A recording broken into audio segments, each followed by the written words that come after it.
Hi, I'm Dan McDermott. Welcome to Google Plus Week, an unofficial look at the world's coolest social network. To the folks watching on YouTube Live, Google Plus, and Justin TV, we will do our best to monitor the questions and comments throughout the show, and we'll try to get as many of those on the air as possible.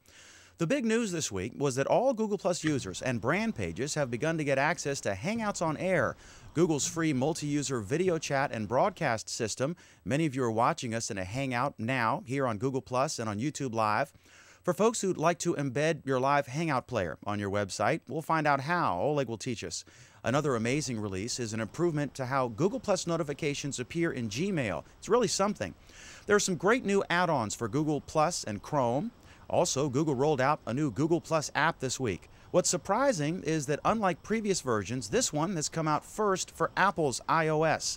But first, one of the neatest new Chrome extensions to come out lately is called Do Share. It does a number of things, including allowing you to draft and schedule posts ahead of time. Finally, the creator of that extension is with us tonight. To start the questioning, let's go to Oleg Moskalinsky in Kirkland, Washington. Oleg, how are you doing? I'm doing fine. Thank you. I'm very excited to have Sarfir Raihan, am I pronouncing it right? Who is the author of the extension called Do Share. And just a quick recap of what this extension does is it has a beautiful interface for sharing any posts like you normally would on Google+, but it has this additional option which makes it exceptional, is scheduling. As Dan mentioned, scheduling. And the scheduling part is extremely useful for many reasons.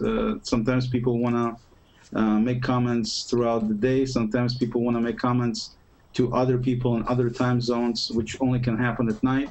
So it makes it extremely convenient to schedule whenever you want to schedule a post. It also makes it exceptional from a standpoint of being able to even remind yourself. For example, one thing you can do is if you want to remind yourself at a certain time with a post, you can easily do it using Sarfir's extension by simply scheduling it and sharing it with yourself.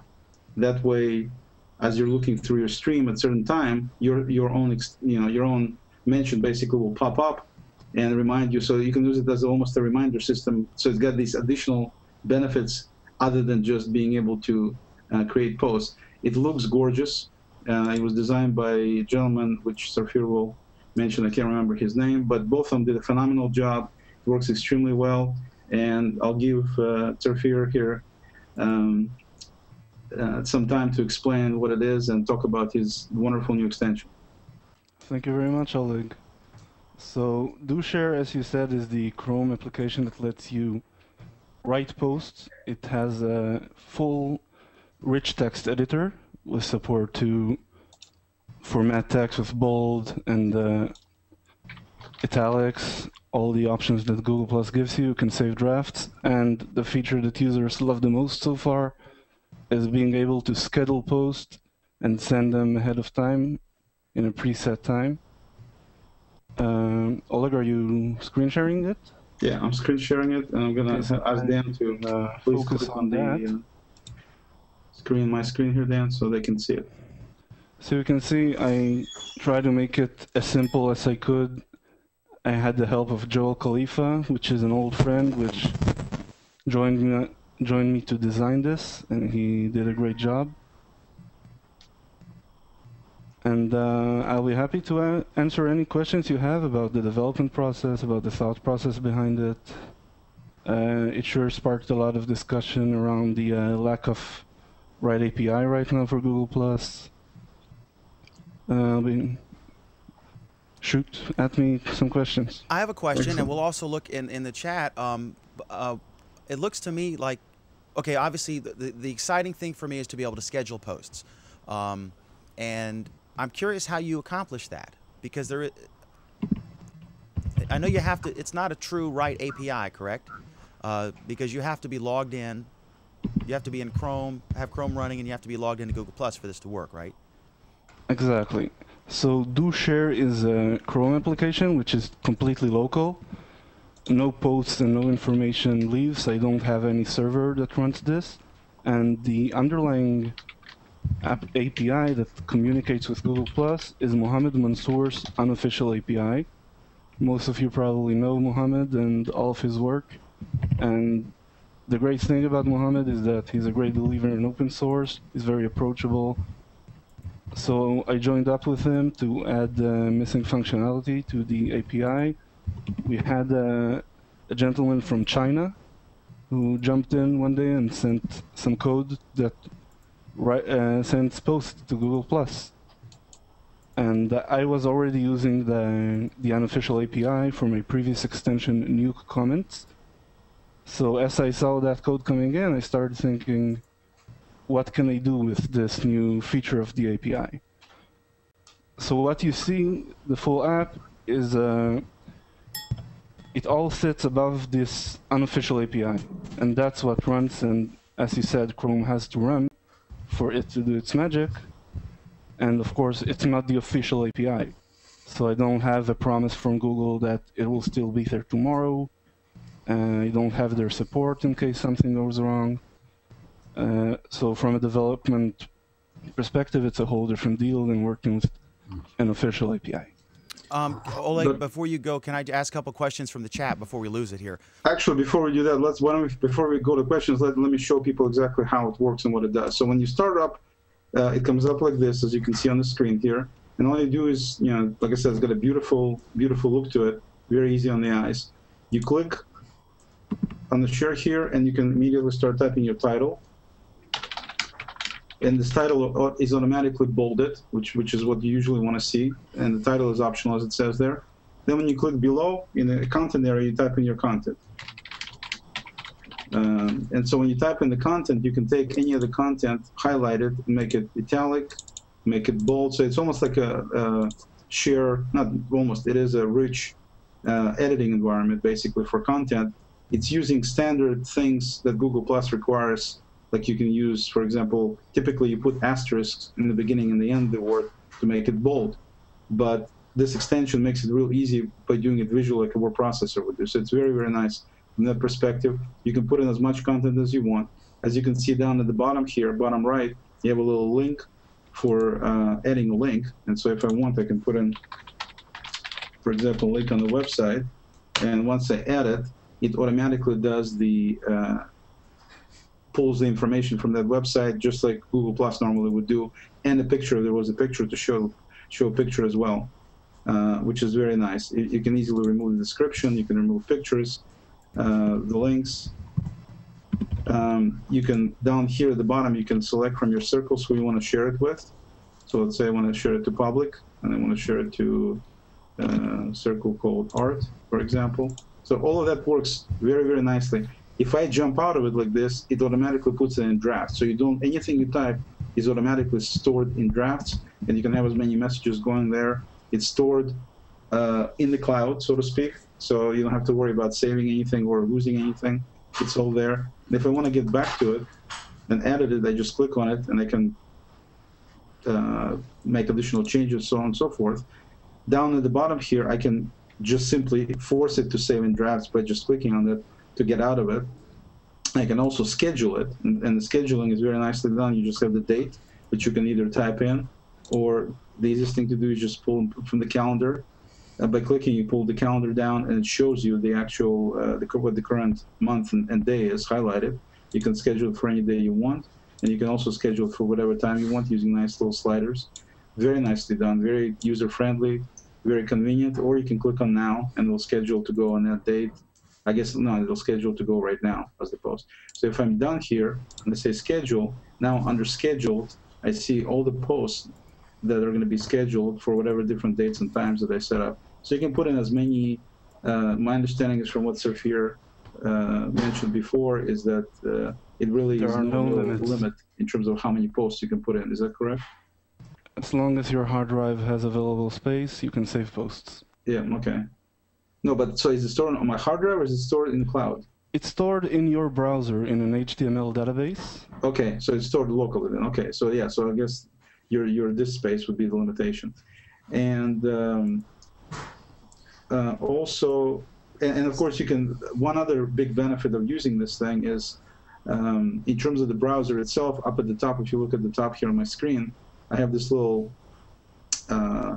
do share icon there, and it's got number 2 in it because I have two posts basically that are either scheduled or drafted to go. Right, Sophia? That's the way it is. Absolutely. And if I click on it, it jumps right back in the interface. So if I'm sitting on any other screen, whatever it might be, let's say I'm sitting on some website, and then if I want to share something, I can just click a little extension at the top and it dumps it right into do share. There's a pro tip. If you have the Google Plus One extension installed, you can use that to share any link from any website. And that's what I was going to say. You can also use other things to share. Like, for example, if I go to my Gmail right here, then I believe I can share, if I pull up something,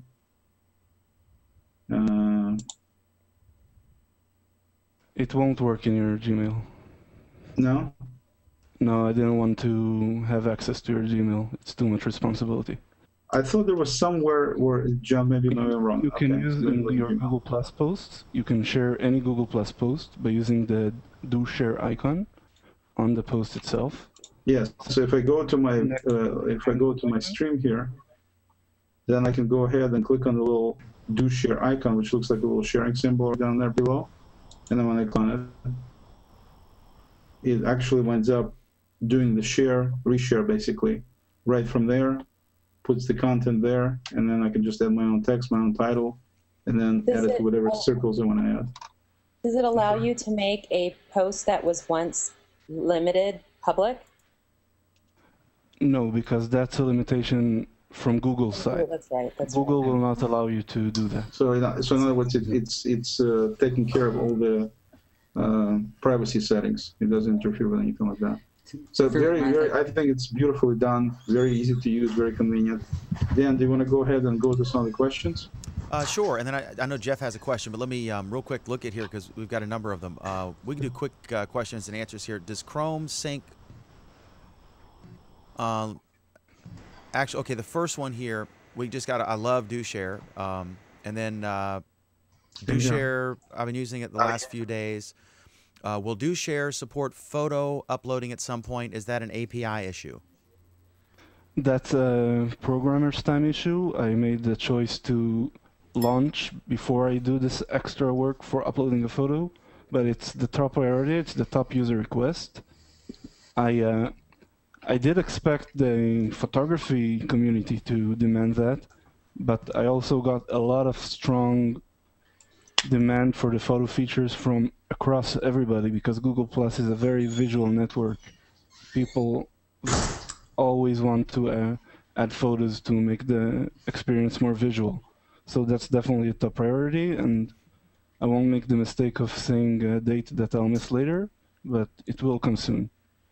How soon will do share be updated to handle our pages as well? So yeah, that's the second most requested feature, and that's more of an API limitation from, like I said, the unofficial API by Mohammed Mansour. It currently doesn't have that support because pages come with their own set of circles and contacts, and it doesn't have that. It assumes that you're one user, that API. So I would at some point probably take the time to bake that support of pages into the API. I might work with Mohammed, or I don't know, lately he is not as active as he was. If you'd like, I will work with him, or maybe I'll do it myself, but it's a matter of prioritization right now. There are bugs to take care of, and I have to see when I can take care of pages in that way because of those limitations. Sophia, I have two questions for you. Okay, let me ask a couple questions too. One question I had for you was, are you planning to put in recurring events in Scheduler? So now you can schedule not just one at a time, but actually schedule something that will show up every week or every month or something like that. Right now, I don't have plans for that because it's important for me that every post coming out of DoShare comes out of a human's fingers. because I also worry about my users, how they're affected by the usage of this tool. Gotcha. And so you don't want it to be used as a tool for spam. That's what you're saying. Right. Well, spamming is an often misused word. I don't want in terms of people being obnoxious and just scheduling all kinds of crazy stuff just because they can. That's what you're trying to avoid. Let's say it like this. I don't mind abusive people abusing. I don't want to give normal people the... to encourage them to make those mistakes. Yeah, exactly. Gotcha. Second question I had was, is there any plan to have a little API so other people can use your DoShare from within their programming environments? Well, it's a long time before I can declare myself a platform, but that's definitely something that I'll be happy to have, a DoShare API that will spare me the ability to... People will tell me, add from Facebook, add from this, add from this. Right, exactly. If I could have an API, that would be an easier way to let others do it. But there's a lot of thinking to put behind it before I can move on it, and it's not planned for the close time frame. Thank you. Go ahead now. Just the last, and then we'll Jeff go to had Jeff. a question, yeah, I think. Just a couple comments here from the live viewers. Sweet, I like scheduling posts, sort of like Twitter schedule or Buffer. I've been using DoShare since it came out. Totally love it. Does Chrome sync across all devices affect the scheduled posts at all? No, Chrome currently doesn't have a mechanism for extensions to transfer data. And I wanted to avoid holding users' data on a server of my own. So right now it's a fully local thing, and some people consider that as a good thing. Some people miss the sync. It's a balance. But Google made that choice for me. Do you see, and last thing here, do you see an ability coming, if it's possible, to notify circles either using DoShare? If you want, like. Yes, that will come very soon. Okay, Jeff, did you have a question? Yeah, I did actually. Thanks for letting me in here. So I take it your PC has to be on for the scheduling to actually take place. So if it goes to sleep, right? It'll be automatically when it comes up. That's when the post would be actuated. That's when it would be timed. How does actually scheduling work when your PC's kind of offline? Okay, so if you miss a post because of lack of connectivity, computer is off, or any other reason, it will be sent back to the drafts.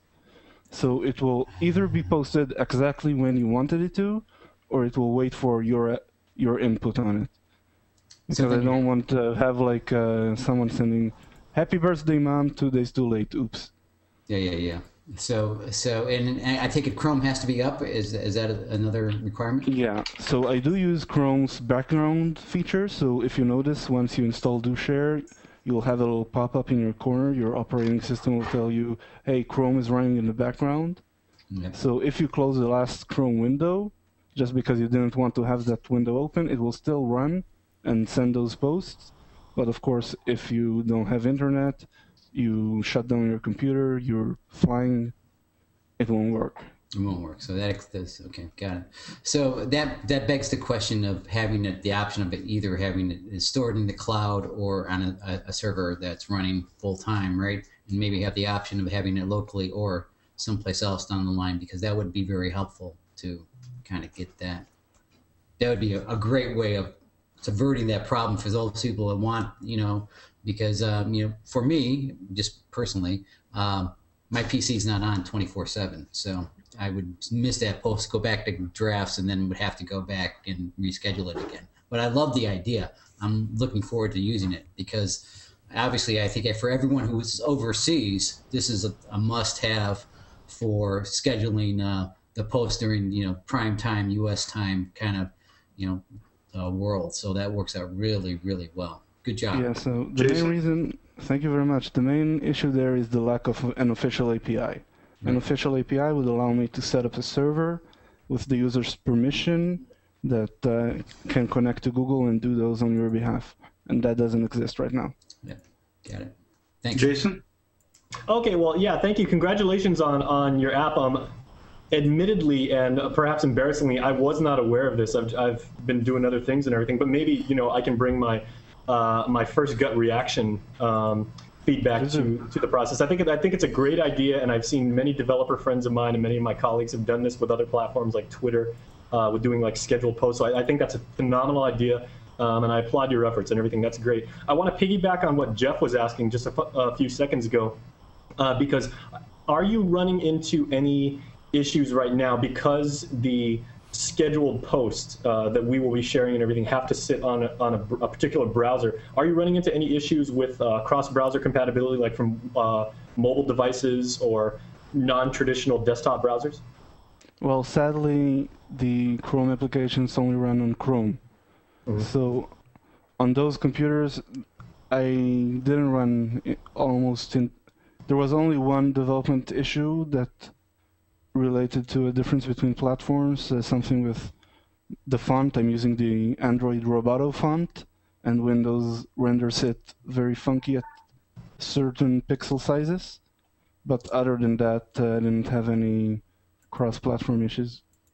Okay, and yeah, I think this is great because, you know, as a journalist, and I'm sure, you know, Dan can probably agree with me, is, you know, when we're covering certain stories, like if I'm doing the Super Bowl or I'm covering something that, you know, myself and my colleagues are really going to jump on, like maybe like a trial, and, you know, the verdict is coming out, we have a tendency to write 2 copies of every story. Oh, the person is guilty or they're not guilty and everything. So I can see where this would really be advantageous in that regard. So well done. Nice job. Thank you. And one thing that I wanted this application to encourage is for people to think more about their posts, to have more time with them, to think about what they're putting out, to be able to put out more beautiful posts, and for the sharing experience on Google Plus to be better for everyone. Let me ask you a question. I don't know if you've done any research in this, but there was a story in the news today, or not in the news, but on one of the text things. It was a study about the best time to post, and they were specifically talking, I think, about Twitter and Facebook, and Pinterest. I think it was interesting. They said that I think Twitter was like 1 to 3 p.m., but I don't remember if it was East or Pacific or just your time, I guess. And they said that on Facebook it was like 2 to 4 or 1 to 4 p.m., so kind of afternoon. And then Pinterest, the best time, as far as like to get engagement and more shares and more comments, the best time was 7 p.m., which is interesting. So I guess that means that men screw around at work, women don't, and they screw around after they get home, after their work's done, because they're more responsible. Hermine, that's probably true. But anyway, what do you guys think about this? Is there a good time? Because the scheduling ability is neat, especially if you're overseas and you're asleep, like Jason. I mean, it's 5 a.m. when it's 1 p.m. here. Yeah. And you're the giant metropolis that is Guam. Well, it makes it easier for those people who want to, you know, kind of have a bulk thing. They want to post maybe 4 or 5 things, but they don't want to flood things right into the stream at the same time. They could stagger it, and it looks like they're, you know, constantly on a little bit better. So I think I think it's a great little tool. Yeah, Zafir, would you mind drilling down maybe a little bit into the architecture of exactly how the scheduling works? Because I'm very intrigued of, you know, when you were first describing it and everything, and then like Oleg and Jeff brought up that it actually has to sit resident on that particular user's Chrome build and everything like that. How is your application actually interfacing, and how does it schedule if it's relying on the users? The scheduler, I actually released it on open source on GitHub a few months ago when I wrote it. It uses a new browser technology called IndexedDB, which basically lets you store your objects. I'm trying to think how to explain it. On a conventional database, you take your data and you convert it into some text form, and you save that in a database that holds tables of lines of text. And this new browser technology lets the developer just put their own objects. Like if I hold an object that's called a post, which has a title and content and audience, I just give it to the browser and tell it put it in a database. And of course they're indexed by the time that you want to post. And the browser later, I just tell him, hey, if there's any post that should have been posted before now, post it. So this HTML5 technology allowed me to do that very simply and easily. Of course, with the limitation that you have to have a browser to actually run this code. Well, that's a very elegant solution of having to kind of like step past what we may have had to do 3-4 years ago. And like I said, like a buddy of mine wrote something for Twitter where he based it on Windows infrastructure, so he had to base it on Windows Scheduler, and of course, like I've done a couple applications like this where I was basing it on cron and everything. But that's very clever. That's a nice idea. May I ask one more question? Let's keep in mind. Can you explain why it doesn't work on the brand pages? If you have say a couple of brand pages that are connected to your account, why it wouldn't work? Or did I understand correctly? It wouldn't work for the brand pages? It wouldn't work because of technical issues. The layer that takes my code and translates it to Google Plus's calls. It also handles saving all your circles, so I can use that drop down, so you can mention people, and all that information. It always, well, if you look at Google Plus URLs, Google Plus uses the identifier in the URL to tell you which user you are. So if you're a page, you notice suddenly all the links have a B and a huge ID in them.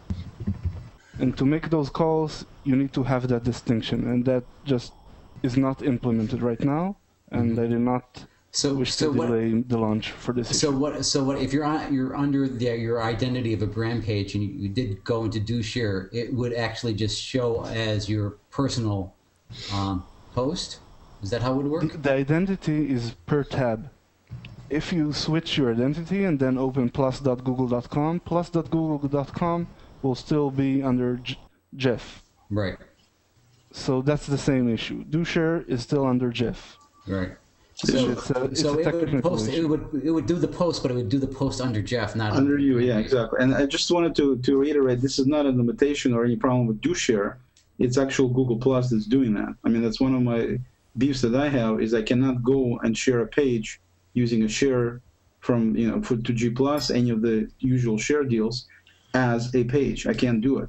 I have to actually physically get the URL, go switch my page and all that. I'm sure they'll probably change it at some point, but right now you can't even do it from Google itself. So it's definitely nothing to do share. And then to go back to Jason's point before, keep in mind that Google does not have a right API, period.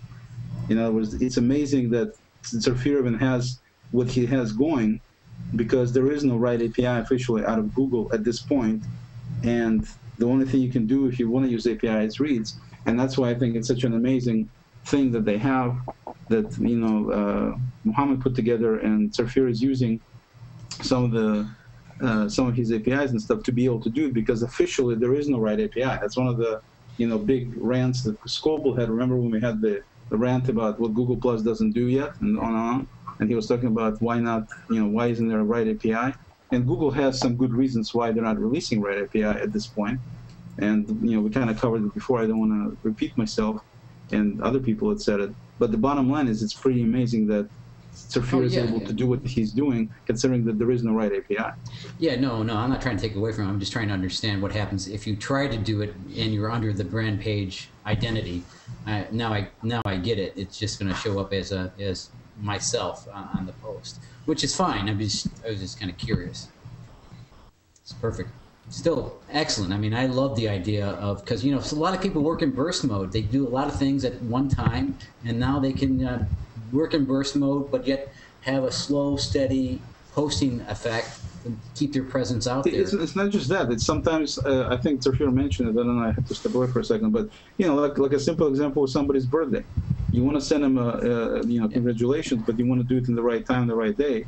And now you're thinking about it, and it happens to be 3 days from now, you can just go ahead and put it in and you're done. You don't need to worry about remembering it and missing it. Yeah, that's great. But I was just saying, because when I'm seeing the stream, I'll see one person post 10 things right in a row, just dominate the stream. Right. And that's okay, but I think it would be more effective if they had a post an hour, and then it doesn't look like they're trying to, push themselves into the stream. It just happens normally. I love that idea. Before this do share extension, you couldn't do that, Jeff. You couldn't do anything, no. Come back every hour and do the post. I mean, I do that myself as well. That's what I meant by burst mode, you know, things like that. So I love it, man. I'm going to use it. And stuff. Yeah, no, it's a great extension. It works really well. Hermine just joined us again. She posted a question in the chat. I guess if anyone, this will be the last unless Bruce or anybody has more questions, or Pam. Hermine, you posted a question in the chat right before you got kicked out or whatever. No, I unfortunately can't see the chat anymore, and my memory is gone. How can a business use it most effectively? What are some ideas that you might have for a business to use this? Just keep doing what you're doing and do it better. Use this tool to have more control of what you do, more connection with your audience.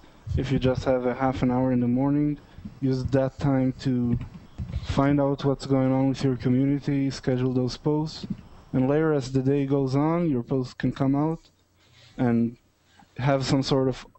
I have an audible notification, my phone beeps when people comment on my posts. So often I schedule a post for about lunchtime, I work, suddenly comments start flowing in, and I'm surprised, and I look, they commented on my post, I engage with them, I follow the conversation. I think that don't overthink your use of this tool. Just keep doing what you did so far and do it better. Yeah. Any other questions for on business, this? I think it's going to be a lot different when we can't do it from a brand pages. That's one of the things for business that would be required, because most businesses, that's the whole idea, is Google want businesses to do brand pages, so you need to be able to do it from a brand page, so that needs to wait for that. But basically, you know, any business, in my view, can definitely use it to schedule, like Jeff mentioned, you know, specific tweets at specific days and hours. Business can use it to make announcements about something that's coming up. For example, my guess is Zafir indicated he was going to come up with this new thing tomorrow at 9 o'clock, our time, but he didn't say what it was. But I'm sure he probably scheduled it ahead of time, so he doesn't have to worry about it, you know, having it come out at the right time. So for any business, when they're making announcements or releases of new information or products or events or, you know, things like that, they can easily make it come out right at the right time and not worry about being in any particular place. So it's a huge time, liberator, if you will, for businesses, because now you can actually post whatever you want to post exactly when you need it posted without worrying about you being at the computer somewhere or at the phone or something like that. So I think it's a phenomenal for business, tool for business as well. Yeah, I have a comment and a question. Just to build on what Oleg said, for example, DoShare was released using DoShare. I had a series of posts set up half a day ahead of time to 12 Eastern. Every 5 minutes a post came out, and as they came out, I had the time to engage with the comments coming in, and it worked very well for the release of DoShare, and that's a very good example of something like Oleg mentioned. Regarding brand pages and businesses, would it be not possible? Obviously, the brand page is going to be managed somebody. For instance, our brand page might be managed by somebody in our marketing department or somebody that they recognize as a leader in our particular brand. To create a circle of those people who follow your brand page and then do the DoShare from the personal account of the person associated with the brand and until it becomes available to use on the brand page itself? Well, I don't like to invest time in building workarounds for issues that I could spend time in solving in the first place. That's just a personal preference. I can appreciate that, but I'm thinking about us right now. I am also thinking about you always, not just right now. Good. But you basically use the reshare function, right? From the brand page, right? Then that would work. Correct. It could be our director of marketing. It could be our CEO, somebody recognized as the head of the company. Yeah, that's a good idea. So, I do like the idea, the one suggestion from Oleg about having the ability of having a reoccurring post, so such as you wouldn't have to set up several DoShare announcements and then have them scheduled at different times. It would be great. It would be kind of cool to have a reoccurring post every once a day for 5 days, right, at the same time.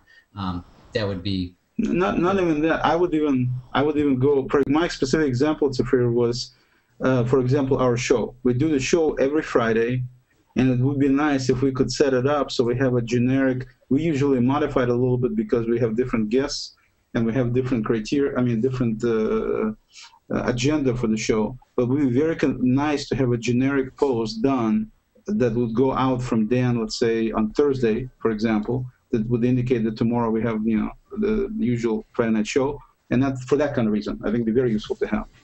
So I did think of that problem of recurring, and a solution I thought of was giving you an option to duplicate a post. So if you have a draft, you could use the draft as a base and like a template to base a post from. It is a problem I'm thinking about, but I have more burning things right now, like photos. Yeah, no, it's just just basically. But yeah, good idea, sir. And you do them as you will please, obviously. I'm really afraid of adding automated posts, like I mentioned earlier. It's a line that I'm. Well, keep in mind. I mean, not to say anything, but keep in mind one thing. Once you release, if you do release ever the API for it, then that's one of the first things somebody will write. Is they will just write something that obviously uses the API to automate, because it will be a very useful thing for. It could be misused. I agree with that, but also could be used for a lot of good stuff for people that make announcements that just happen. That they have, Wednesday night music classes or. They have a monthly book reading club, or all kinds of stuff like that. It'd just be more convenient for them to just do it once and forget it. So anyway, one advantage though, to not having a write API is I've seen more people write original content here on Google Plus, and they'll aggregate it. I do this. I'll aggregate it from here. I start on Google Plus, send it to Twitter, send it to Facebook. And because there's no way to do it, so I find more people doing that. I very rarely just see someone copying stuff from another site and pasting it into Google+. I see more people either generating their original content here or supplementing their content from other sites, and maybe they'll link to their other posts from the other site, would put a different comment or observation here. I see a lot of that. I think that's one advantage of not having a write API, and of course the prevention of spam. And I'm glad that you've kind of scammed a way to do it. So that's great, because I played with it today. There's a point to all this, which I won't belabor, but I know we've brought up before, is the fact that many people seem to think that the lack of a write API is because Google does not want to go down the very slippery slope that Twitter did, where they basically go all whole hog and give every single type of application developer as a third party the right to create these kind of apps, and then 6 months from now they lose complete control of their platform because they can't build a business model around it because everybody's grabbing their stuff, and now they can't control their own thing domestically. Any other comments on this? Just that it's an excellent extension. Yes. Thank you very much. Congratulations. And of course, I owe a lot of gratitude to Joel Khalifa, who designed it. My previous extensions were ugly, and this one isn't, and I owe that to him. That's good. You guys did an excellent job. Excellent. Yeah, it's great. That's one of the things I noticed immediately. It's very professional, very intuitive, simple, nice design. I think the word you're looking for is elegant. Apple-like. Right. Except it's not using Helvetica. Other than that, Awesome. Well, thanks. Are you going to be able to stick around for a while? Sure. Thank you for the kind words. Awesome. Okay, so we're up next. Again, the app is called Do Share. It's a Chrome extension. It's called Do Share, and check it out. It's great. It's free, and it allows you to. It's a rich text editor. It allows you to schedule posts. That's the biggest thing that I'm excited about, but several other things we've discussed. So please check it out. It's really easy to install in Chrome. Okay, so next I want to talk about Hangouts on Air for folks who are on YouTube. I guess you're getting used to this now because they've been out for a few weeks, but we're actually in a Hangout on YouTube, and then folks watching on Justin are seeing a different version, but now everybody can or is in the process of rolling it out to people and to brand pages I think that I want to ask Jason, because he had some really good questions in here on our topic list. First of all, I think everyone should have it like in the next week or so. They're rolling it out, I think, in waves and seeing how everything performs. My sister got it, but when she tried to use it, it said, "We're really busy right now. Try again later." New users are, I guess, being throttled at peak times or something like that. I'm not sure. But that was interesting. I hadn't seen that before. So I guess, Jason, you said there's some challenges that lie ahead, and you had some really good observations. So why don't we go to Jason from KUM TV in Guam. Okay, thank you. Yeah, and I want to give like a little plug to a good friend of ours, of all of us, Matt Rappaport, and he actually had an extensive conversation yesterday on his show, Hangout Conversations, with Chi-Chu and David Bennett. And yeah, and they both work on the Hangout and Gtalk plugin team and everything. Phenomenal conversation about exactly what has become of Hangouts over the last year. Really good watch. It's already up on Matt's channel and everything. Really, really essential viewing. That said, she had actually mentioned, he had alluded to exactly how many people have been rolled out, and he said that they're now past the point. They did a major rollout yesterday, and they added a whole bunch of people for Hangout on Air Access, and he said it's past the majority point already. So it's really getting out there. I think this is phenomenal. As a traditional old media broadcaster who's working in like the new media space and everything, this is going to completely transform communication, and I don't think I'm leveraging hyperbole by saying that this is going to completely really change the way that people communicate with each other. I mean, look at what we're doing right now. This is essentially a live TV show. It's not 8 people calling each other up on a Friday night and saying, hey, like, I've got nothing else to do. Why don't we all order pizza and we'll just sit around and yak and everything. This is essentially an entertainment medium. Hangouts as a platform can also be used to replace traditional telephony, as I've done with several of my friends who have really crappy landline and or cellular access. It's used as a teaching tool, and the use cases go on and on and on about this thing, and now it's a platform that you can run applications within and on top of. So the limitations for this, I don't want to say are unlimited, but there's just going to be so much stuff that comes out with this, and now that they've actually converted it to a live broadcast medium, the world is going to be a completely different place. And I'm kind of looking at this from a bunch of different perspectives right now. Like for Google, because now they've released this to the masses and to their non-target audience, and for people like us, people that are into technology and believe in technology and are a little bit more tolerant of the ebbs and flows of technology, how are they actually going to frame exactly what Hangouts on Air is and how it can add value to somebody's life, to the average person and to the person who may be a little bit camera shy, or the person who isn't looking to do a show. How are they going to pass that message and marshal that onto somebody else? The very obvious thing too is, how is Google going to incorporate mobile integration? And everybody keeps saying, oh, well, this is great. I'd love to be able to take my smartphone or my tablet out into the field and be able to shoot a concert or a play, or or my kids just running around the park and everything like that. So I think in addition to the technical engineering that they've got ahead of them, there's also a lot of marketing effort and of branding and of message generation and formulation that Google's really going to have to do to appeal to the average person. Again, this is just another cog in their product line that people can avail to if they so desire. But it's a really wonderful time ahead. I don't want to yak too much, but also I'm thinking in terms of content creators and everything. Now that we literally are all just needles in a haystack, because this is available to everybody, it's not just a couple hundred of us. How do we make our creations distinct? If we're doing something, again, and going back to the topic of us doing scheduled shows, if we're actually doing a recurring production, or if we're doing like a one-time only thing where I was like, hey, check me out at my volleyball match and everything, my friend's going to be shooting it off his webcam.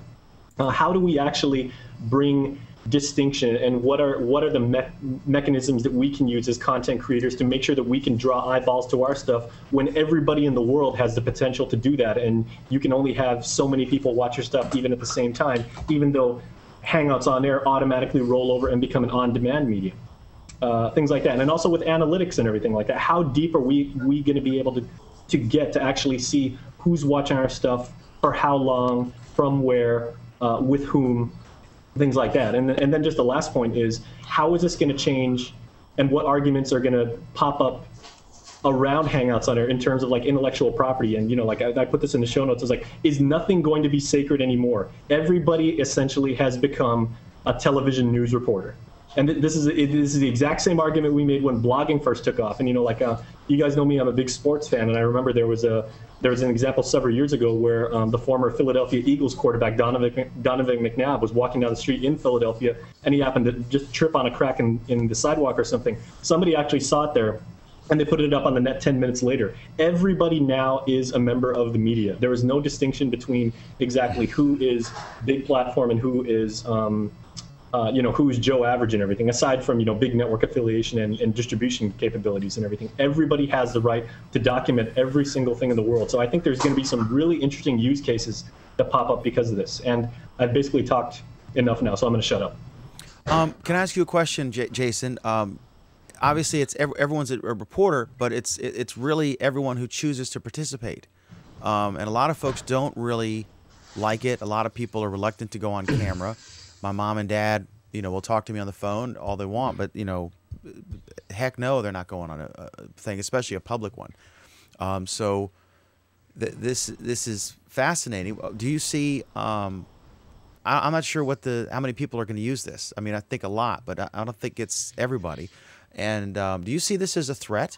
Because your television station is dominant in Guam, KUAM News. You know, do you see this as? I guess it's a threat as far as time. You know, every minute someone doesn't spend watching KUAM is bad. But there's still a difference in the resources that you would have versus. Oh, absolutely. I think this is a threat, but I think it also serves to be as much, if not more so, than as an opportunity. Because just like what happened when blogging really took off and when Web 2.0 happened, is way back when, you know, newspapers like the ones that you run and TV stations like mine had that kind of comfort zone where even if we were publishing online, we could kind of hold and we could queue our stuff up until, you know, like maybe right around showtime or right when you guys went to print, and we could kind of either publish to the web in tandem or just slightly behind it and everything to keep up with the pace. Nowadays, citizen journalism mandates that we have to actually put our stuff online as soon as possible, because if we're seen as anywhere behind the pace car and everything like that, we're inferior. But this also makes for a great medium where we can actually draw from the community and we can expose the little guy to our much larger audience and the draw that we naturally have because we're in the business and because we've been doing this for so long. And this makes for wonderful content that we can harvest, that we can curate, and we can actually bring to our normal viewers and everything like that. So I mean, I think there's maybe not so polar as opportunities and threats, but I think there's a lot of partnerships which can come out of this, and I think that's a positive thing. Yeah, this is the big difference from iReport on CNN, and everyone sort of copied that, or I guess they didn't originally do it, but I remember when they famously paid $1 million for that domain name iReport. And in fact, I had the distinction of having the first iReport ever used on CNN. Really? It was very cool. Very nice. Not the first iReport, but the first iReport.com iReport after they launched that site. It was a slideshow questionnaire audio thing about the election, the primaries in Virginia. So that was kind of cool. But anyway, so well, can I throw something out? I'm sorry. Well, let me ask the rest of the panel, because I know we've got a very diverse group here, and everybody's got, you know, their own areas of specialty. What specific events? Whoops. Everybody still there? Yeah, everybody's still here. We're here. Okay. Looks like my thing. Oh, I thought I may have crashed. Oops. That's what live TV's about, right? Yeah. What specific events from your own experience do you guys think are not going to be cool to broadcast? Well, I think if you just walk somewhere with your tablet or your smartphone or your laptop with a webcam and everything, what is not cool to document?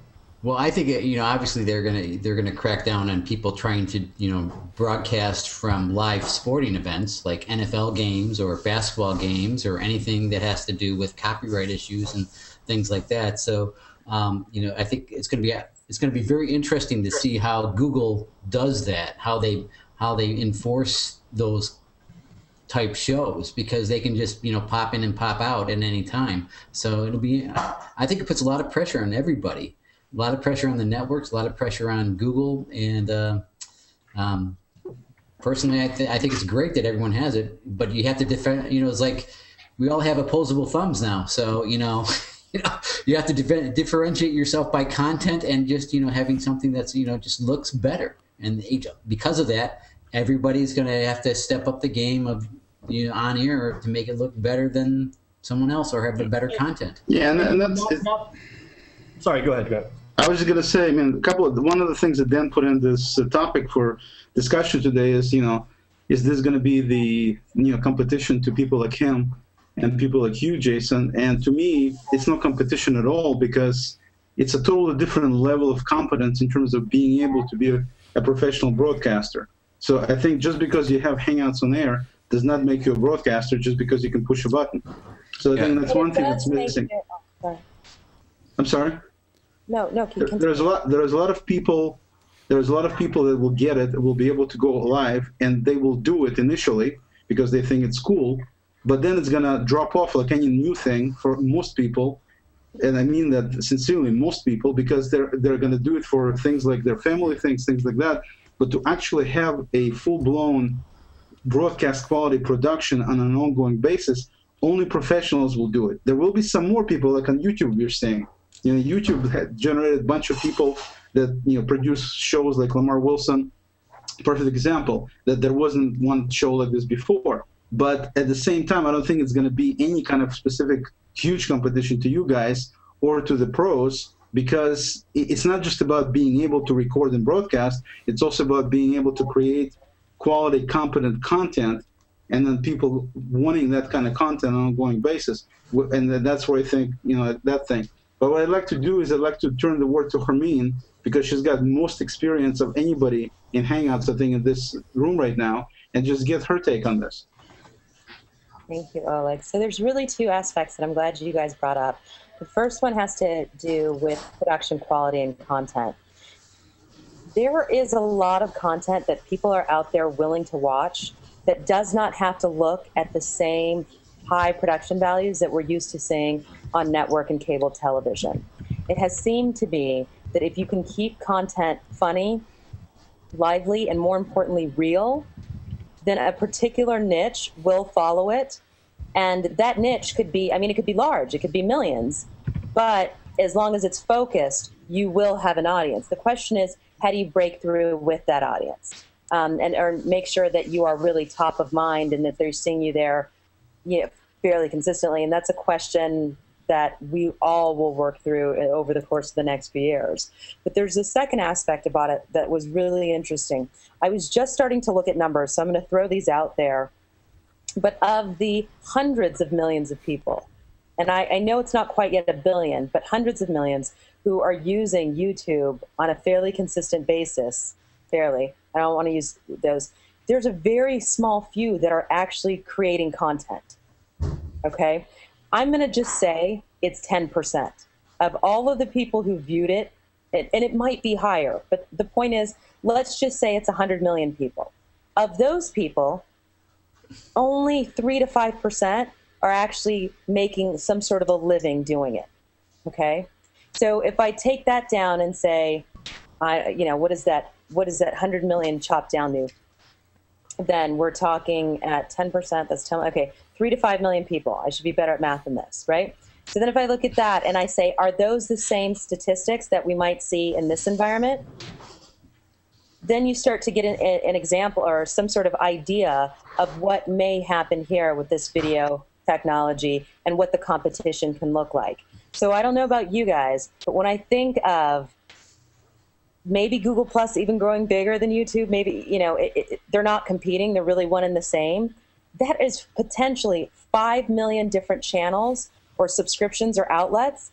I don't know. When I was a kid, we had 3 channels, and then all of a sudden cable came, and it was like 20 more, and then Dish came, and it was a few hundred. Can you imagine now a few million? It gives a Hermine, I think on that, you're right. Just like Twitter, most people don't post on Twitter. Most people who use Twitter just read it or once in a while post. I think that's the same. We've seen a lot of folks even on Google Plus who don't really have any public posts, but they'll follow you and they might Some may comment, or some share limited, some share public. People are different. The big difference here is in television has historically, vastly more people watched television than actually tried to create a television show. The difference, though, is some of the folks, there was a big barrier to entry before that doesn't exist anymore. With a $65 webcam, you can create a show that could be watched by millions of people on YouTube Live and on Google+. Anybody could do it. You know, what is the minimum age now? I forget. But then it gets back, and I think it's great. I heard some people were complaining or kind of bummed out when Hangouts on Air went live to everybody. I think it's fantastic. It was very exciting. I don't view it as competition at all. I think it's any more than everyone is allowed to write a Google Plus post, and some posts go viral and some don't. And some people like to read certain people. It's great. I think it's fantastic, and we'll all get better watching more people innovate. I think what's going to happen with this in more ways potentially than for individuals would be the business use.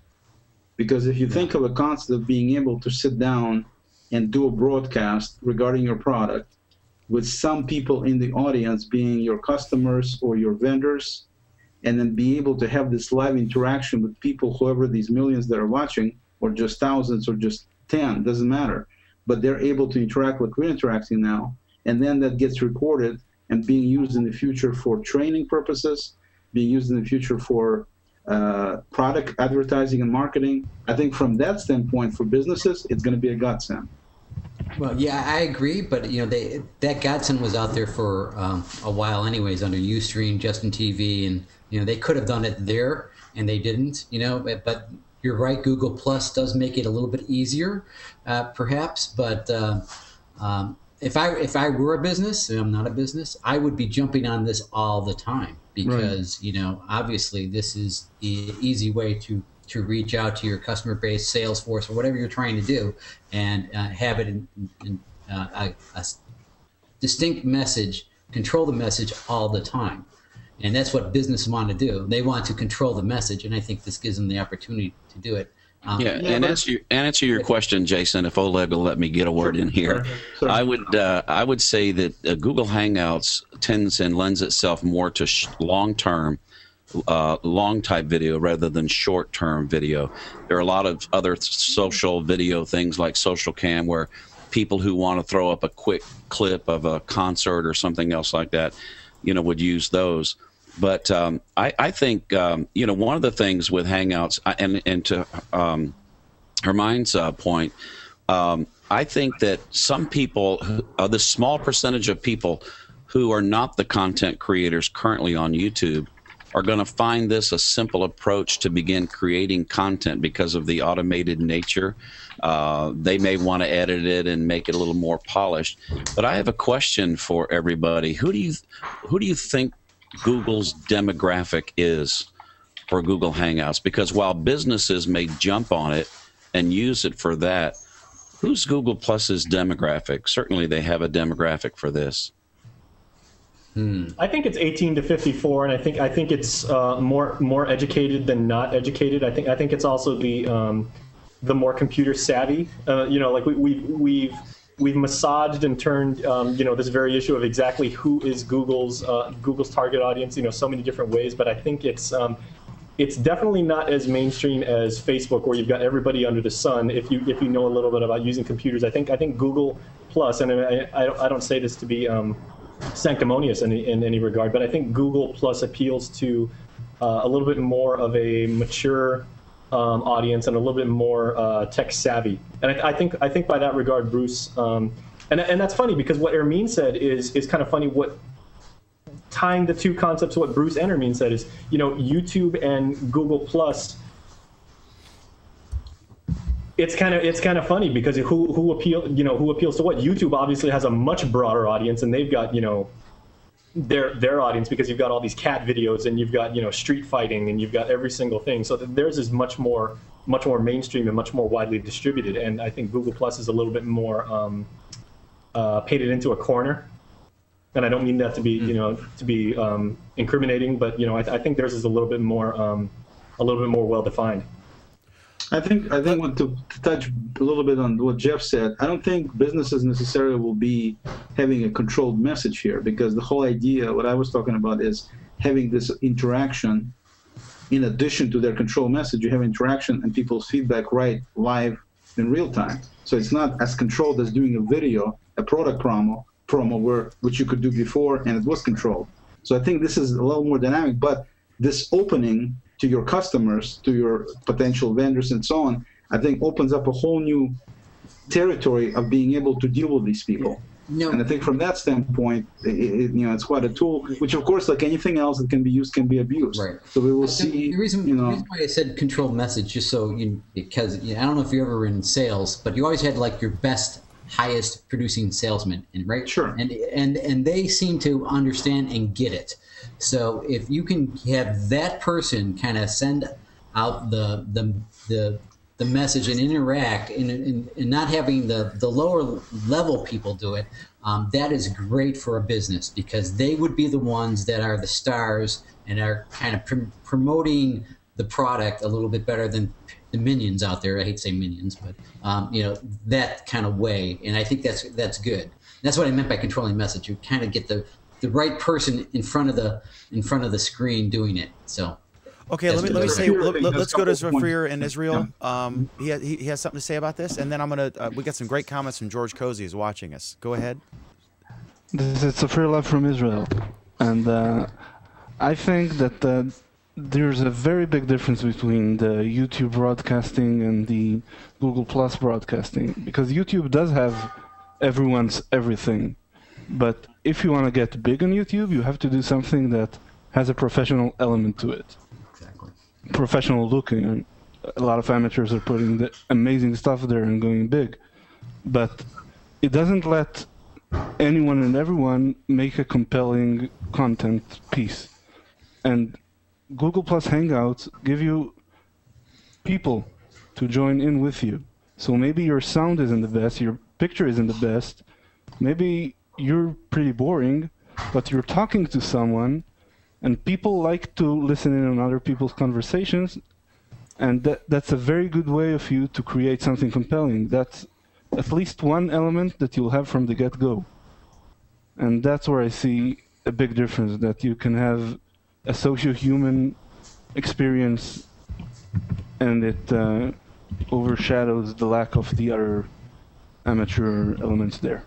Yeah, if you look at it, I totally agree. If you look at it from a business perspective, again, by having some customers give feedback as part of your presentation, that's incredibly powerful from a marketing standpoint, where you're not just preaching to the choir, so to speak, but you're actually having real customers using these very products you're promoting, and these customers make comments right then and there with you as you do the promotion.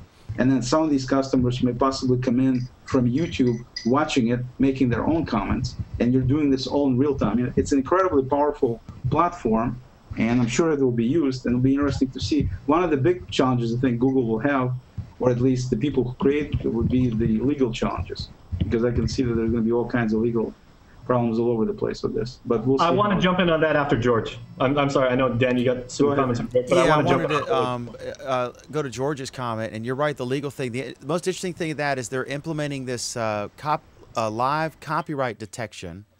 I think that's a released feature in here, but that wouldn't cover the guy at the football game or the rock concert, I don't think. It would pick up. That's the thing. If you're playing a song that's copyrighted and known, then they can detect that. But that doesn't necessarily pick you up. It'd be interesting to see if that would work in a rock concert. I guess depending on how good the band is at duplicating their own songs.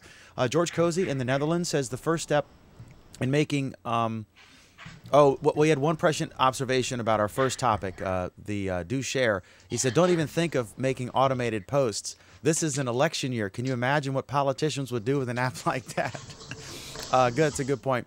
He said on the Hangouts thing, he said the first step in making Hangouts more accessible for shy people is use it as a phone. It is all right to invite someone to a Hangout, tell them what you want to tell them, and close the Hangout. It's all right to have a short Hangout. True, especially if you're going to monetize them, which I don't really care about, but if you're going to monetize them, we'd be smarter to actually do 10 short Hangouts on different topics, and so we chop the show up and then have an ad for each of those topics rather than one ad in the beginning of this thing. You know, if you're trying to, you know, if you're going to have a high volume and monetize it. And I think that the key, the content is key. Like Lamar Wilson, he has a very nice looking production. It's not super like scripted with actors and fancy stuff. There's a nice fancy intro and outro, but basically it's him being funny and smart and interesting that propels that show. It's nice lighting, nice camera, etc. But it's not like $1 million production. It's just, it's because of Lamar. I would listen to him on a ghetto camera. I'd watch him on NBC. I don't care. I like to watch what and listen to what he says. And then finally, from George, Google. This is really smart. Google Plus, and I agree with this, Google Plus changes behavior. Before Google Plus, I wouldn't have dreamed of posting publicly. Now I do it all the time. In time, it will be the same with Hangouts. For me, this whole experience has lowered thresholds. That's so smart and so true. And I remember I played with him a couple times. I said, will you please post this publicly so I can share it publicly? Because he posts some good, as I said before, all the cool people follow George Cozy, K-O-Z-I. He's the unsung hero. Jason, you want to talk to this and then answer that question, and then let's go. I can't remember who's next. Okay, yeah, I wanted to address what Oleg was saying, and let me set up like a theoretical situation for everybody here. And I want to draw on this thing about the legal liability concerns of now Hangouts on Air, you know, by its nature being a live video platform. So suppose some guy says, I'm going to bring my laptop with a webcam because, you know, we're still not able to do these on tablets and smartphones yet. And he's got like a little MiFi card, so he's got portable high-speed broadband internet access. And he goes to the park, right? And he wants to see his kids play, and he wants to say, hey, I'm going to broadcast, you know, my kids running around so I can show the rest of my family throughout the world. And it's a really good idea. And he's got maybe, you know, like several people watching, and, you know, like it starts to grow and everything over the course of a couple hours. And then in so doing, he happens to pan across, and he actually happens to find a high-level political official walking around with his mistress with his hand firmly on her backside, which at that point everybody is watching live over the internet, highly incriminating the political official.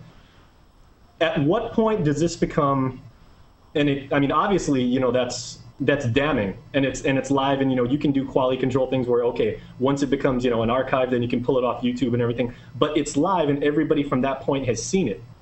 And you can do these, you know, you can do, you know, before the Hangout starts, you can say, you know, indemnification clauses, and, you know, like you're not going to shoot anything that is in any way inappropriate or illegal and everything like that. But if that kind of thing happens, and that kind of thing is inevitable, and you know that kind of thing is going to happen, not necessarily with that particular scenario, but in some capacity, who is to blame at that point? I'm not a lawyer, so I can't speak to that, but what thoughts have you guys? The public figure that put the hand on the person's ass wouldn't be to blame? Well, that's a good, well, yeah, yeah. Well, the documentation of that, you know, obviously if that person thought he was doing so right. Privately and everything, but that person was captured and the person was broadcast. And, yeah, and if the example would be if you thought it was his mistress and it really was his wife, it damaged his reputation because you're commenting perhaps that it's his mistress or a mistress, but you know. But if you're a public figure, is that not the expectation? No, if you're in a public place, you don't have an expectation of privacy. Right. Right. Sorry. You don't even have an expectation of privacy in your backyard. So. Yeah, if you get filmed doing something, doing the naughty with your mistress, then that's his fault. Which, if I got to take it up a level, the question that you're asking is, should we all be starting to, I don't even know if it's worried or concerned, but get comfortable with the fact that there's nothing that's private anymore. Precisely. And you know, coming from TV news, I can tell you guys that, you know, we get a lot of things submitted to us from people that actually go out there and they take pictures or they record video and they're like, hey, I've got something, I think you guys might want to check this out. Of course, that is a after the fact static medium, and we can always decide whether to run it or not because, you know, like it may be a little bit too racy, or, you know, we just can't do it because the FCC won't let us, or it's just, you know, there's no story to it and everything. My point is, if you're doing that and you go live and people actually watch that, there's no way to control that. I mean, the quality control is right out the window. I mean, that's a beautiful thing, and that's also scary as hell. Well, there is scary for businesses. Yeah, sure. But there is no FCC regulation on internet content, internet live broadcasting. No, I'm sure there's going to be all kinds of people trying to write laws and change things and all that stuff. I'm sure Google did some due diligence because they cannot believe they would actually release this. Right. Completely going blind into it. I'm sure they understand. You do take the the responsibility is on the on-air broadcaster, not on Google, right? So I mean, I think there's probably a little bit of both. Well, I mean, they're gonna. I mean, I think they would have deep pockets to argue it. Yeah, if Google makes a reasonable effort to do their due diligence to remove copyrighted content or disputed content, then Google's pretty much in the clear. I'm sure because of the forum that it is, I'm sure that that's probably the way their lawyers swing it. And I bring this up because when I used to work in the internet service provider business, that's right when the Digital Millennium Copyright Act came out, and people went through that thing with a fine-tooth comb because essentially that, part of the DMCA was to try and figure out if sensitive material, if inappropriate material, if bad material is transmitted across the wire and everything like that, who is liable for that? Is it the end user for creating it? Is it the recipient for receiving it? Or is it the service provider for being a conduit of that kind of thing? And it's a fantastic argument. It is fantastic, and we shall see what happens. Because when you unleash it to the masses will have fun with it. Yeah. And hopefully this kind of thing is going to be like a very infinitesimally small occasion and everything. I mean, people are going to use this for so many more positive things and everything than for something silly like that. I'm just saying that kind of thing, you can assume that kind of thing will be inevitable, and there is going to be some weirdness. Let me address what Jason said real quick about the Digital Millennium Copyright Act and also Hangouts in general.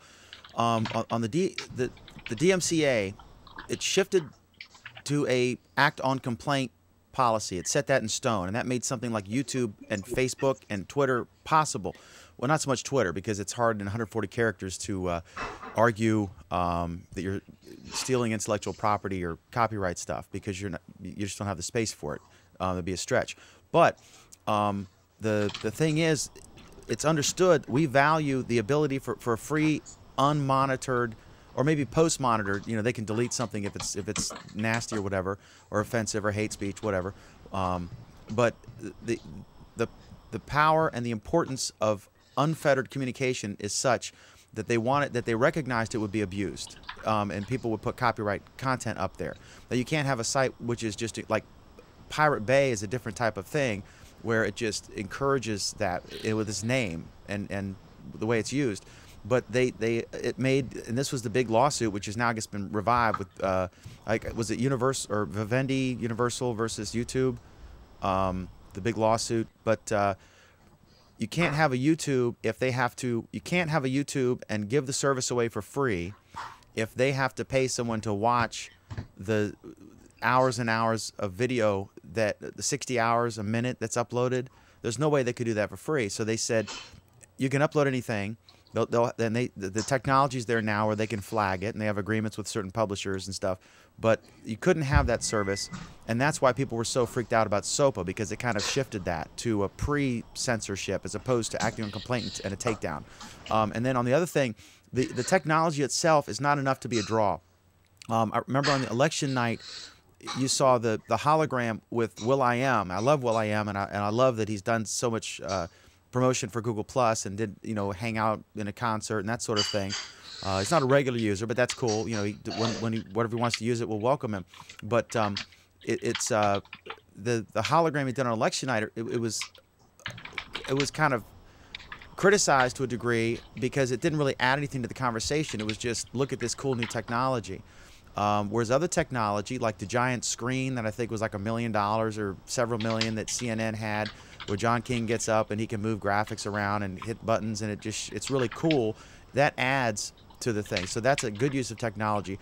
That awful daytime program on CNN where they were just reading random tweets and just filling up sort of almost like a reality show where they were trying to save money and not have actual producers producing original stories. I don't want to watch that. I have my own Twitter stream for that. But then you can also have viewer comments that are carefully culled, like at the end of 60 Minutes, or Bill O'Reilly when he has letters where people are disagreeing with him and he'll have a witty response. That's entertaining to me. And the 60 Minutes letters are great. They add to it. So the technology is not compelling enough to just have a show with that and let the technology will not carry your programming. You have to have a fast-paced, interesting, funny, or whatever your niche is show in order to get viewers. Go ahead, Hermine. I respectfully disagree. You know what? I just saw a cooking show this past week, and it's gotten better every single time. This guy, Larry, I don't know his last name, Fournier. What he does in his cooking show is he has different people who are cooking the same exact dish, and he's not cooking at all. He's just coaching them through it. Mm-hmm. And that to me was, I mean, I sat there and I went, wow, that's brilliant. That is a twist or a spin on something that we've never seen before. So it's training. I think you're agreeing with me here. I mean, what I'm saying is you can't just, as a TV show, Jason couldn't throw up a Hangout and let any random person in and let people dominate the conversation and spout nonsense and expect people to watch because it's so cool to have a Hangout. You've still got to cull your panel, and that cooking thing is an excellent idea. That's awesome. But it's not relying on the it's relying on the Hangout, but the Hangout itself is not the reason they're watching. They're watching because this is so freaking cool that we can, it's just neat. You can watch all these people and they're making mistakes, or some people get it right, and you can watch as they progress. So that's really neat. Honestly, Dan, I think that is the draw initially, though, because a lot of people will tune in and they'll be like, hey, that's pretty cool. Like what we did here in Guam is I built a system where people could actually send text messages, and then their feedback would appear at the bottom of the screen. And we did half machine moderation, half human moderation, so we made sure that everything that appeared on air was clean. But that lasted for maybe about a month or so, when people were just watching our programs more because they just thought it was so unbelievably neat. And then it started to shift where, okay, now I've actually got utility, and now I'm appreciating the fact that I can converse with the show host and with the guests and everything like that. So, but initially it became more about the glitz and the glamour, and then it became about the actual, initially it was about the sizzle, and then it became about the steak. Yeah, so it was a trick, a hook, and then it changed, right? Now it got you in there. Yeah. Let's pick up a couple of comments here from YouTube. Somebody asked, what would stop anybody from streaming a sex video on Hangout on there or something like that? Basically, I think there's a terms of service that you have to abide by that Google gives you before you get Hangouts on air, and porn is not one of the things allowed using the terms of service, and a bunch of other things aren't as well. And so essentially what's going to happen if somebody does it, they violate the agreement, which means A, they're not going to get it anymore, and B, most likely they'll wind up with some criminal charges potentially for public indecency or something like that. So I think it's doable, but I think people will get in trouble and they'll only be able to do it once. So that. But better comment here was from, looks like it's probably Dr. Levin. It said Blind Veterans Help Desk will offer Google Hangouts as a relay for blind vets and deaf vets. Google and Cox Communication are supporting this via their nonprofit. It'll be released near Memorial Day. So there's another example of, excellent use of Google Hangouts for very, meaningful, basically, endeavors. And speaking of being on the topic and Swift, let's move on to the next topic. Right? Yeah, one last comment. George Cozy to Jason Salas. You can't script life. There should be fair use clause for copyrighted material and live transmissions. We don't control everything that happens around us. Not everything should end up in a court of law. Precisely. Thank you, George. Yeah, and one more thing. I mean, it's a comment I made earlier. How much do you think this HOA distribution to everybody is going to increase pressure on Google to offer a little more moderation control? Absolutely. One case in point, what happened on your show, Dan, that you had no control over, and that was quite an interesting thing. I'd never seen you lose it on a broadcast before. But you know, it's an interesting thing, and it's going to happen. You know, you have to decide whether you want it to go public or you want it to remain invite only. There are a lot of issues here that I think are going to increase pressure on them for more moderator controls. And I think they will do it. I don't have any doubt that Google will provide it. Dan? Yeah, that's Pam, go ahead. I'm sorry, were you able to go back and edit that out later, or did you just leave it? I'm not sure what to do. About? Yeah. Oh yeah.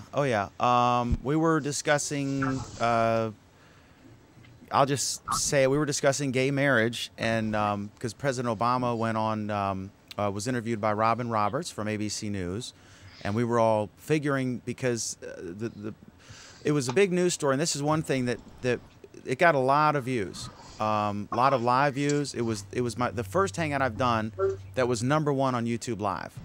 And we were talking about a controversial topic, and we got a lot of views.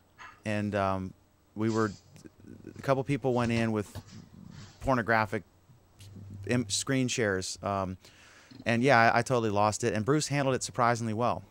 So I think, considering Bruce's background, it's probably not something he regularly sees.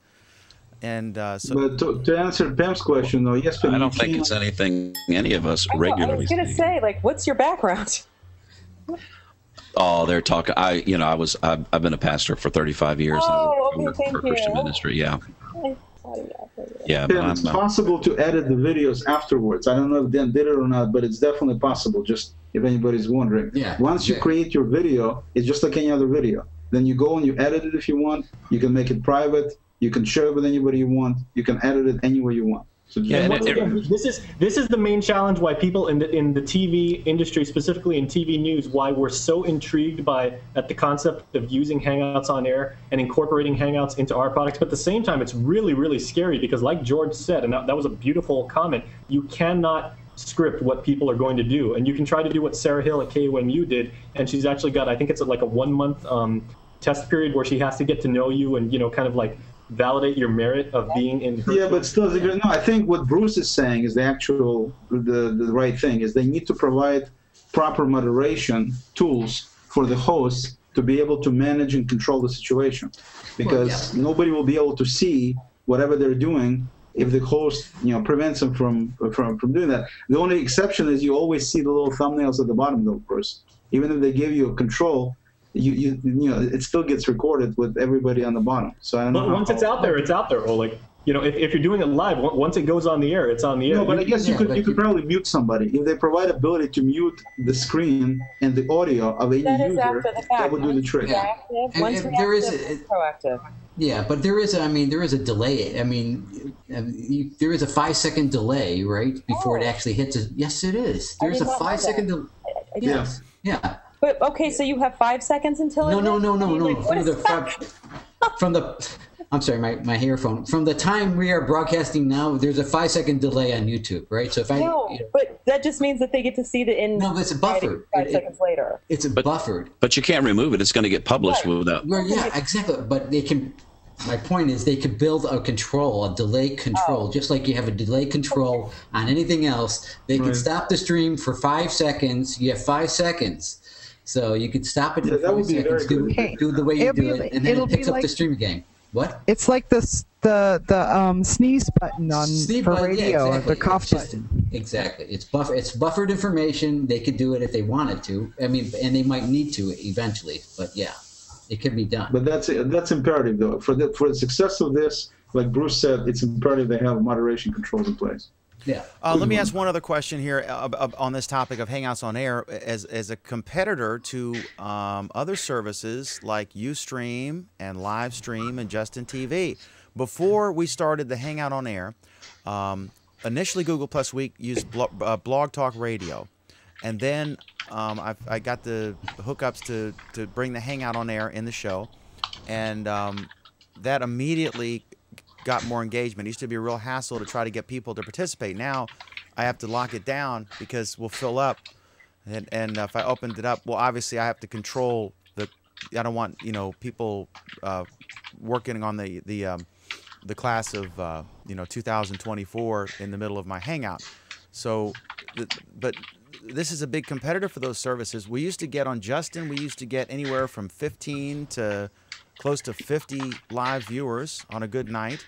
Now we can get on YouTube, and we'll regularly be on the front page of YouTube Live. We're there now, usually in the first or second row. And this is a big competitor. This is going to divert some attention away from LiveStream and Ustream and Justin TV. Any thoughts about that? I'd be kind of nervous. I love the fact, Dan, that you referenced the blog radio. It's like, right. That's awesome. Wait, Dan. Wait till they open it. When they open it up to the other side, when you have like the different software packages that allow it to stream. Like right now, I think on Wirecast you can stream to, if you're a YouTube partner, you can stream, right? So once they start opening the software packages, opening up that they can stream like with a TriCaster and some other software directly to YouTube in a Hangout situation, it's going to really put a crimp, I think, in the other services, LiveStream, Ustream, Justin TV. I think for a lot of them, it just means annihilation, Jeff. Yeah.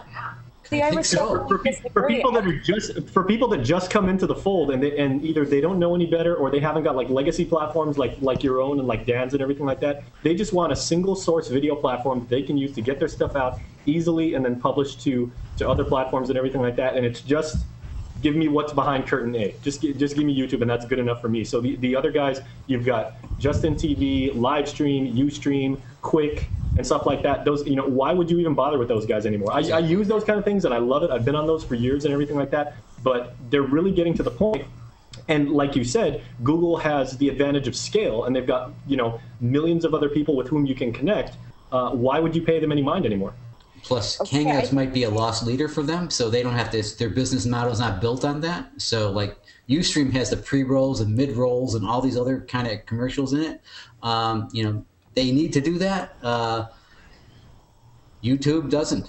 But they are going to monetize it, Hermine, aren't they? I mean, they're not monetizing the live stream, but right now we're creating content that could be monetized on YouTube. Millions and millions of people are creating content that by default gets uploaded to their channel, and nobody's going to download it and upload it to something else. You're going to leave it on YouTube, and you're going to turn on the monetization if you have a hot show, and they can make money that way, right? Right. But I also think the competitors that you guys spoke about, their business models are just going to have to change. But they have so much of a leeway or lead in that they've been doing it for a while, and they probably have some other content, some aggregation. And it's interesting because it'll happen, in my opinion, in a couple different ways. They'll either start producing their own great content, they will start distributing in a different way than we've seen before, and I think it will probably happen through aggregation. They understand a lot more of the great stuff that's really out there, and if they can start culling that and pulling it together so that viewers like the rest of us can find something worthwhile to watch on these sites, I think they'll be sitting in a really good position. I do want to shed light on something else. I was going to say, I think Snooki and the situation might have something to worry about. Yeah.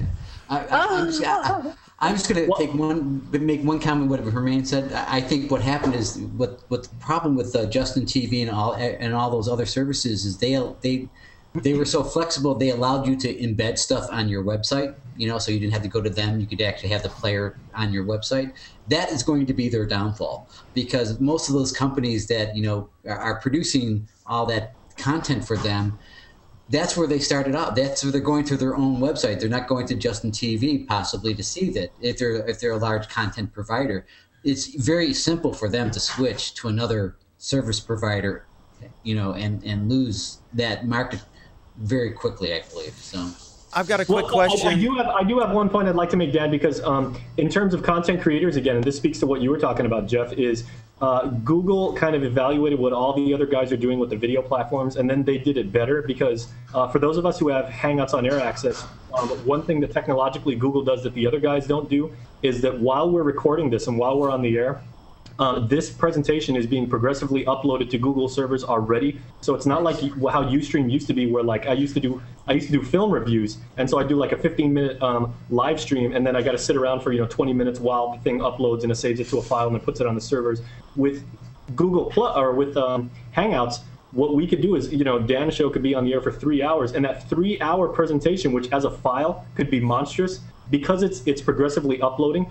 As soon as he hits stop live recording and everything, the thing's ready on YouTube 3 minutes after that. The turnaround time is insane, and as a content creator, that is critical.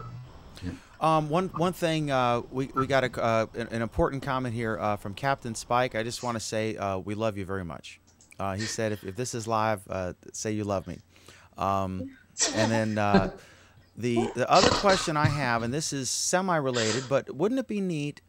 I remember watching Leo Laporte, who runs that wonderful This Week in Tech and the Twit Network. He's said several times that even though they're focusing on the television version, that most people listen. They get the audio version and they'll listen to it. Most people don't watch or listen live. They download it for later, and the vast majority, because really, like this show, there's a 2-hour window when you can watch it live. And then over the next week, there are, 24 hours times 7 opportunities you can watch it live. So it's just. But that's because you do editing. Not the Hangout. What do you mean? No, because if you uploaded this raw, like without any post production and everything like that, it would be because of, like I was saying, because of like progressive uploading while you're on the air. It would be ready just a couple minutes after you stop broadcasting. Correct. But what I'm saying is that most people don't watch it live. Like right now, we'll have probably 100 different people have tuned in. We'll have tuned in at some point to watch it live. But this will get anywhere from 1,500 up to a good show. We'll get 4,000 views over the week on YouTube. So that's a 400 to 1 difference, and if that's right, maybe 40 to 1. But anyway. So the thing is, wouldn't it be neat, because there's no YouTube audio version. Google Music is a new or Google Play, whatever. Wouldn't it be neat if they would simultaneously, while uploading the video version of Hangouts on Air to YouTube, they could also upload just the audio to Google Music or Google Play or whatever, so that folks who are interested in not sitting watching, but listening on their iPods or their Android devices while they're jogging could easily do that. And that'd be more monetizable content for YouTube, and it'd be a whole lot cheaper if someone listened to it that way, but you can get the same money for the ad. I just think that would be phenomenal, because most people who consume the content that Leo Laporte creates, unless this has changed since his new studio and new focus on that, I think it was the vast majority would actually download the audio version and listen to it later. As opposed to watching and listening to it live. Any thoughts on this? And then let's go to the big international Guam competition. Is it iTunes that they're subscribed to it on iTunes, and he's uploading to iTunes? Is that how they're listening to it? Do you know? For folks, I guess they're downloading it. I think BitGravity makes the audio version and the video version available. But yeah, they've got their own media. They've got their own media platform. They got a third party that they go through, and when they're on the air, because like I listen to Leo stuff religiously. Usually the turnaround time is usually like maybe 2, maybe 3, 4 hours, like after they broadcast, and then they've got the stuff ready as an archive. And again, that was kind of my point, is because as a broadcaster, you want people to watch as much as they can live, but if for whatever reason they can't, you want the archive to be available as soon as possible. Well, it doesn't matter, Jason, except you can't interact with someone who's watching later. But they have definitely have enough interaction because, in fact, their chat room goes so fast you can't even keep up. I mean, they can't keep up during the show. We'll have, 300 to 500 comments in a show during the course of the show, and we can kind of keep up with that.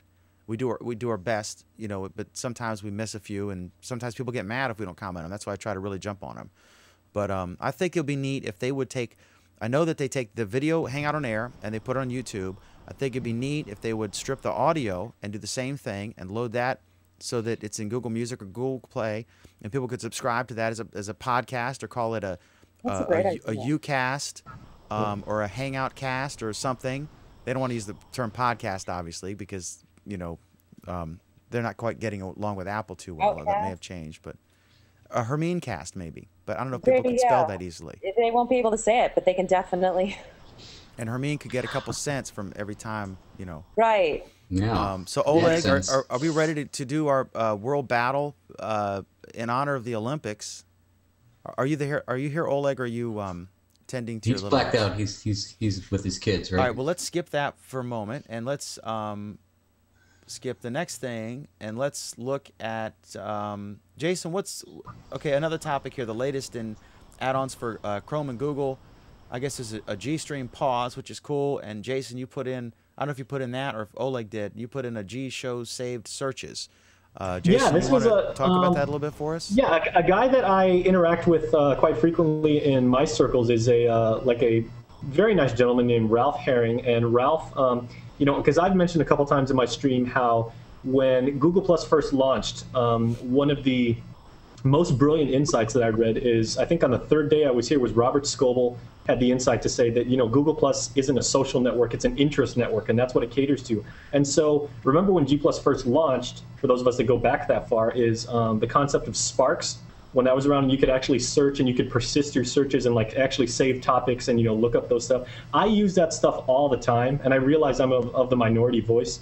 But when trending topics first came on Google Plus, that seems to be the bigger draw right now, because it's more timely, it's more topical, whatever. So that with the Google Plus redesign, that has gotten a lot of the focus, and the My Saved searches has kind of been relegated to underneath the Explore tab. So what Ralph did is he went ahead and created a little extension that just basically takes your saved searches and just puts those on your Google Plus home, on your home screen, and actually puts those above the trending topics. And little simple hack and everything, really really useful for those of us that still like Sparks.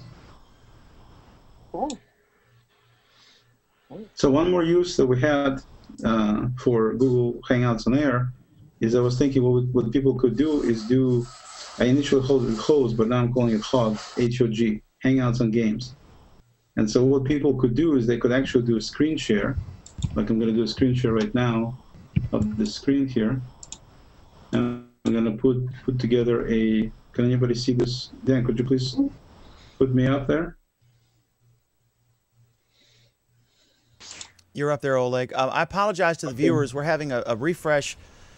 I guess I don't know what's going on. I don't know what the deal is, but we're having an issue with the updating on the screen. I guess they're congested right now. It must be prime time or whatever.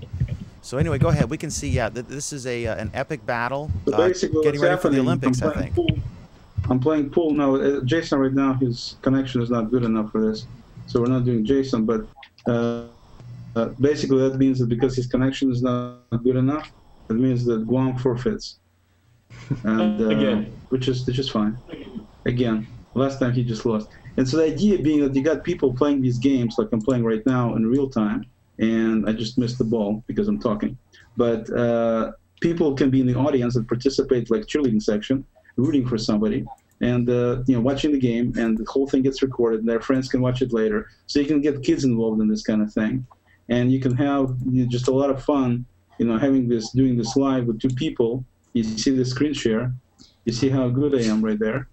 And I just think that, for younger audiences and even adults can play all kinds of different Google Plus games or anything else actually that you share on the screen, any other games platform, and then you record it on Hangouts on Air, and then after you record it, you make it available to your friends, to school, to family, things like that.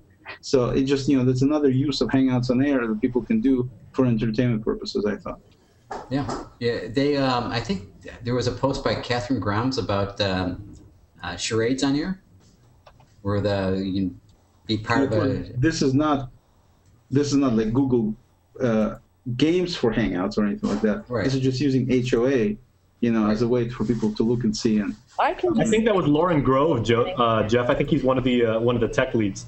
Yeah, but I saw her reshare of the post, but yeah, that was an example. Yeah, Oleg was really smart because he's using Hangouts to capitalize on the very successful model of creating the peanut gallery. So you have people cheering either for or against you. No, it's brilliant. It's a wonderful way to use the platform. I'm curious. Has anyone, because it just watching what it is that you're doing there, I can imagine being back in school and working with some of my classmates on school work and all sorts of things in Hangouts. Have you guys seen this used as an education tool very much, or heard much about how Hangouts? I'm definitely interested in looking at it. I heard a little bit about it. Do you see how I'm kicking his butt right there? And I win the game even when I'm talking. Yeah, I've definitely, something I've seen there is an effort Google and Education School for Education. Okay. And I think, yeah, using Hangouts to me, would be a brilliant thing for school purposes, for training purposes, for businesses too, because you can have a small audience, you can have somebody training, you have interaction, you can record it for others to see. I mean, it's beautiful. I know Hassan Shabir is taking a course at Stanford, their entrepreneurship course, and he those said are videos. a smaller group gets together, you know, because they're all international, 7 or 8 of them in a Hangout after every class, whatever, to discuss. I read someplace also there was a science project where each different group was responsible for a different part of the project. They had to work independently and then come together in a Hangout and then kind of piece it all together as well, where they're teaching how to collaboratively work. So that was kind of interesting. But I think it's just going to explode. Yeah, that's the game. Okay, so let's look at some viewer comments real quick, and then we want to discuss a new topic. There's so much exciting stuff happened this week, and every week it keeps getting better. This was an amazing week. Okay, so if Oleg, if you could check out the YouTube comments real quick, I'm gonna look at the. Sure. I'm gonna look at a couple things from Google Plus. George Cozy on our trolling. George Cozy said all that said about the creative screen sharing that occurred in one of my the News and Tech Hangout a couple days ago. I will say this though, Bruce, it was the most viewers we've had in a long time. We can get up to about 150 on a good night. We've done that before, but we had close to 100 probably, and we were the #1 on YouTube Live with all that nasty stuff in there. But he said, all that said, there's surprisingly little trolling on Google+, a lot less than it could be, from George Cozy. From Carlos Balderas. Well, just because George doesn't see it. Today I heard from one of the very prominent people on Google+, the nastiest comment I have ever seen. And it's just ridiculous that people, write this kind of stuff. It's just ridiculous. I mean, Google definitely should do something to make sure these really vile, obnoxious, nasty posts do not get into the streams, because it's ridiculous. We need more funny cat pics. From Carlos Balderas, I had to block and report someone for the first time on Google+. The person I circled posted sexual content to the public stream, and I politely asked him to modify what he posts. Not only did he not cooperate, he plus tagged my name and posted an image of something even more disturbing. So that did not succeed. George Cozy responding to Carlos, he said, stuff like that is unavoidable. There will always be idiots around. I only blocked one person since I joined last fall. That's remarkable when you think about it. And remember, as so simply and eloquently put by Linda Laurie when she was on here, she said, circles are for reading. You circle someone because you want to read their content, and you uncircle them if you don't want to read their content. If they're abusive, you block them, and that will prevent further upset, I guess. And unfortunately, these morons create new accounts all the time, and then they go ahead and basically do their thing anyway. So that's the drawback. Yeah, theoretically, if you don't circle somebody, you don't see their posts, but they can still get into you by setting up a new account, and they're doing it all day long, and it's just ridiculous. I mean, I'm telling you, this was such a vile comment that I just cannot believe somebody would sit down and actually write something like this. So, and this was don't say who, but this was a power user? This was a user who has over 1 million followers. I mean, it's a very, very, prominent user out there. And it was horribly, I mean, like I said, some people should not even be allowed on the keyboard typing this kind of stuff. Interesting. Well, if it's 1 million people, it must be, is it a recommended user or just a celebrity? Yes, it's a recommended user. Okay. Boy, this is going to be interesting to find out who it is. I'm sure there'll be comments about it, but you didn't hear from Oleg. Okay, next topic, Gmail integration. This is fantastic. I guess I heard a couple complaints and about 10,000 praises. What they've done is, I guess are they doing it to mobile as well? Real quick, Oleg. They're doing it not by mobile. I haven't seen the same thing on mobile yet. No. But didn't they announce that they were going to? But it's not there yet. Actually, I'm going to check right now just to make sure I don't say it wrong. So here's the thing. What they're doing is, if you use Gmail and everyone has a Gmail account, if you have you may or may not use it a lot, but if you have Google Plus, you have a Gmail account. But what they're doing is they're saying that they're bringing in those notices that used to say, and it still says this on my Android device, but you're in your inbox. If you turn on, you should turn them back on if you turn them off. And check this out. It's amazing. Right in the inbox, when you get a notification that Oleg mentioned you in a post, or Oleg commented and mentioned you in a comment on your post, or whatever your notification is, instead of just being notified and then having to log into Google Plus, which is kind of a hassle on a mobile device, it's faster just to look at the email. Now, on the desktop version, and perhaps on mobile, we're checking. No, it's not. It's not on mobile. Okay, so it's just desktop, but it's amazing because right in the email message, you can show the screen. +1. Okay, go ahead. No, show the screen. I am. You can +1 the. I'm not sure you got a window over. Okay, there you go. It's not great quality. Unfortunately, there is +1 right there. Yeah, so you see, you can comment right there, and it looks like he's in Google Plus, but he's not. He's in Gmail. Yeah, this is Gmail, and I can just type in my reply. You almost don't even notice you're in Gmail when you see it. It's really incredible. Yeah, no, you practically don't. But it's the same. I have an extension that saves everything I type in comments. That extension is available right there from Gmail as well, automatically. So it's very, very cool.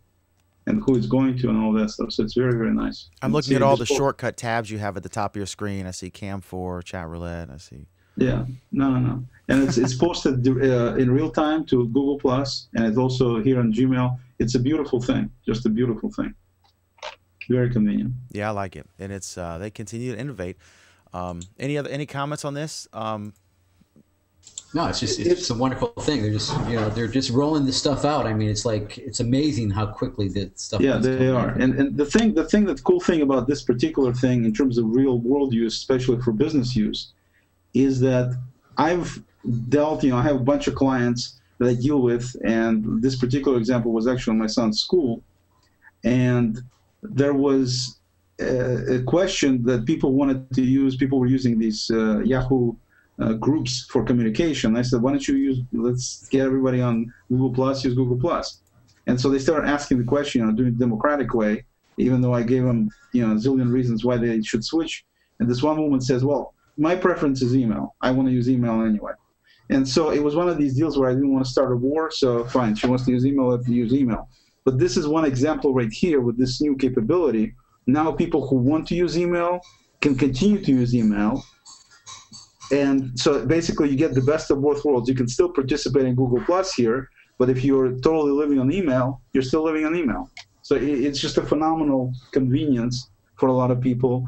And it also is very, very, very well implemented. I mean, it works exactly like it does on Google Plus itself.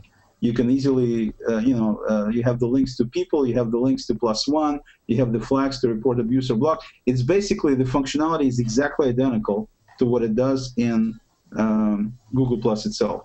But you're doing it right from within Gmail. And of course, you got the whole searching and everything else as part of it. So beautiful, beautiful job, Google. I think, Oleg, you had another thing you wanted to talk about related to this quickly, on the subject and simple filter. Basically, first I wanted to do a little disclaimer. I wrote a little bookmarklet for, then perhaps we want to use it, but anybody can use this thing. And later on, I'll do a whole video on it. And, if anybody's interested, they can see it on my stream. Basically, what it is that last week, we had this little deal that Alan put together that allows you to initiate a Hangout from a website. So basically, you're doing an interface between a website, and then selection is made, and then Hangout gets started, people get notified, and like it was a help desk type situation. Alan's approach is great, but it's not for the meek in terms of being able to implement it. You need to know a lot of different things to do it. And what I thought would be useful for specifically Hangouts on Air is it's not the same thing that Alan did. I want to make sure nobody confuses it. It's a way to put specifically your Hangout on Air on your website, but it's a way to do it using just a couple of clicks very, very easily. So case in point here is you have a little bookmarklet, which I'll provide the code. It's a one line of code, and there is also a little PHP file that's probably, I don't know, maybe 5 lines of code. And if you stick it on your web server, as part of your website, and you put a little bit of tiny bit of code where you want to see it on your website, then what ends up happening is the way it works is you start your Hangout on air. You have on the right side at the top right corner, you have a button that says Embed. And so you get the embed code, and embed code looks something like, let me see if I can show it to you. Yeah, right there. You see this? Let me make the font a little bit bigger here. Mm-hmm. So if I... yeah. I got it. Yep. Basically, it just makes, it makes this iframe, and so essentially that's the code you get from Hangout on Air for your Hangout. And so what you do is you copy that code, so you do Control-C after you click on Embed, and then you click on my little utility here, which is just a bookmarklet at the top of my screen, and I call it HOA Live. You can call it anything you want. And then it comes up with a little request that says, give me the code. So the code you just copied, you simply paste in here, click OK, and you're done. And now it comes up with this little screen that says Hangouts is now on your website. If I was to go to my website now, which is right here, and then I click on my See Videos link, which is where I have the video, on that particular page, right in the middle of the page, is the it's a link back to the book video for the Hangout. And if I click on it, just so you guys can see it real quick, you can see we're doing it right now. So it's right there. Okay, so that's Dan's video right now being actually shown right from my website. And all it took me was just a click to copy, click on my bookmarklet, do a paste, click OK, and you're done. I mean, that's as simple as that to get this thing on any of your websites. Get the player so people can watch it off your website. Now, if you have a blog, for example, using Blogger, I was talking to Mike Downs the other day. He uses Blogger for his website. Then it's easy. You can just click simply. It's even easier than this. You simply click on. You copy the embed code like in the first step I showed you. Then you simply paste it right there in the Blogger, and you publish the post, and then it winds up putting the player on that particular post. But a lot of people have just websites, and this way it makes it very simple without doing any coding. It's just initially a tiny little bit of setup. It allows you to have your Hangouts be available on your website with just a couple of clicks. That's it. Oleg? Yes. Once the live feed is over, will it re-show the archived video? Yes. What it does then at the end, once the actual video is done, then it'll be available just for playback. So it'll still be there, and you'll be able to play it back, and everybody who comes to your website will be able to play it, as much as they want to, basically, from that point on. And it's not going to change until the next time you do another Hangout on Air that you decide to put on your website. Now, if you don't use this little bookmarklet, then your website will continue to do nothing than play that one video. That particular video. Okay? Does that answer your question, Pam? Sorry, I was muted. Yes, it does. Thank you very much. Okay. And also, final thing I wanted to point out that you can also take the same functionality, and you can use this to embed any video. It doesn't have to be Hangout on Air. It could be any video that we have embed code for. You can use my little bookmarklet approach thing to do exactly the same thing with any of your videos. So that's my little bookmarklet deal for today. Yeah, that's nice. Nice and easy. Very clean. Thank you. Okay, so I guess what we'll do is let's that's awesome. And Oleg, I would ask you if you could please, if you have a post explaining this or something along those lines. I will create one. I will create a video. I'm going to try to see if I can match Alan in quality in terms of the video and show exactly step by step how to do this. And I will definitely get that done and post it on publicly.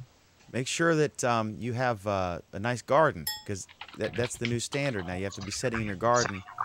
But yeah, I was so impressed. I was so proud of our buddy Alan, who's hopefully going to join us. Chi, we're hoping to get him in tonight, and he just sent me a message. He's flying right now, so he should be on next week. So we hope to get him, and we'll do a post post thing on the Hangout stuff, and where we are. Gary, can you mute or mute your mic or something, because I'm getting a feedback from you, buddy. Okay, so I guess the next thing is we want to discuss. Very interesting. The new app came out for Google. I gotta mute Gary. For iPhone. Yeah, I'm sorry. Just he can unmute himself when he was talking. I'm just getting the echo back. Okay, so one thing I found really interesting was that Google Plus introduced I don't have any iOS devices. I rely on Oleg to give me advice on those, because he's such a big Apple fan. I mean, he owns everything. Shower curtain has the Apple logo. But anyway, and if not for cats, he'd just do nothing but Apple. But the thing is, what's interesting is that they released the iOS version of the new Google Plus app before they released the Android version, and they hadn't done that in the past. And I'm speculating. I would guess that it's just a matter of because it was done first, and they're trying to add some more stuff to Android. Gary or Bruce, Oleg has just popped out for a moment. Do either of you guys have any thoughts on this? I mean, I guess you. Do either of y'all have Apple stuff? I don't have any Apple products. Do either of you guys? Yeah, I don't have any Apple stuff. I have an iPhone, and I actually preferred the former version of the Google Plus app to this one. I mean, it's pretty. It's got a lot of eye candy. You see the pictures. Sometimes I'm not necessarily wanting to see more than a thumbnail, and it seems to slow it down as far as scrolling.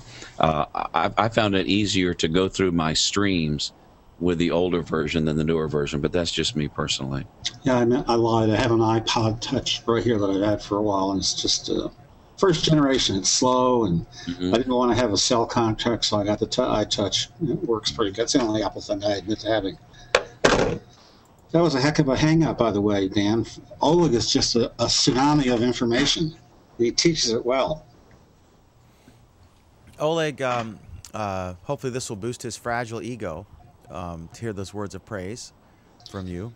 And okay, so I'm going to look at some. I'm going to look at some comments here, and then hopefully Oleg's coming in and out. He's got some tech glitches, so I'll do some comments in here, and then we'll get Oleg's take on this. From Margie, Oleg is awesome. Where's the link to the bookmarklet? He's going to do a post, and we'll link to it in the video and in the description and stuff like that. Oleg, it may not be. You missed my comments praising you, Oleg. Yeah, you missed that part. You're getting. I said you were a tsunami of information. You've overloaded my system. Sorry about that. Yeah, Oleg got some praise, and I said that was a much-needed boost to Oleg's fragile ego. But he's going to do his bookmarklet, which is really cool. So we'll have that. I'll add that to the YouTube video description. If you're watching on YouTube, we'll put a link to that in the bottom once he does that post. And same thing on Google Plus. It may not be there immediately because he's got to write it up. This weekend, I'll get it done this weekend. Yeah, I'm interested, Oleg, in your estimation of the new Google Plus app for the iPhone. I actually prefer the former to the newer one. What's your thoughts on it, since you have? Well, Dan, just for the record, so everybody knows, Dan is joking about me and Apple. I'm not a fan of Apple at all, for many different reasons that we'll go into. I'm an Android guy, through and through. So basically, I looked and read all the posts and the reviews and everything else, and I haven't used the iPhone version before. From everything that everybody said, they said this is a much nicer looking, so it's much more into visual in terms of the pictures being a lot bigger. It's a lot more image oriented, this version. Also, when the way the actual posts pop up with a little animation where they're kind of flying in from zooming in every time you swipe to go to the next post, it's just much visually. And for a lot of Apple folks, obviously, visual is top deal. So Google made it more visual, and so everybody pretty much I read said that they like a lot better that it's such a nice new version. And also they commented how nice it looks on iPad, even though you're basically just making it twice as big and running it. It's the same pretty much thing, just running it twice as big size basically to run on iPad. It's not any different version for iPad. So my take on the whole thing with that, some people complained that what's wrong with Google? Why are they releasing it for you know, one guy wrote this ridiculous article. I thought the article actually was good. The headline was totally dumb in my view, saying that, you know, Google Plus is releasing this new app for iPhone, nicer app, and they're giving the Android the cold shoulder, which is total BS. And, you know, Vic Gundotra clearly explained that it's nobody's giving anybody any, you know, cold shoulders. It's just the fact that they probably don't have the, he said they're going to put some new extras. They're probably going to be, he said, worth your time to wait into the Android version, which tells me that Android version will be better, as it's always been superior to the iPhone version. And properly so. I mean, it's their product. Android is their product. Nothing wrong with them pushing Android more. I mean, I'm totally with them on that. Right now, they released the iPhone version, I think, because it was available, ready to go, and there's no reason to delay, and just because, you know, Android isn't ready yet quite with all the features and stuff. And number two, it's also, I think, is a goodwill gesture, because so many people harp on Google for being so narcissistic, basically, that they only push their own stuff. And, you know, it's even amazing that they even have an iOS version, things like that. So I think this was a good way for Google. It was an opportunity to show that, no, we don't just release Android stuff first. We don't make it always better. We release good stuff for iOS as well, and sometimes even ahead of Android. So personally, I give kudos to Google for releasing it when they did, instead of waiting until Android was done. And from everything I've read, like I said, I'm not being an iOS guy at all, most people seem to think that it's a beautifully done interface, much nicer than before. They went with the same concept that they talked before about enhancing the visual aspects of it on Google Plus, which is when they made the pictures be more visible, bigger, things like that. They did the same thing with this mobile app as well. And so, you know, like I said, I think it's great. Can you say, Bruce, why you don't like it as much? Well, it's just it's fatter. Every post takes up more on the screen. It takes me longer to scroll through. Sometimes, you know, it's like my Twitter feed. I want to be able to scroll through it. If I see something that interests me, then I'll tap on it to look more. Sure. But you know, you know, instead of 2 or 3 lines per section, you know, and being able to see, say 4 or 5 posts on the length of my screen, I can only see 1.5. Right. So it's just a lot more effort to go through them quickly. But do you agree with the sentiments I mentioned from what I read, that it does look nicer than before? Yeah, I used the word eye candy before you came back on. Yeah, it's visually pretty to look at, but it's not as functional to me. I see. For folks watching on Justin or on YouTube later, I apologize. There are some times when they're talking and I'm on. I switched. You just see me doing something, and what's going on is I'm getting really slow response on the Hangout. Are you guys seeing issues? It was worse when there were more people on. I'm thinking there's some congestion issues, or is it just me? Because I rebooted everything and I've got really fast internet here, 30 down and 10 or 20 up. Did you guys find earlier in the show, especially, that there's people will be frozen for a while and then it's slow to update? And it actually totally died on me just a few minutes ago, so I had to. Yeah, me too. It's been pretty smooth in California, Dan. Well, I mean, you're across the street, you know. Yeah. You know, you've got a special cable from Google. Right. Only Kansas City will beat you there once they build that up. But anyway, so when they were talking and you saw me, it was because I was trying to invite. Apparently, Alan and Sariq, for whatever reason, can't see. It says that it's. They're saying they can't get in. They were invited. I just invited them again, Alan and Sariq, and they're trying to get in and they can't. So I'm not sure what's going on. We may end up. I may end up. I don't know, but yeah, I just invited both of them. They will not. That's okay. But hopefully we can figure it out. Worst case, we'll just start over. Do a new Hangout. We'll just repeat the show from the beginning. You guys cool with that? It's about 3 hours. Just kidding. Oh, yeah. Okay, so let's. I guess. In terms of some other comments, we didn't talk about the email part, which if Alan can't get in, I'll just say it on his behalf. Basically, one of the, Alan is the usual deal that it's great, but it has pitfalls. He has to introduce the negative aspects of it because he's Alan. And so he basically, one of the things he said was the fact that, the filtering, you cannot filter right now easily just the Google Plus messages in your Gmail. So going back to that topic again. And he's right, you cannot. I mean, they don't have the command right now. But what you could do, which is what I suggested, is basically put in something like set up a filter looking for from being at plus.google.com. And if you do that, vast majority, I would say over 90, probably 5 to 99% of everything you'd see would be nothing but Gmail messages. I mean, Google Plus messages in Gmail. So it's possible to, you know, do the, in my case here, what I did was I set it up in my Gmail, and I set it up as a quick link.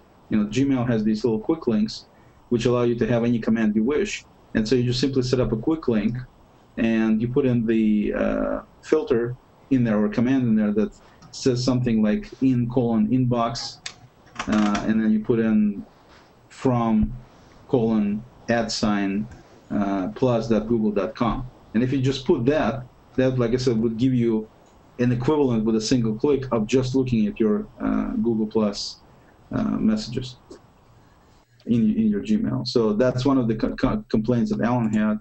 The other complaint he had was, you know, in terms of how it fits into the bigger picture, what else are they going to do?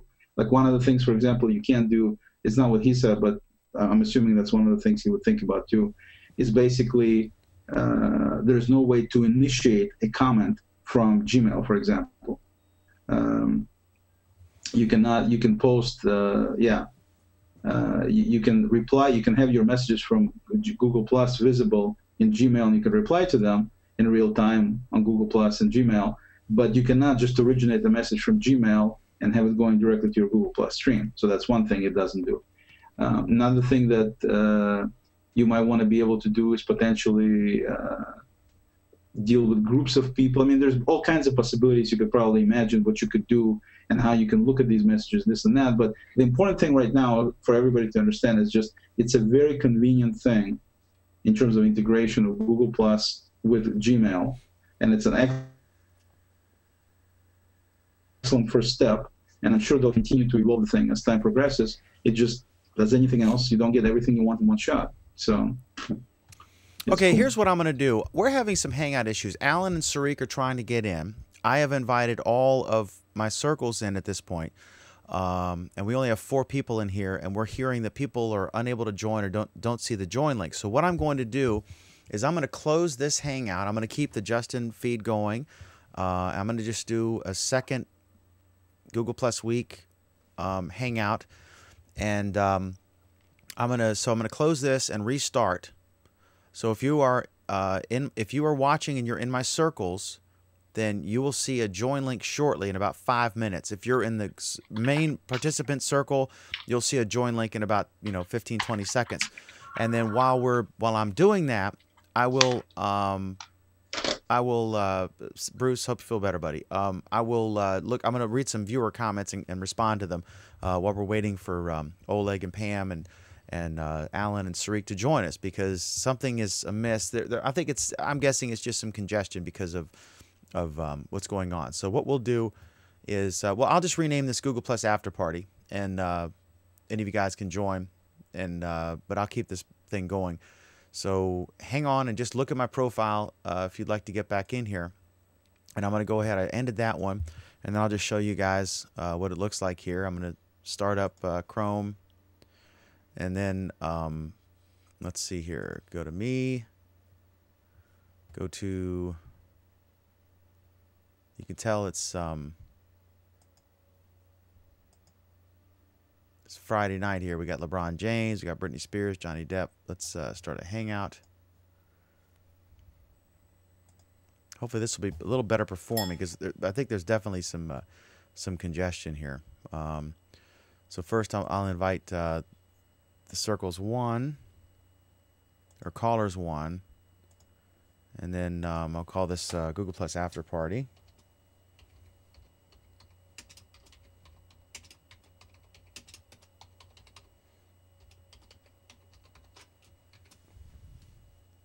And I'm going to spelling it miscorrectly here. I apologize. This is obviously a lull.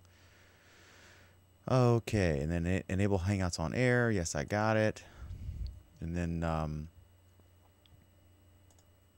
right, we're in there. And then let me invite the the main group. Hangout. All right, so hopefully we'll have some folks joining us now, Alan and Sarik and others. So let me look at some comments from folks. Let me look at some comments here from the web while we wait for everyone to come in here. It's amazing to me that even when Google is spoiling us with releases, there's new stuff coming out practically every week. Some still find it necessary to complain that Google doesn't release things quickly enough. Sarik, of course, is probably the biggest complainer. I'm just kidding. He just joined us.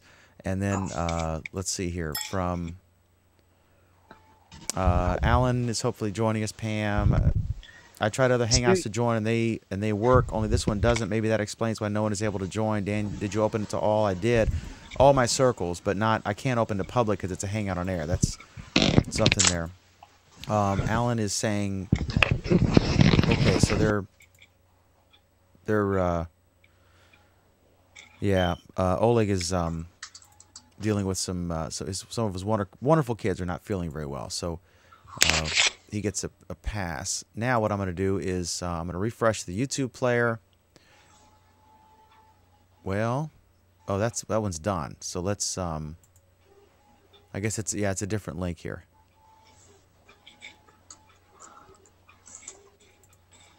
Oh, I haven't broadcast yet. Oops.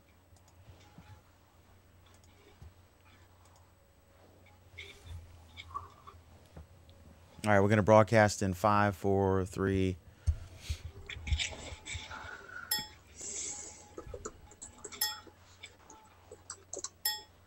Hi, folks. I'm Dan McDermott from Google Plus Week, and we are in the Google Plus Week after party because the first Hangout was giving us more issues than the National Geographic has issues. So we're trying it again, and hopefully we'll get some folks in here. So thank you. Welcome, Pam, and welcome, Sarik. So what I'm going to real quick do is I'm going to look at our comments. Oh, I can't even. I got to figure out how to do this because this is talk about a lull, you know. I guess I got to go back to the other video,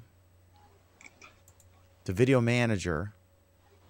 And it's not even showing up there. So I have no way to look at the comments. So I will wait for that video to get processed, and then we'll try to address the comments that came in at the end of the previous part of the show. So the fancy version that most people will watch, this is all one thing, but we're having some Hangout issues.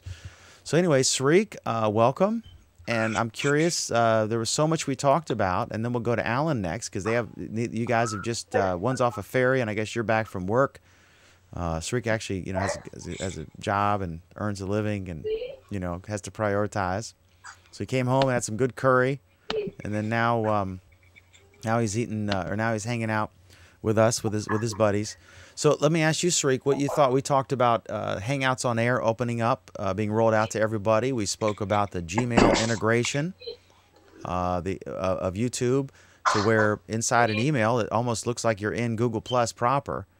And you know, so what are your thoughts, Sarik, on any of these things that we've discussed tonight? I guess you looked at the topic list. I think I got Hangouts on Air today or yesterday night. I mean, I never tried, and I was just a few minutes back, I tried to create a Hangout. They're like, oh, voila, I have Hangouts on here. Not that I'm going to be a competition for Dan McDermott, as somebody said, but I think it's good. You know, you never know when you have to when you want to actually publish something, or when you want to have a discussion which is public, blah blah blah, but not like a show like how you can. That's only a few people in the world can. But anyway, but I think more than that, I think the integration with Gmail. George Corsi made a very good comment, and Alan was commenting on that as well. As far as George is concerned, Gmail is just another stream or feed. So if you can have that feed in Google Plus itself, that actually probably is much better integration as opposed to having, I mean, I'm not saying that the current integration where reply and post, just reply and post is great. I really love it. I don't know whether it's already available for cell phones or iPads. I doubt it. It's not. Okay. Did you see my reply to George on that point, though? You just said like 2 words, right? Did you say anything more? Basically, what I said is he's not thinking big enough. Oh, okay, yeah. So you're meaning that you wanted it mobile? No. The really, really interesting thing about the Gmail integration isn't that they integrated it. That's so what? Who cares? I mean, it's nice. Don't get me wrong, but you know, it's no big deal. The big deal is that it points out. Is Ermine saying that I sound funny? No, what I'm hoping that you're going where I think you're going. Okay.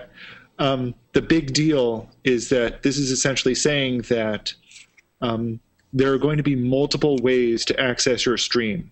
Ding, ding, ding, ding.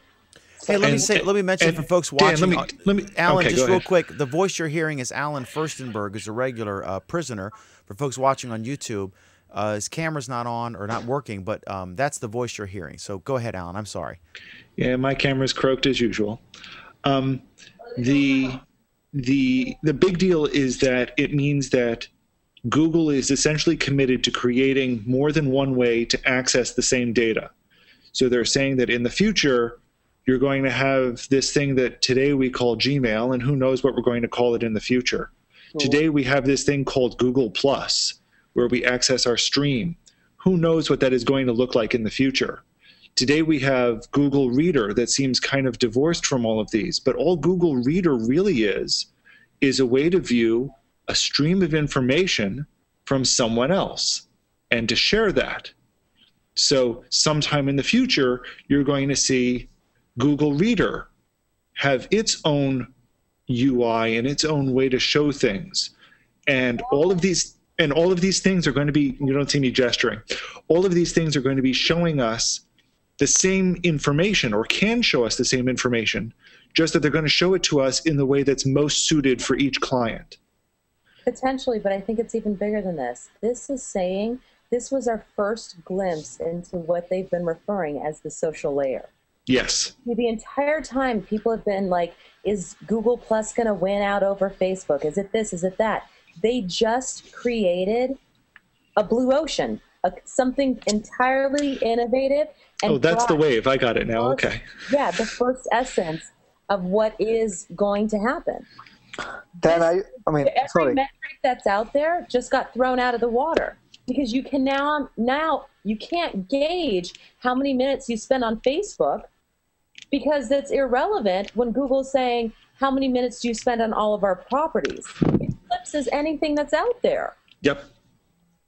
So that was the original idea, right? They always said that when you you use all our products, Alan and I always thought that unless you are completely integrated, the various products are completely integrated under the Google Plus platform, we can't really say that, or Google can't really say that.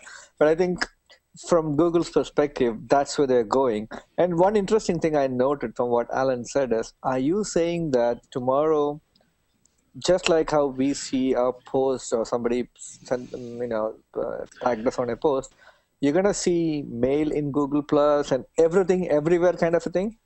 No. Well, here, what I'm saying more is maybe. The way I see it more is that each interface will be tailored to do things the way that's best for you to handle one chunk of data in the best way possible. So your priority inbox isn't going to go away because it is a very highly tuned UI for handling your priority mail messages. Your stream isn't going to go away because it's a pretty good UI for handling constant streams of information.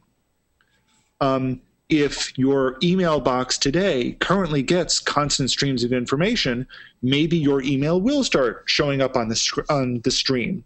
If that's the best way for you, and you don't see me pointing, unfortunately, if that's the best way for you to handle it. Good for you. And why would they want to have I understand that the view and the functionality of each application will remain what it was. The content is probably going to be accessible in different ways from each one of these applications. Right. So my question is, wouldn't that make individual applications relevant in the long run? So? I knew that you're going to say so. So what? I mean, it's not so much that it makes individual applications. Well, it does and it doesn't. It makes individual applications important to handle what they need to handle. So what it means is that the Gmail team will be a team of people who have a very, very finely tuned UI. Gmail will be perfect for handling certain types of information.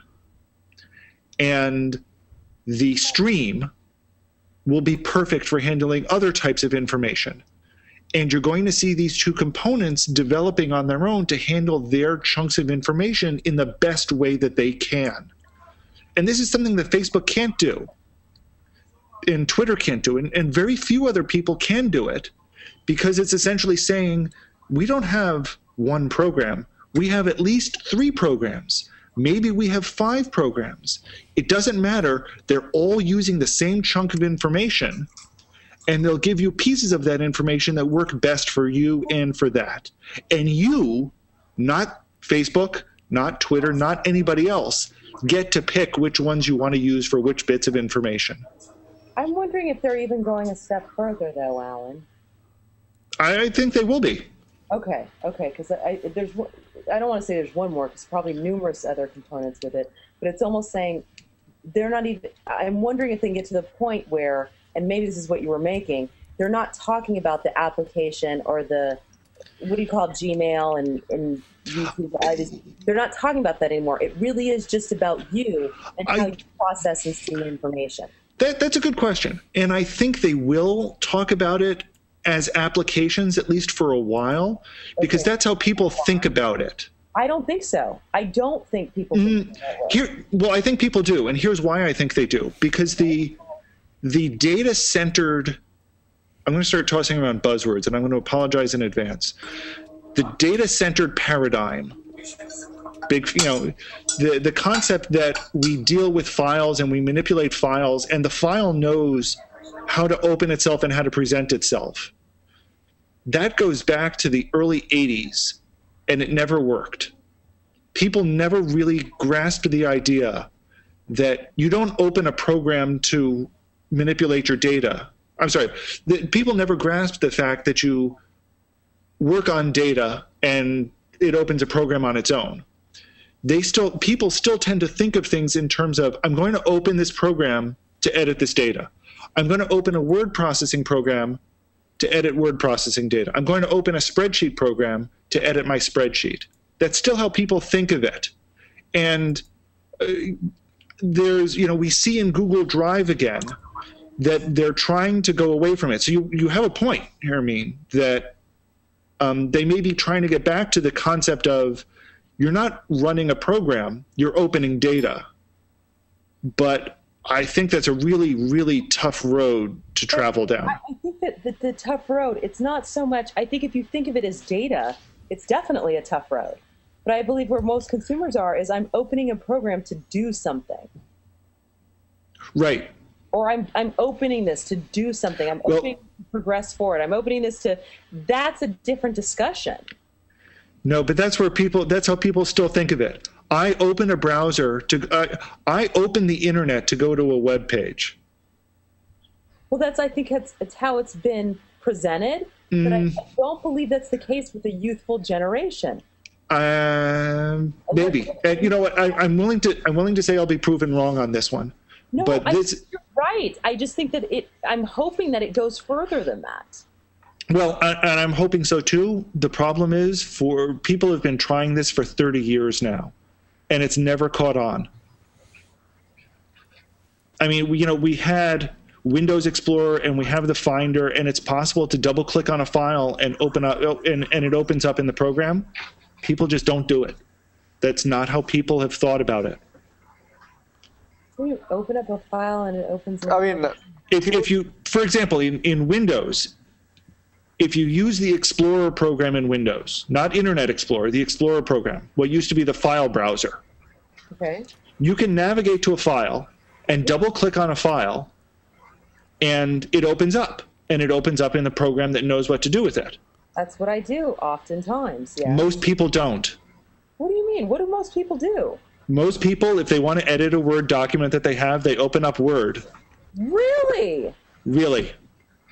Hermine, the fact that it comes naturally to you does not mean that a lot of people does not think the way Alan said it. No. This is why I respectfully disagree with where he's going. I think the younger generations, I hate to say it, do what I do.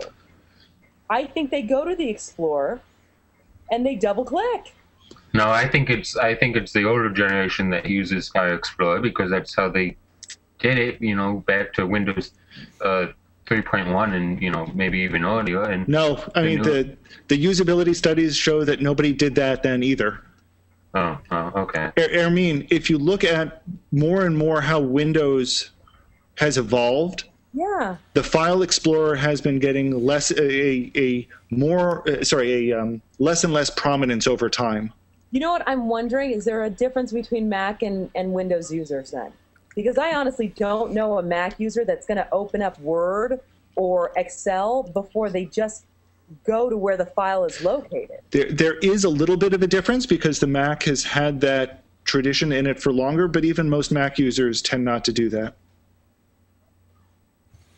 Let me do some comments real quick, and then we can continue our discussion from folks watching. This is first. I'm going to address some of the comments at the end, and while I'm doing this, I'm going to invite all of my circles, and if any of you folks want to share the join link, feel free. We'll just if you can figure out how. Oh man, I screwed up. I apologize. I just spammed my callers one group. I didn't want to do that. I wanted to just invite my circles. I'm so new here. I don't even know where to start. From Donna M. Davis, just play with it. Circle, do some basic Google searches, and I don't know if you're talking about Hangouts or Google Plus or what, but if you're talking about Google Plus, just do some searches for things that interest you and find people who are interesting. And if you're talking about this show, welcome to the show. Absolutely. And if you're talking about Hangouts on Air, do a Hangout with a trusted friend and play with it and just look at what people are doing, the Hangouts you like to watch, and you have the same resources that they do. On the iPad, the pictures look okay. The text is broken up. It's not clean at all. I think I'm not sure. That is interesting. I wonder if it is. I wonder if what's going on is it's designed for the iPhone and it's a little pixelated on the iPad, but they keep innovating. I'm sure that's part of it. Yeah. Yeah. And what went wrong? Which I will editorialize here. That is an absolutely criminal thing for them to do at this juncture. Criminal for them to do what? Criminal for them not to release an iPad-tuned app. Oh, I think it's hilarious. I don't think it would be that big a deal to do for them, but maybe they Apparently deliberately. It is. Apparently it is. Apparently it's too big a deal for them to create an Android app even. I think that's just coming in time. Yeah, of course it's coming in time, but Ermine, it reflects poorly on them that it's going to take them weeks, their own terms, weeks. No. Have you ever tried the Facebook app? Do you know how painful it is to use Facebook on an iPhone or an iPad? Yes, I do. So Google has essentially said they can't do it, so we're not going to do it either. I mean, No, what they're doing is they're prioritizing. Where are most people accessing Google Plus?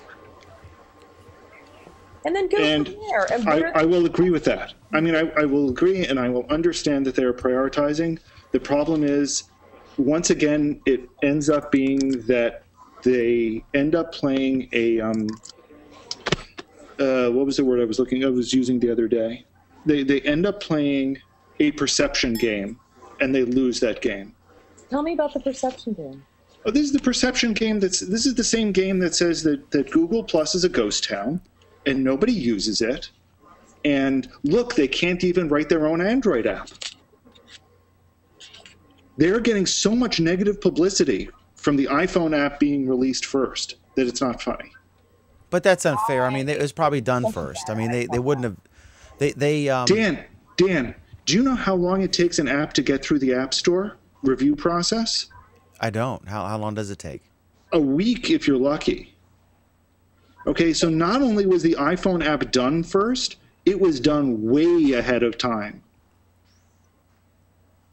Okay, but here's the difference with the iPhone app, and I just want you guys all to know this. There is one iPhone, maybe 3 or 4 generations still in existence.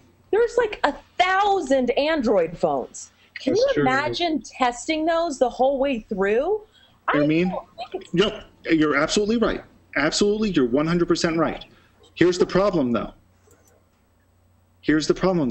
That now has Google saying Android development is so difficult, even we can't do it.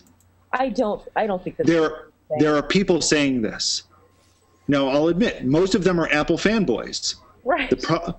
The problem is, the problem is that Google has been fighting a perception problem about how difficult it is to develop for Android in the first place, and they just gave that group more ammunition. Well, it's free, so you know what? I'm not trying to.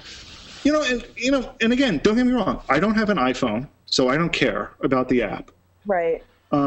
My Android phone sucks. So, even when the new app comes, it has a 90% chance of not working on my phone. I have very little skin in this particular game. The problem is I get really tired of listening to people saying, "Oh, I'm not going to develop for Android. Why should I?" Why should you? It's got 60% of the market. Right. Time will but it's tell. more difficult to do so. Let me get through these comments. From the previous show, I got one more here, I think, and I think we've gotten them all. And then this is from the Google Plus Week proper Hangout, not the after party, which I'll look at in a moment. But I see. I mentioned that I thought it would be neat if they would make an audio podcast or netcast or whatever you want to call it version. And Margie said, but Dan, it's ridiculously easy to strip out audio from video. I do think it would be great if Google would give a user options to download the MP3 audio version of a Hangout on Air or other formats, FLV, MP4, etc. You can download the MP4, I think, but what you can't do, I could be wrong, but I don't know if you can. I'm guessing you can, because you can for a video that you do, but the quality of that is way less than the quality of what the raw file you uploaded to YouTube. The thing is, to make it easy for folks, because I've heard Leo Laporte say so many times that he that most people will consume the show after it's live, not while it's live. They might get, like Twit, you might have 20,000 or 2,000 or 3,000 viewers live and 400,000 viewers. Alan, can you mute your mic while you're typing, buddy? It's real loud. He might have 400,000 viewers over a week of the recorded version. And so that's a dramatic difference. And he said of those, most people will listen, not watch, because it's convenient. You can play it in your car. You can play it in your iPod Touch while you're jogging, or, if you're watching a show, you're basically, it's monopolizing your time. You got to sit here and look at a screen. But if it's just the audio version, you could be driving or whatever, and it's wallpaper. It's you're multitasking. So it lends itself to that. And I think it would be fantastic if all these Hangouts on Air, since they're uploading them to YouTube, the video version, if they would also upload to Google Music or whatever, Google Play, whatever it is, and maybe Alan can explain that better for me. But if they could upload, or maybe if Alan could surmise a scenario that would work, they could strip the audio out and upload that to one of their audio service, and then people could subscribe and listen to that. I missed what you're trying to get me to do. What? I was going to ask you, Alan, if you could explain just correct me, because I'm saying Google Music and Google Play. I'm not sure what, or even Drive, but shareable, but some way, the equivalent of an iTunes for Hangouts on Air, where we're recording a show and it's being broadcast live on YouTube and Google Plus, and if when they process it and upload it to YouTube, if they could take just the audio version for folks who prefer to just listen, they could upload it to their appropriate service there, and you could monetize it there as well. You could have an ad, a pre-roll, or ad, well, this is whatever. actually one of the neat things about Google Play Music. when they rolled it out, one of the things they rolled it out with was the ability for independent artists and recorders to essentially set up a store on Google Play Music and kind of avoid the bigger labels and so forth. So the feature is in Google Play Music for independent people to upload their own audio and sell it through there. So the feature is sort of there already.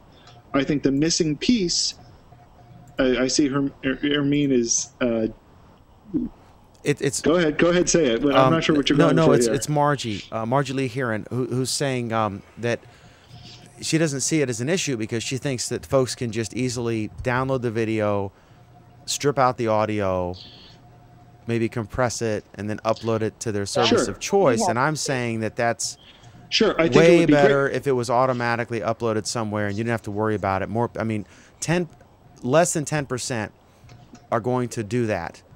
Maybe less than 3% are going to do that, if that.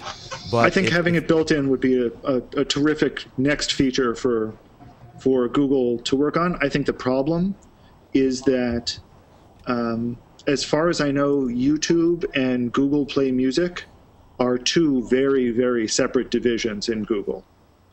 Considering there is a Google Play Video, which is unrelated to YouTube, I'm not sure we're going to see those two departments talking to each other for a while. Wouldn't it be interesting to find, to have been a fly on the room, Alan, in the conversations when they announced to the YouTube team that they were going to take every single Hangout on air and make it right up there to compete with Al Jazeera and everybody else or whoever's doing YouTube Live? I imagine there was some friction in that conversation, wouldn't you think? I don't know. It could be. I mean, but considering the YouTube team is significantly larger than the Hangout team, it must have been very interesting, and I'm sure it took some very, very high-level people to push that. But I'm glad they did. I'm very glad they did because it was the absolute right thing to do. And an example, Alan, and then I want to go to George Cozy's comment and the follow-up from I guess it's Donna or Donna Davis. I'm not sure which. I apologize. But prior to Hangouts on Air, I and some other people were creating shows using Hangouts and recording them and uploading them to YouTube. I would guess of all the people in Hangouts, maybe 0.03% were doing that.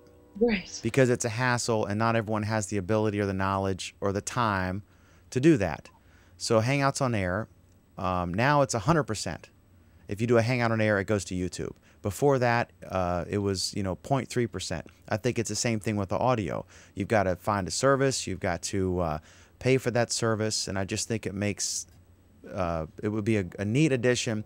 And also, frankly, for YouTube's cost or for Google's cost, it's cheaper for them if someone downloads an MP3 than if they were to watch the video. I mean, as far as the streaming costs. A comment from George Cozy about the whole integrated thing, and he said it would be like this: we are Google Outfitters. We have everything you could possibly want. Now let's choose what is best for your needs. And then Ms. Davis on Google Plus says, yes, that's exactly what I do. Actually, I'm experiencing new language here. I open Windows and look for a program I want to use and create, read, or edit a document. And then she says she loves the Hangout thing, and she says she can do live workshops with it. So I agree. So keep the comments and questions and whatever coming, and we'll look. And then I guess in a moment I will let's go back and you guys can talk about what you want to do. And I'm going to try to pull up now. I'm going to pull up the comments for the live viewers of this show, because I was just answering the questions on the previous show that we closed because the Hangout wasn't working so well, and now it's doing pretty well. So Carlos, welcome from Nevada, right, or Arizona? No, Arkansas. Oh, well, your profile. I just looked at your profile. AR for Arkansas. Your profile does not say that, I don't think, does it? I believe it does. Oh, Arkansas is AR. Arizona is AZ. Everybody gets that mixed up. I don't know why. Man, after all these years in the U.S., you mix it up again? Hey, man, it's tough. It's tough. I always want to call him I try to keep a family-friendly program and FCC and all that stuff, but I always want to call him Carlos Badass because he should name. Yeah, that'd be a good YouTube channel for him. I am Carlos Badass. Wouldn't that be awesome? Yeah. You can always say that it's pronounced like that.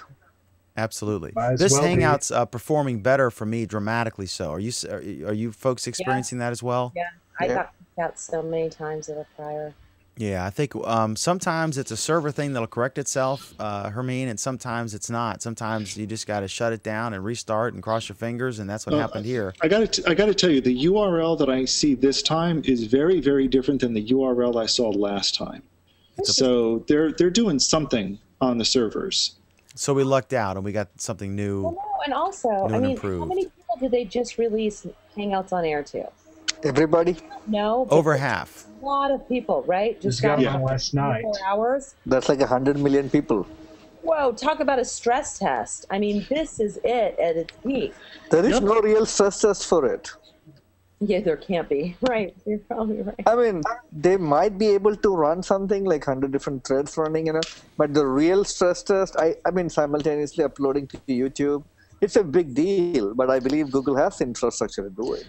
Well, and that's why they said it's going to be a more gradual rollout than other rollouts before. Imagine the amount of YouTube content being created every second. Earlier, I thought... Even before, they were saying that, there were several hours of content being uploaded every minute on YouTube, and now, with Hangouts on Air, we've just increased that by who knows how much. And which is hilarious, because there really aren't that many people doing Hangouts on Air. No, not yet. Yeah, I mean, there's still a ton, don't get me wrong, but as where it could go, the serviceable market, oh my God. I have always argued about this with Alan. I think the Hangout on Air, probably if somebody is logged in from China, he probably is seeing something different. How do we know? I missed what you're driving at here. What I'm saying is, if you go to the Hangouts page, you see Hangouts to watch, Hangouts to join, etc. We only see a few number, right? So I mean, I find it theoretically impossible. We're close to 170, 200 million people. I mean, even if somebody randomly tries to create a public Hangout, testing it out, it should show more than that. Even 1% of that, or maybe half of. I get what you're saying. Okay. It should show more than that. But this goes to the question and the argument that I've been making for weeks now, that if we really have 200 million people, they need to show some proof of that, because what we're seeing, I don't think, shows that right now. So either you are right, or they're not showing us all the Hangouts. No, okay, there's both. Okay, I don't believe there's 200 million. I think it's. I saw something the other day that was almost like a restated number of like 90 million or something of that figure. But if 90 million is active, kind of very active, that's a good thing. No, and then that is a good thing. The second thing is though, I don't care as a regular everyday user to see all of the other Hangouts that are available that are in English, because I don't speak anything else, because I'm a whatever American. Put your blanket. A lot of people across the world speaks English. Trust me. Right, but this is true. So if they see more of our Hangouts, that's one thing. But the reality of the situation is that I think the reason that we see fewer is it doesn't behoove us. It doesn't offer us anything additionally to see more. How do you know? I mean, for example, if you take a country like Australia, they speak good English. They actually speak, a slightly or maybe a majorly different accent of the British English. But if you are hanging out, they have excellent internet connectivity. They have great infrastructure. If you're hanging out with somebody in Sydney, right? I mean, they have a show there. What if Dan ends up on that show? And, they have their own unique way of showing something. That's great. I know you through this show. Right. If you are having a Hangout and you invite it public or to me, there is some relevance. There's some contextual agreement that I have with you that it makes it relevant for me to see that Hangout. Right, but that developed over a period of time. And that what I'm saying is that is a continuous process. You keep meeting people. If you enter Hangouts, you keep meeting people. How many Hangouts do you see live right now? I don't have the time to. I mean, I usually... On your Hangout Canopy. Does anyone else have My Hangouts or Hangout Canopy? Trust me, I don't even use Hangout Canopy or My Hangouts. Alan, do you? No, I don't. Gosh, I was just going to ask people how many they currently see. So I see 21 and 20. Right. And do you think that most of them are in the West? I know most of them are. Yes. So does that mean that nobody in the East relatively, or? No, it just means that the people in the East, I have a smaller group of connections there. I have Hassan Shabir, who I love to death. Exactly. So you're saying that your friends, most of your friends are either in the Europe or in US. So the Hangout you're actually seeing is basically based on your friend circle or whoever you have circle. Social. That is social in essence to most people. Right. It's rationally. But the big but is if it's public Hangout, it doesn't have anything to do with your friends. I completely agree, but I'm not willing to take the chance, me personally, anymore. I did in the beginning. In the beginning, it was a different world. Oh, okay. Now, all that I'm saying is either Google is not showing or Alan is right. But I think it's both. I think Alan is right and Google's not showing. Okay. That's bad. I don't necessarily think so. If this was I'll tell you. Ermine, it's not so much bad that the numbers are or aren't there. What's bad, again, this goes back to the perception problem. Google needs to be fighting this perception that people seem to have that it's a ghost town, that nobody's here, that nobody does anything on it, that there's no reason for you even to bother looking, when there are very good reasons why somebody should bother looking. So there's two aspects right now. One of them is the easiest way for them to fight that is actually through users like us, such as yourself, Shriek, whatever, to help combat that. I'm seeing that diminishing dramatically, Ermine. What? That the ghost town thing. I'm seeing. That's exactly my second big difference. Or should I call you Ms. Granger? I don't know how familiar. Call me Mrs. Granger. The second point is, I have seen that there is a new group that's taking on, that's understanding what Google Plus is, its benefits, and the target market, it's not even a niche, it's bigger than a niche, that are using it. So the notion of it being a ghost town is erasing, and they are putting a full force effect of PR that is helping to diminish what it is that you're talking about. So when you say that, I'm like, I don't know. I think that the reality of it is whatever they're doing, something has shifted internally because it's actually resonating. The stuff they were doing 3 months ago,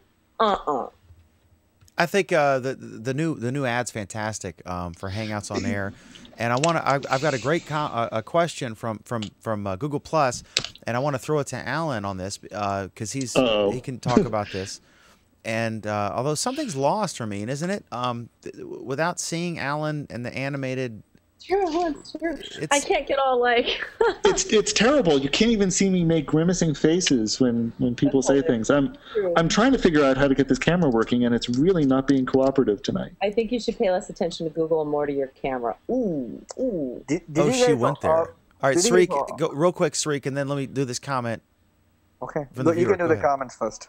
Okay. What I wanted to do, and then I want to go to Alan.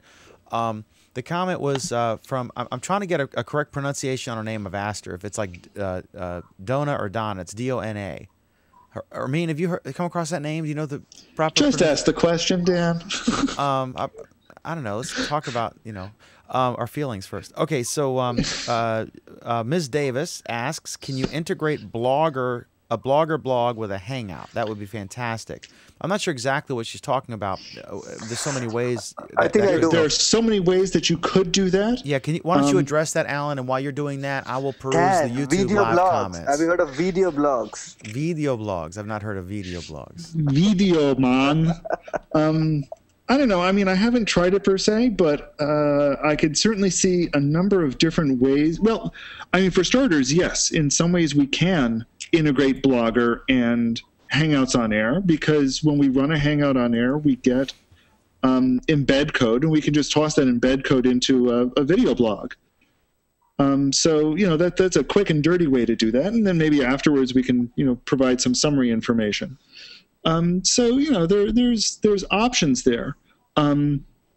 I think it would be awesome if there was some automatic integration, if there was some closer integration, but I don't know. It could just be that this person knows that I think that the Blogger integration with Google Plus right now is abysmal, and Google should be utterly ashamed of it. And one should probably make a case for the fact that WordPress has better integration with Google Plus right now, but that might be going a little bit too far. I'm hopeful that they're actually going to do something good with the Blogger, Google Plus, Hangout, YouTube integration, but I'm not holding my breath for them to do so, because they have repeatedly disappointed me on that front so far. And Sreek and Dan are grinning at something, and I'd love to know what. No. Okay, Dan can mention. I'm laughing about the private chat that's going on. Sreek is making sport of his wonderful accent that we. I said I decided to quit my fake American accent, and I'm going to speak in traditional Indian English accent, South Indian English accent. I don't really care how many people can follow me or not, but it's their problem. It's an international. Who said that? World is flat? Whatever. Anyway, so I have a question. Did you guys already talk about how? What is that? Hold on one second. I'll tell you. The Google Maps is being replaced from iOS. What is? Oh, I saw that. Yeah, they're getting rid. I guess iOS is going to take Google Maps off in place of what, Sreek? And what's the motivation, or do we know? I guess because it's. Oh, Google? We know what the motive. There are two motivations. The first is that Google has decided they want to get more money out of people who are using Google Maps, and the second is that Apple is ticked off at Google, so they will do anything they can to spite them. From what I heard, originally the Google Maps application, the client was completely in Apple's control, whereas the server side or the whatever is behind to the layman out there was controlled by Google. So it was an Apple experience, more or less. Now Apple is actually completely switching it to a complete Apple thing, and I don't know whether they're going to use open maps or their own map technology. I don't really know, but they are introducing something called 3D maps, and they say it is much more faster, more superfluous or whatever. But what is funny is what I really want to know is Apple gonna say that now you have a choice. Either you can use the maps what Apple provides and with Apple's backend, or you can still continue using Google Maps. If they did not offer Google Maps as an application through, App Store or whatever, is that going to be an antitrust issue? What do you think, Dan? Alan? That's always an interesting question. I think the problem is that Apple has stated in their policy that they can reject any app for any reason, but also one of their you don't see me doing air quotes here, legitimate reasons for rejecting an app is if it duplicates existing Apple functionality. Correct, but at the end of the day, it is a big antitrust thing. Potentially. You cannot actually have a disclaimer or a whatever master agreement. Yeah, well, here's the problem though, Sreek. Apple can then turn around and say, hey, the iPhone only has 30% of the market. That is fine, but what I'm saying is... Well, so then it can't be... You can't say you have an illegal monopoly with only 30% of the market. Right. Look, let me say about this. Hold on, because I'm going to get fired up on this. Okay, caution, rant alert. Okay, I remember when there was all this hubbub that Google Plus or that Google did Google Search plus Your World, and they integrated Google Plus stuff, and but it didn't include stuff from Twitter or stuff from Facebook. Right. Well, okay, times have changed from Microsoft dominating everything in the Windows market, and people complaining that their OEM agreements made them businesses pay for. You had to pay to get the cheap price. You had to pay for a license for every single thing that was on your. A company had to pay for every single computer they made if they wanted to get the cheap OEM price for Windows, and so there was a disincentive to install another program, like OS2 or Linux or what have you, on computers that you manufactured, because you were paying for Windows anyway, so you might as well keep up with Windows. And there's a legitimate thing to that. Then they were all fussed. When they started to release Internet Explorer for free, and there was a big hubbub about that because they were competing with Netflix, which at the time charged. And so it's a similar thing, but the problem is this. They have no right to complain, Twitter and Facebook.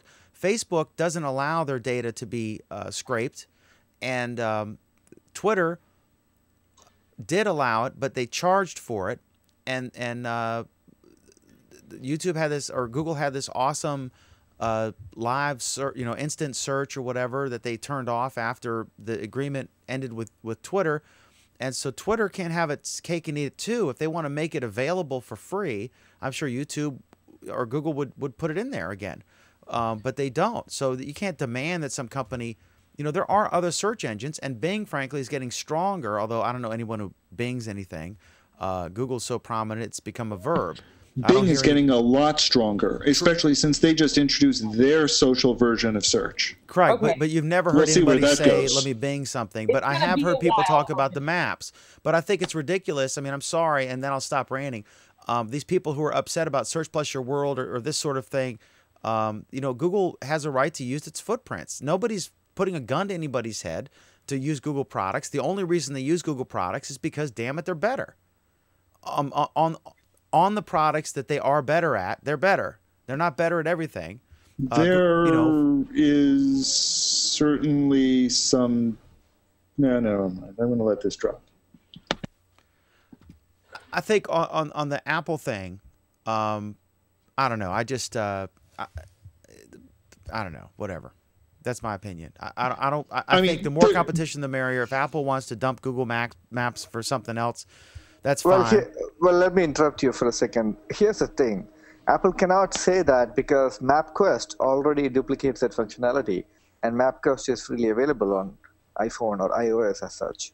And in fact, in terms of audio narrative guidance when you drive, MapQuest is doing a better job on iOS than Google Maps.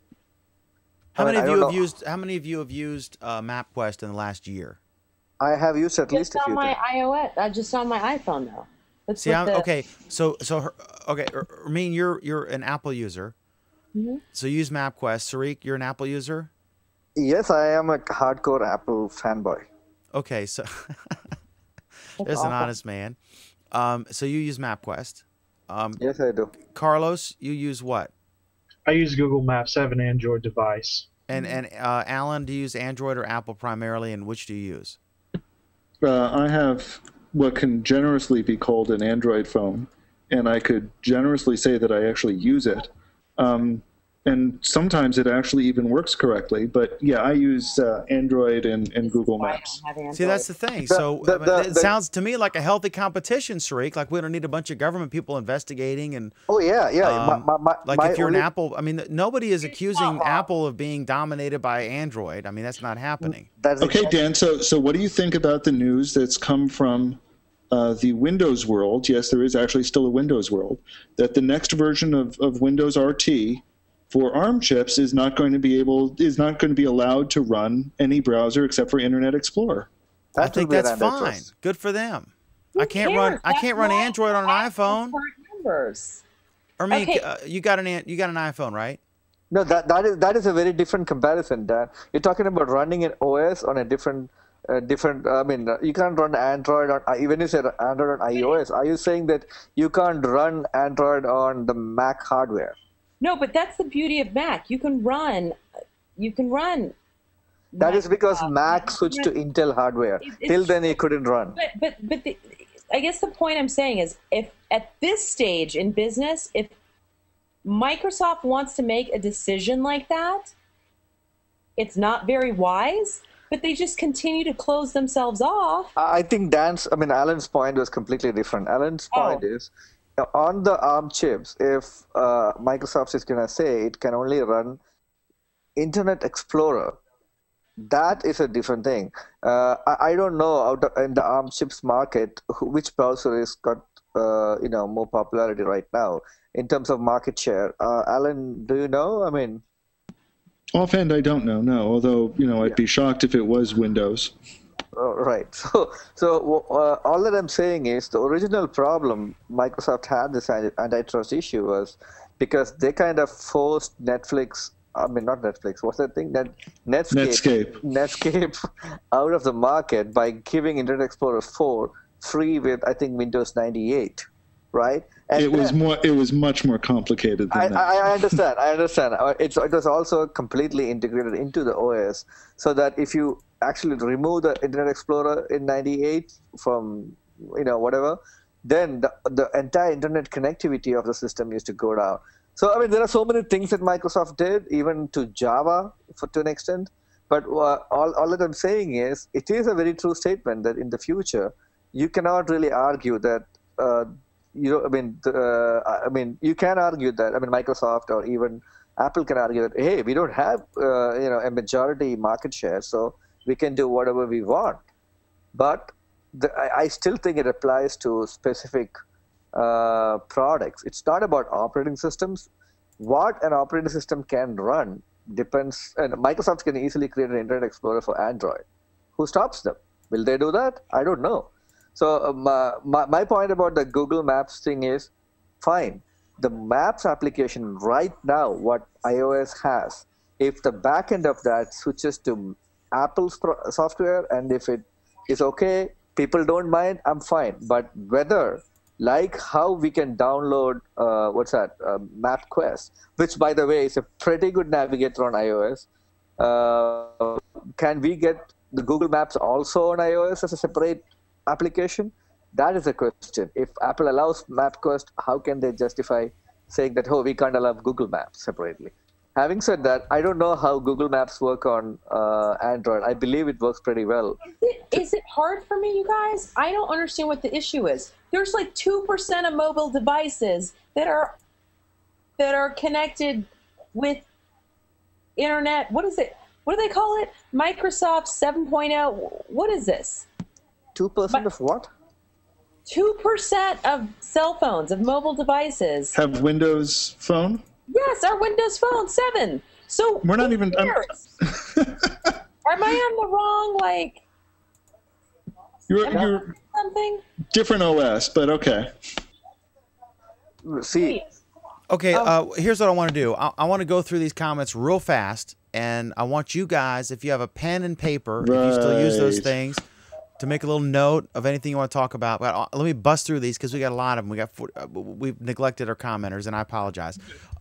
So just make a mental note or a physical note, or open up WordPad, God forbid, or some other advanced writing utility, and make a note of whatever you want to comment on, and we'll just throw it to the room afterwards. But I've got a comment from George Cozy, who says, I think I know why Alan doesn't turn his camera on. He's probably not wearing any pants.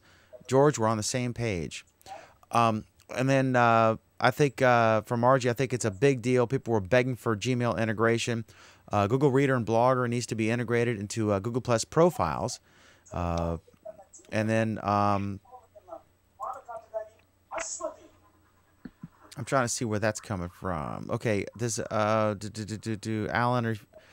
are you familiar with Friendica? If not, Google it. Look at their latest blog post. It's remarkable. SOCNET, SOCNET software.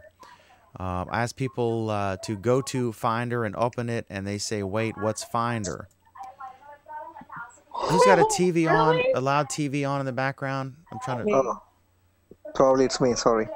That's okay. Let me, just mute your mic, Sariq, until we... What's Finder? Since I've only been using Gmail for about a year or so, this is from Shade SWV. I've only been using Gmail for about a year or so. I haven't thought much about integration. I was still using another service for a time. I'm not sure what the benefit would be. Check it out. If you have not, if you turned off the notifications because it seemed like, you know, an extra unnecessary thing, turn them back on and check it out. It's really amazing. And if they could do that same thing in mobile, oh my God, it would be a game changer, because Gmail just works so much better and so much faster than the Google Plus app on the mobile devices that I've used. And then we've got,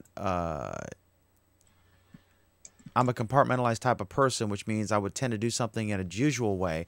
I can't get used to labels in Gmail. Folders make much more sense to me. And then I got my first window from Blink FM1. I got my first Windows phone today. I love it. Be great if you could join us or comment about what you like about it, because I've heard a lot of rave reviews.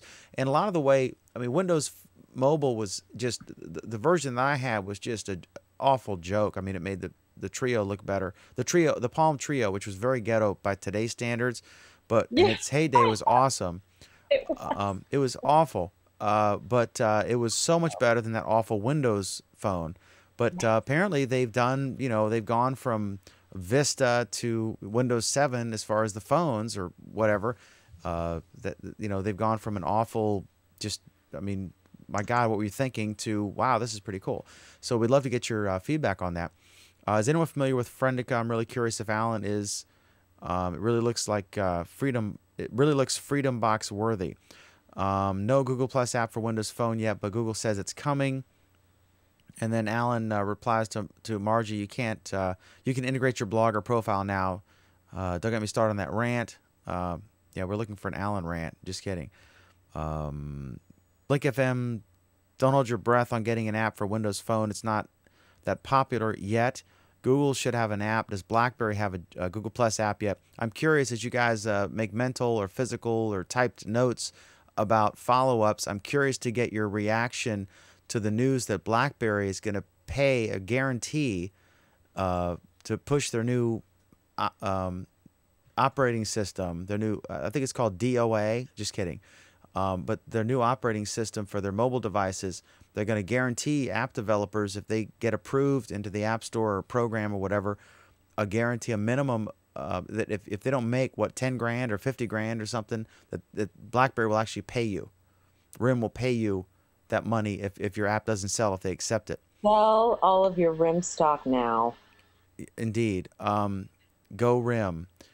Sell all your Facebook pre-orders and get RIM stuff. Okay, don't hold your breath on getting an app for Windows. Okay, Blogger is not in your Google Plus profile.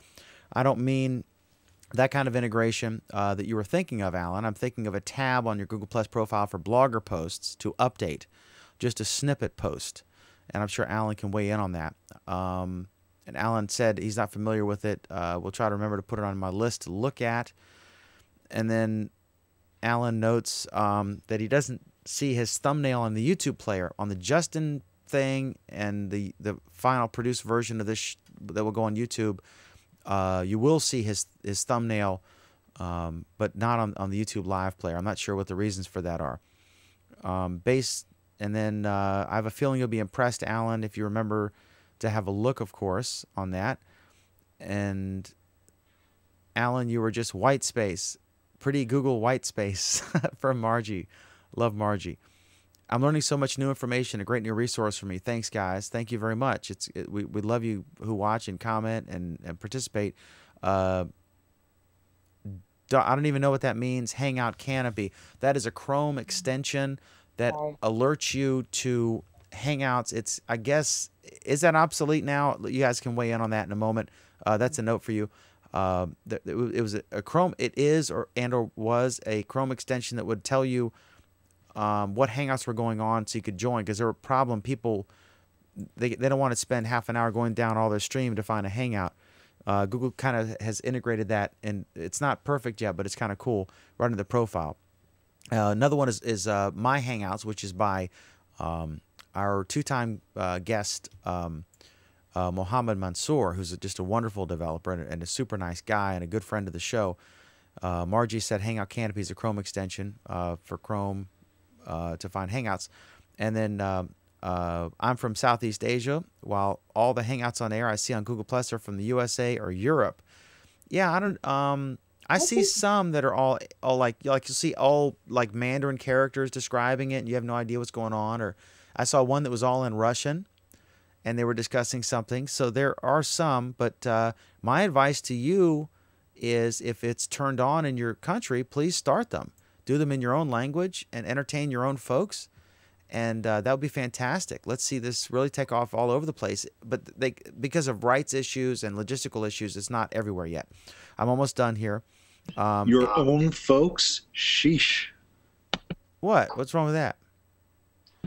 That sounds so colonial. I don't think so. I think like folks in your neighborhood, your local friends or people in your country. Keep going, Dan. Okay. People in your own hood, but go ahead. Word.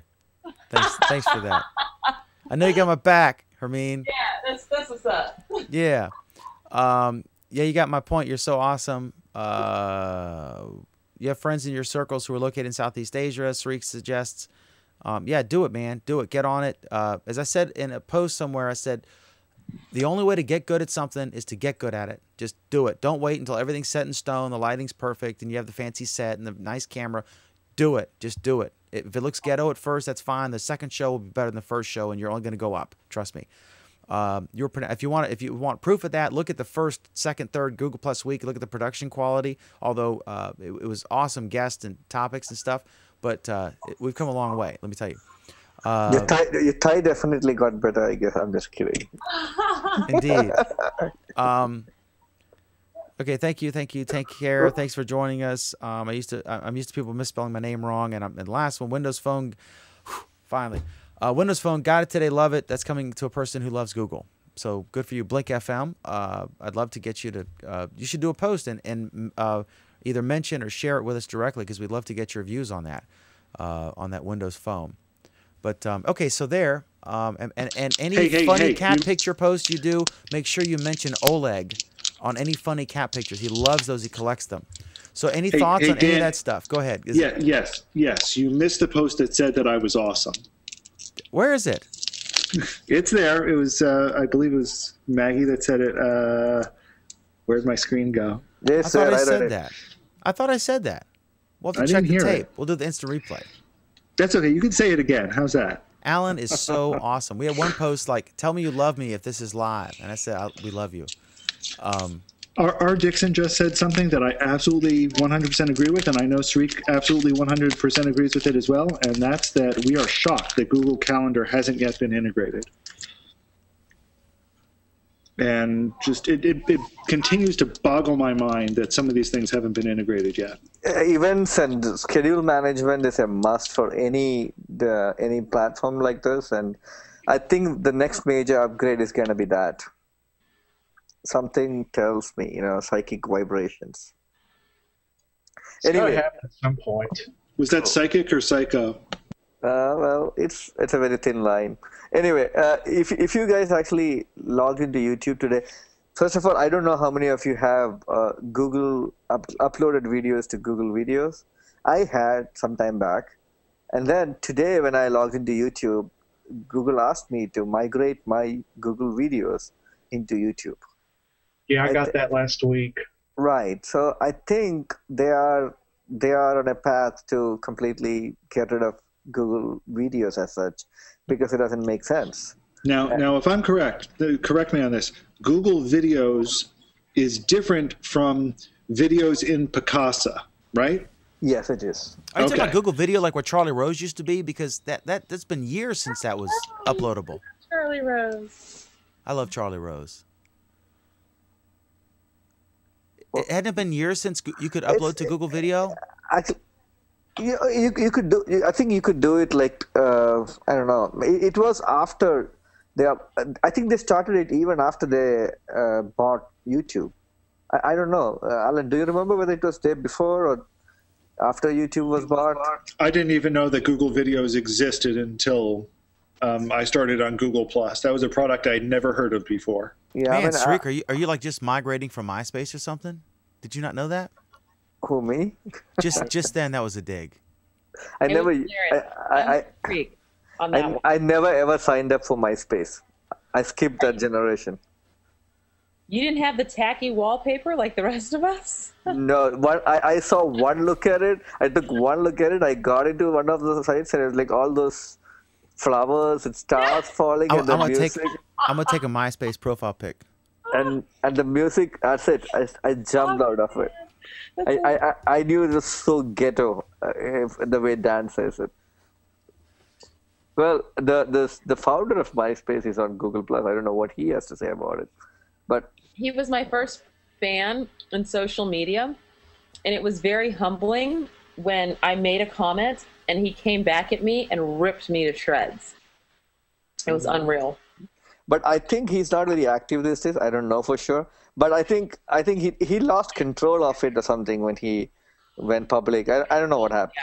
Well, he didn't go public. He sold it, right? He sold it. Yeah. Okay. Oh, it is owned by Rupert Murdoch, right? I don't know. Anyway, so actually, I don't know because it looks like they've been sold a couple times, but right. So I mean, Alan made a good point there. Why the hell do we have Picasa for uploading videos, Google videos, not videos, and then why do we have YouTube?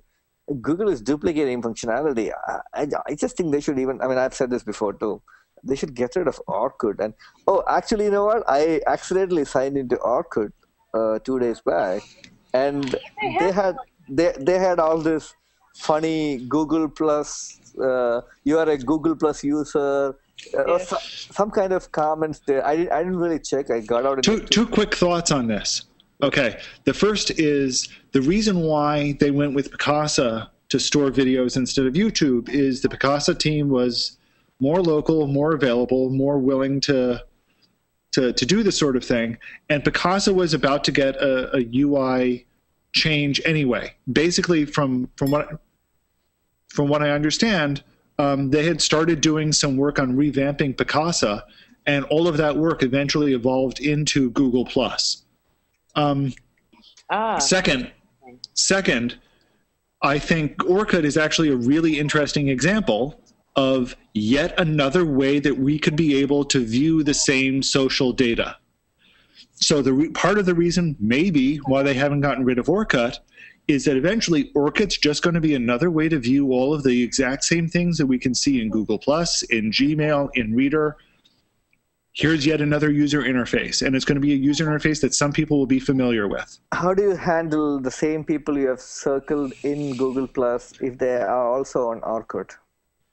They essentially once you join profiles, and presumably someday you will, stop thinking of it as how do I join these sorts of things and start thinking of it as, okay, how does this user interface show me some things differently than this other user interface? Oh, I know where you're going, but what I'm saying is a lot of people right now, have in family or friend circle in Google+, maybe a little less in number, are already on Orkut. So integration, as you said, if you're going to use Orkut as a additional tool to see the same Google+ feed, there should be some kind of a way in which they will eliminate Orkut-specific posts, or they could combine Orkut-specific posts from somebody who's already on Orkut and somebody who's on Google+, or somebody who is on both.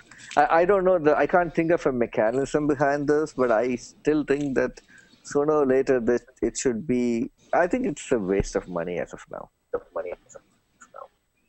All right, you guys. I hope you don't mind that I slightly deviate from the discussion here to talk about aspects. One has to do with... Whoa, sorry. Repeat what you said you were going to be talking about. Specifically, what is the best time to be posting stuff to Google+? And depends on whether you're talking about how many people is going to see it. Yes. Well, not during work time. That is, No, but that was what was funny. We noticed that on Twitter and Facebook, between 1 and, what did he say, 1 and 3 and 1 and 4 were actually optimal times to post stuff. That doesn't surprise me too much. You think people at the end part of the day are just... Go ahead. I think... hold on one second. I think... I think at least part of that is, if you look at... I'm going to use the term target audience on Facebook, even though it's not quite right. But if you look at the target user, the maybe even the stereotypical user on Facebook, it is...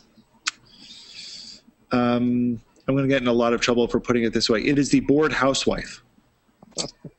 That's funny. You know, I'm finding, though, too, I don't really know that answer myself, because it's not about numbers, but it's kind of nice, you know, when you have all these people following you, they never see. It goes back to, we're doing stuff on Google Plus because we like the interaction. Yeah. So the question comes to, when is the right time for us to post something so that we get the best interaction? Right. And I'll be honest, it kind of bugs me sometimes when I see people post something and then 12 hours later they repost it with the caption, resharing for morning crowd or resharing for evening crowd. Oh, I haven't even seen that. Wow. Oh, man. Yeah. Half the people in my stream do that, I feel like. It bugs me to no end. I don't do that. Because I see it both times, and I'm just like, haven't I seen this before? Mm-hmm. But I think to kind of, I don't know, my personal take is it really depends on who it depends on your target audience, because we've got a lot of Europeans here. So we get a lot of those sorts of interactions. We get people who will be accessing it from work because their work is social. Mm-hmm. I think we probably don't get as much of the bored housewife category as Facebook does, but I wouldn't be surprised if we get at least some of that. No, there's not enough women on here for that. I'm sorry. I think you're right. Like I just said, I don't think we get too many of that, but I do know we have at least some of that, because I know some of them. Okay. Let me look at a couple comments here. Let me just finish that up. Go ahead. But I think it really, somewhere, and I don't remember where, I saw somebody had made an app that analyzes your posts and tells you what time of day you get the most comments on your post. That was the app that I hoped to link to send, but it didn't go. It's not the right. Oh, yes, it is. It is. Did you guys? Is that the Hold on. Let me finish. Timing.minimally.se. So I'm going to put this in here, and Dan, if you wouldn't mind sharing it with anybody who's watching right now. I'll go share it on YouTube. Let me say what it is here. It's timing.minimally with one L. Timing.minimally.se. Hermine, I saw that, and I got kind of I don't know if the results, it doesn't take into account how good the post is. It's just purely time. So it is. That's the problem. Like, I had a post that was put on Reddit and Tech Meme, and it went and it blew up, and so it said like it skewed all the results, right? And so what I encourage, I found it's all about quality, but it would be neat to, it almost would be neat what Alan was criticizing, people reposting things. It would be, then you could actually get a legitimate test, like if you could. But all posts are not equal, so it's a subjective analysis at best, right? Except for the fact that if you keep reposting, your followers are going to start hating you. Oh, absolutely, I agree with that. Especially if you plus mention them every time, But it is interesting because they said Pinterest was about 7 p.m. was the best time. Twitter was 1 to 4, but I don't know if that article said. I have to check it again, but I don't know if the article said what time zone they were talking about. So if you figure like 1 to 4 p.m. Eastern time would be 10 a.m. Pacific, 10 to 2, whatever. I'm thinking like lunchtime, or either right before lunch or right after lunch is probably the best time, because people are kind of screwing off waiting to go to lunch, or they're tired after they eat too much at lunch and that sort of thing. And then for Pinterest, I'm not sure. I made a flippant and joking observation, about they say Pinterest is mainly a woman's network, which of course Google Plus is not. that maybe women are doing internet stuff more at 7 p.m. Than the men are, and the men are screwing off at work more. Is there anything to that? Potentially, but like that's exactly it. Let me tell you when women are doing stuff after dinner, after homework, before kids go to bed, and sometimes after kids go to bed. Like there's, you know, if you're really going to look at this stuff, understand who we are and what it is that is of value.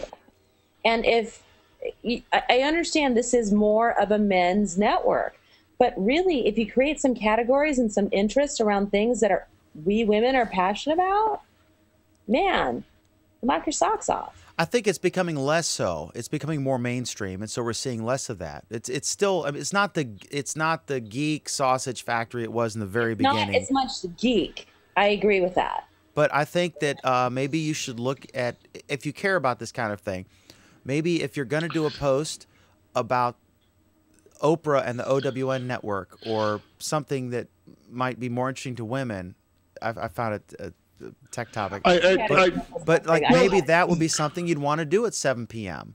And if you're doing like, oh my God, I've got this awesome new, you know, Chrome extension I want to tell you about. Maybe you want to do that at the other time. You know, it's kind of a interesting thing. But this ability to schedule posts with this new app, Do Share, which our first guest talked about, is fantastic. But I wonder can someone that. Oh, go ahead. Can someone elaborate on Do Share? I missed it. What does it do?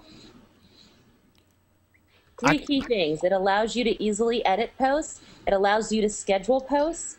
And it allows you to... and when we say easily edit posts, we mean using a rich text editor instead of having to know the underscore, the splat. I tried it and it didn't work. I made something bold. I did a test post and I shared it with just myself. And I said, I'm guessing it's a bug or just temporary bug. It's a liberal app. It actually, in the post, it actually had an asterisk before and after the part that was supposed to be bold. And it had an underscore, you know, before and after the part that was italics. But that's a temporary bug. But it's a fantastic idea. It automatically bolds the title. And then you put your text in there, and I scheduled it for 2 minutes later, and right away it did it. It's a nice design, and the only thing is because there is no, in the API for Google+, it doesn't allow an auto post feature. So this uses Mohammed Mansour's unofficial Google+ API, where you have to be logged into Chrome, and you have to be logged into Google+, or you have to be in Chrome. It has to be running, and you have to be logged into Google+ for this to work. And most of us probably leave our computers on, you know. Right. I think on Tuesdays we reboot, you know, involuntarily. What is the third thing it does? Well, it says you can post photos with that too. The links right now. You can't post.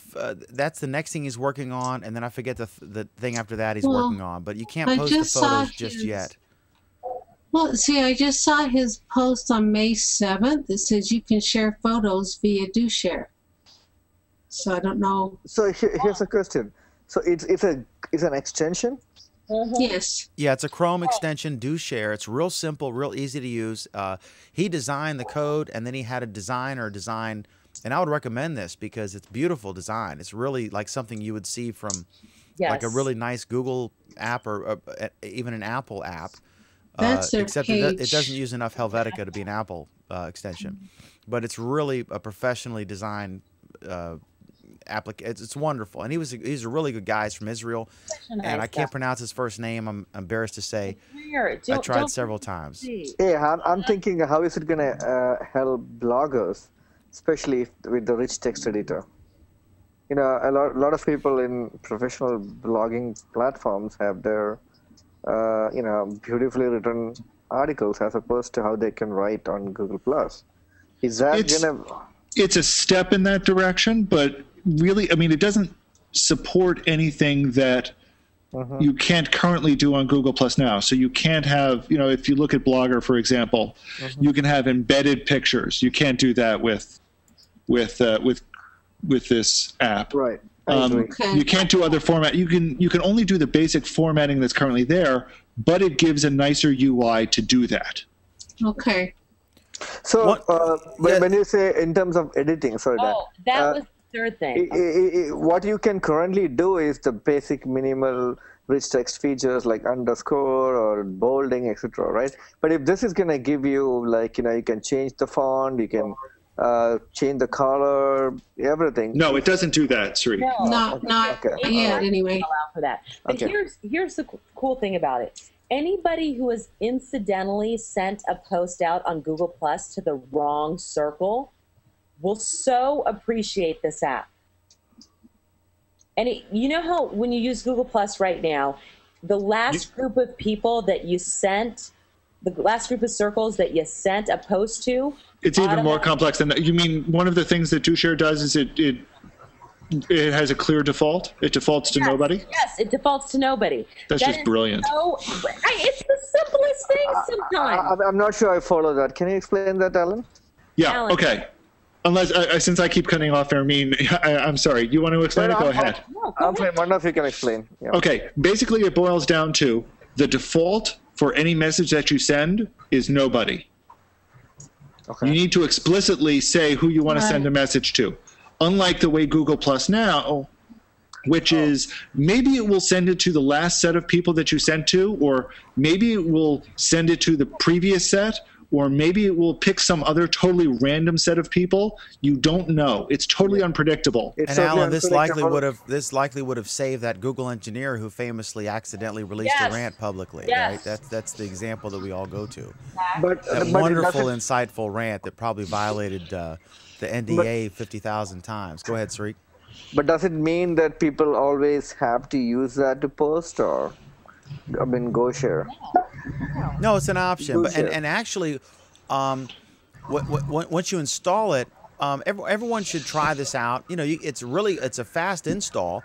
You just go in Chrome, you say add an extension, and you type do share, and it'll pull up, and then you can try it. And then on the bottom of each post, where you see like the share button or the +1 button, there's an additional do share where you could share that post and schedule it to be shared during a peak time. I think now we're going to see this get down to a science, Hermine. I think we're going to see like your stream is going to, at 12:50, 12:55, 1 p.m. right? Because everyone's going to be using this thing. I think it's going to go crazy. What does it? I'm actually testing the app right now. What does it mean by send to drafts? Is there a default drafts folder? Automatically saves it. It saves it so you can send it later instead of scheduling. That's actually pretty cool. The draft is like if you're not going to be finished with the post, you can come back to it later and then schedule it. And I like the fact that it is beautifully picking up the Google Plus users. It is. The other thing is, the thing that's fascinating about this is, it's actually on two fronts. One is, somebody's type raping. For a business and for what some of our clients do, it's amazing because it's basically what businesses have been asking for.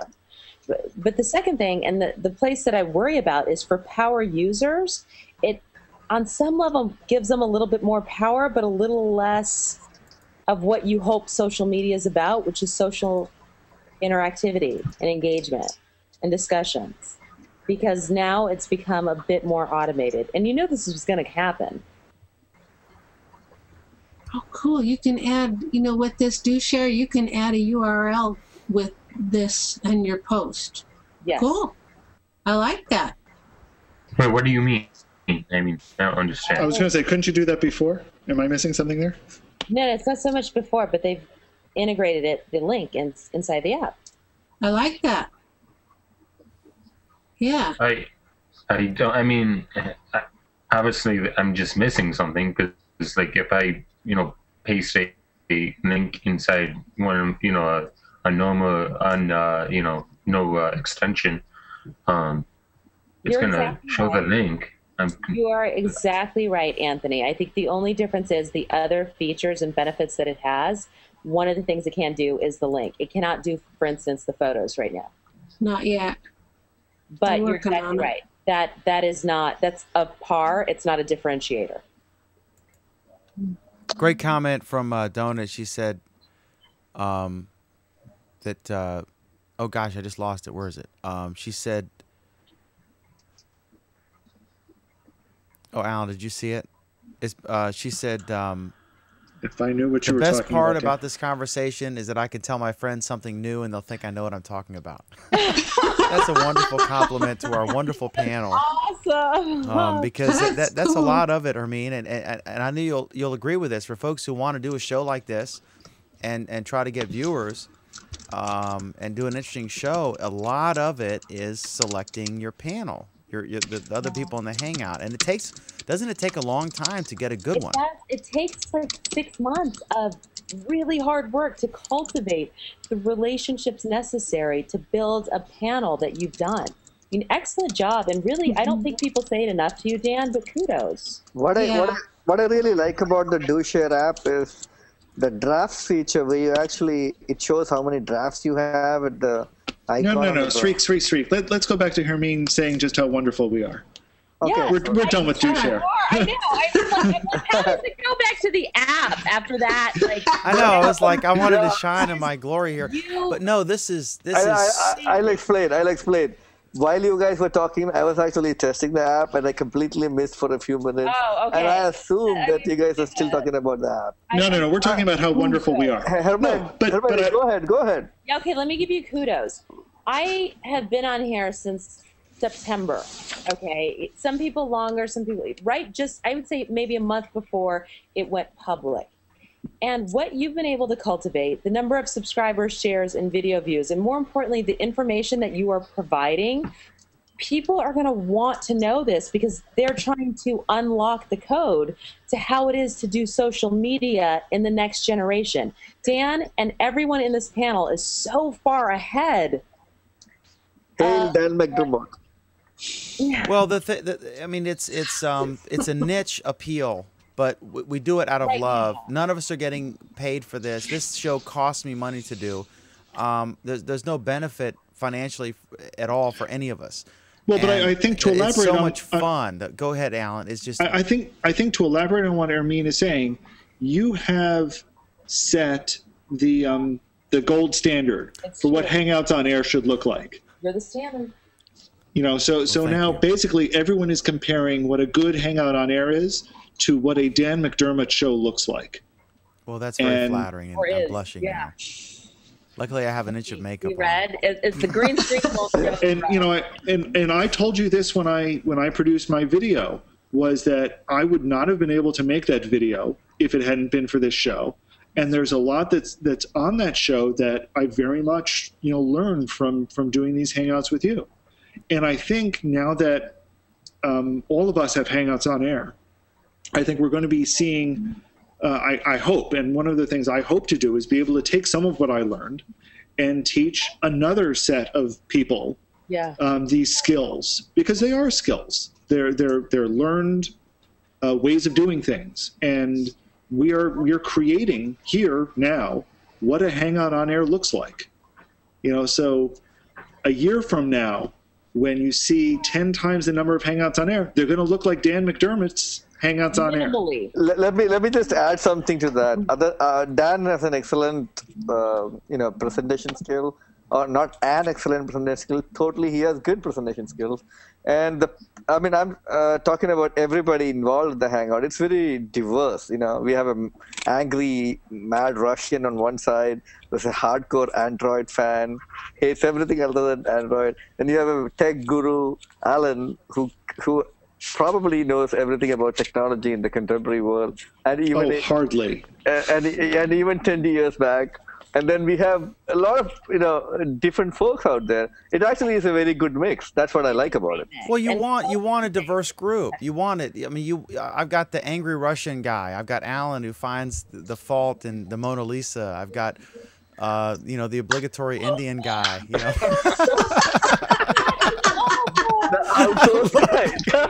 You want to know what's wrong with the Mona Lisa? You gotta have a guy who can hold us.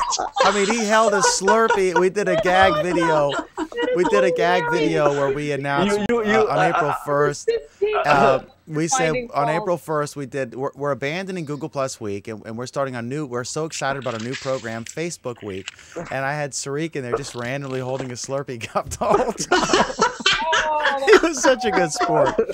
It's just, and then Oleg is just so, awesome. He's just like tells you what he thinks, and Alan is I need to pass on this message from a friend of mine, who says in response to me saying that we have now set the model for what Hangouts on Air should look like. Their response was, yeah, that's how all Hangouts should be, all blank, referring to the fact that I appear like a white screen to everybody tonight. Yeah, I apologize. That's a YouTube issue. Excuse me, what is the puppet with you? That's the disturbing part. That puppet's just a figment of your imagination, Hermine. No, it's just, let me give kudos to you guys because I've spent months and months. I mean, I think this is episode 41 or 42 or something. So 42, 41 weeks. And I believe it's actually week 43. Wow. Okay.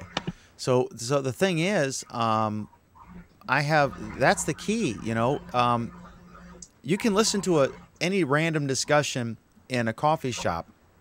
But the reason I like to watch, like this week with whoever's hosting, I guess Stephanopoulos again, or I like to watch, Meet the Press panel or the McLaughlin group, is the specific personalities.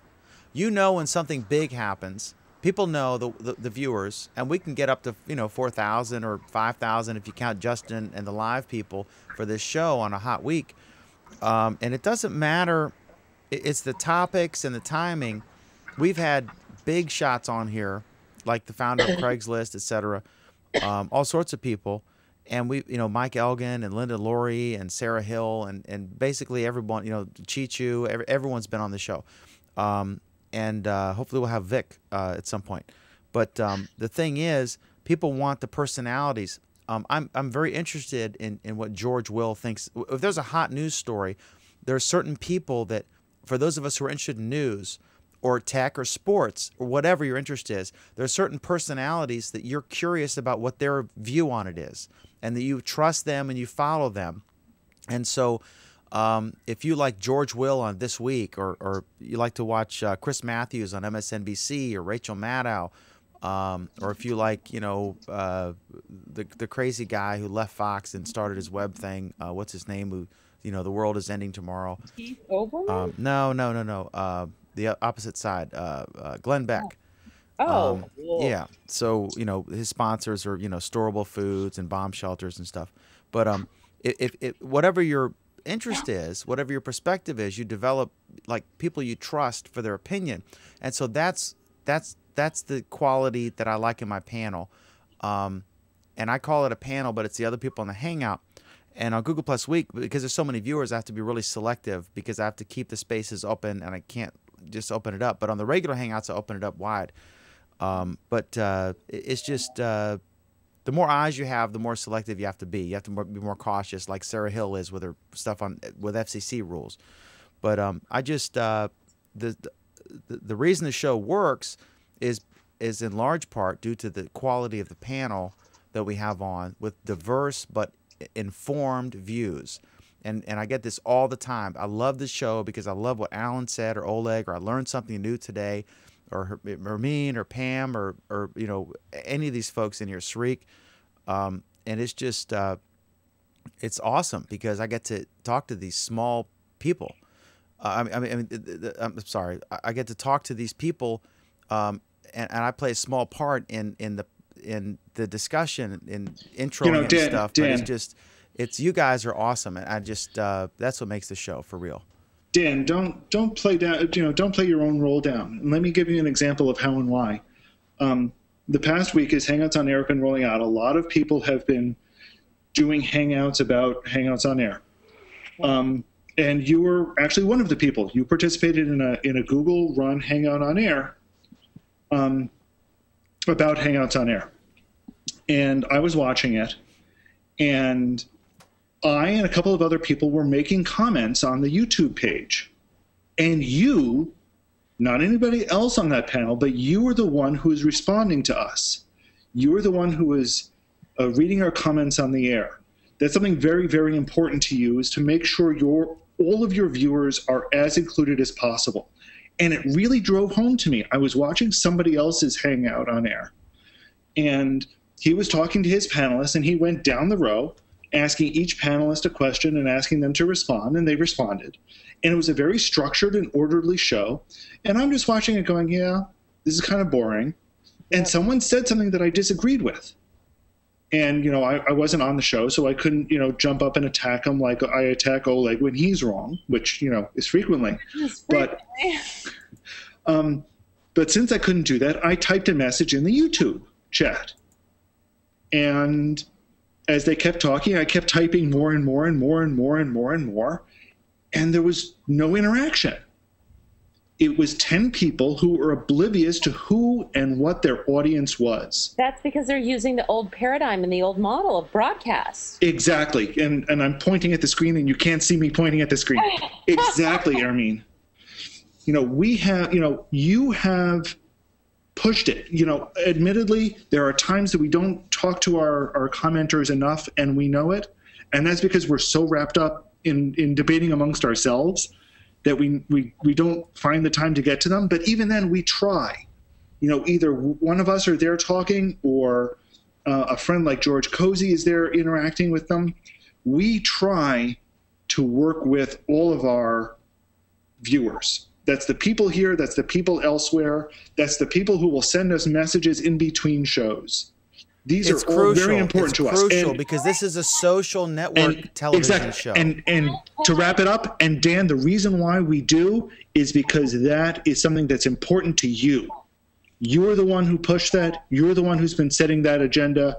You are the one that's been driving this bus. I got it. Like, hallelujah, amen, preach, Reverend, preach. Amen. But there's a second aspect of it. I don't know why I'm echoing. Huge favor. Carlos, can you mute, please? I don't know where it's coming from. That's not me. I think it's actually coming from you or me. No, it's not. I don't hear myself. You won't hear yourself echoing if you're the one at fault. You're good now, I think. But there's something... I'm a strategic planner at an advertising agency, so I get the joy of setting how some of the messaging will go out there in the public. And one of the things that's dawning on me with everything Alan just said about the show that you're developing here, Dan, is how do I create messaging to position my client's stuff, now knowing in the future it has to be a two-way dialogue. The broadcasts are potentially... the whole notion of me just broadcasting information may actually go by the wayside. This is going to usher in a whole new level of skill, transition, whatever, within an industry that I've gotten comfortable with. And so it's scary to know that so much may be about to change, and hopefully gradually. It's an exciting time, and I want to go, yes, and I love you, all you guys. I mean, everyone in this panel, I love you all, and I have such a wonderful time with you frequently now. So, but as Alan said, we can't neglect the live viewers, so let me look at them real quick here. Alan, it's oh wow, is this? I'm trying to see if I got this right. It looks like I've got an aging issue on the comments. Alan, it's better. It needs work. The white space in the left sidebar are not the best features, but maybe a nice picture for your profile page background would help. I don't know. That's Margie. If you're talking about on YouTube Live. Hang on, whoa, Dan, let me explain that one. Margie and I were having a conversation there. Going back a few more, this goes back to the conversation that we had about women on Google+. Why don't you, Alan, if you're following this, you want to do this instead of me, because I think you're up to speed on this, and you won't make that kind of mistake. I'm going to summarize it because I'm not sure I can dig through all of them. We were talking about women on Google+ and the stereotypical bored housewife, and I said it's a stereotypical description, but there are some interesting trends there. It's trends that we should look at, follow, understand, see how they impact us. And I also point out this is why social games are so big on Facebook. This is why social games were really Facebook's killer app. Margie commented that they hate Pinterest. It's so boring. It's all food and clothes from the people I see on Pinterest. Yes, Google Plus needs to cater more to women. And I turned that around. I said, I think the question of the question is, what does catering mean? What does Google Plus do or need to do to encourage that kind of interaction? Because it's the interaction that's important to me. Were you just rolling your eyes, Hermine? Yeah. Because I guess part of what I don't get is, what is it that Google is doing, and I'm air quoting again, you can't see me doing this, wrong? Why is it that women don't seem to be here? What is it lacking? What is it missing? And I think Google doesn't quite understand it either, and I think this UI change here and the iPhone UI change is them just throwing spaghetti at a wall saying, oh, hey, Pinterest had pictures, let's focus on pictures. So we kind of looked at that a little bit more. Margie commented, women like pretty, with a capital P. They like lots of beautiful pictures and kid-friendly stuff. What's hot for women's posts would be great. Girly stuff that I'm not into. And my reply was, so you don't think that the new Google Plus is, quote, beautiful? And I'm quoting Vic there. And then I said, and it's Facebook, quote, beautiful. And that's where Margie replied, it's better, it needs work. The white space and the left sidebar are not the best features, ha ha ha. Maybe a nice picture for your profile page background with help, I don't know. So that's kind of where that conversation had been going. That's a fascinating notion, and I'm just going to nail it with a couple of things in my opinion of what has no femininity here. There's a lot of the yin, not enough of the yang. And by that I mean I want social in terms of people I know every day tied in with people I'd like to meet. Yes. I want to be yes. comparative. There are certain things that women just are more interested in than men. It just is. This isn't rocket science, right? And there is a certain approach. If I like something, I don't like it to be shot down. For some reason in this space, if it's a little bit too foo-foo or if it's a little bit too feminine, it gets debased. Those three things, you do that, women will come. Build me some categories that are relevant to me. Don't make fun of the things that are important to me, like beauty, attraction, silliness, and I'll be happy. See, and here's... It's not that difficult. We're not that difficult all the time. No, we're not. But don't you think, Hermine, don't you think that we need to encourage more women to start doing shows? You know, like Yafat Coleman is doing a wonderful show. You do yours, because I can't be Oprah. I can't be Oprah. You know what I mean? You can try. I can't be Oprah. I don't share her interests. I mean, she's wonderful. You guys, we go to the bathroom in groups. You have to already create. I'm sorry, it's true. You have to already have some sort of a category, some sort of a social group already there, and we'll join on. We're the popular girls, right? Like, you give us 15 people, even 50, talking about something that we're interested and passionate about, we'll join on and we'll get our friends too. But Google has to help us there. And I think this is where I'm floundering a little, and part of the reason why I'm floundering is I obviously don't have this kind of perspective. Okay, let me step back and give a background. It seems to me like Facebook was able to do this because they had people who created social games, and those social games were what attracted women first, and they brought their friends to play these social games together. It became, okay, you're disagreeing with me, Hermine. Let's hear why first. Because social games were after what brought women. Women were on there once social games. Yes, maybe they spent a bit more time on there with social games, but women were on there to exchange the story of their family lives. They were on there to brag about what their kids were up to. They were on there to show the world how amazing their new husband is. It was all ego-driven. It had nothing to do with any games. See, and that's interesting because that's not the perception I've gotten from. Nobody. I would say at least half the women that I know. Nobody will admit that. Hey, let me break in real quick. Scott has a technical question. Before you leave, Scott, do you have a sec to talk about this real quick? Yeah, I do, Dan. I was busy today, and I know they had a talk about this today. I believe it was today, about how HOAs are set up and they go through. And maybe it was yesterday that you did this, but I understand that when we do an on-air hangout, it goes into our personal YouTube account.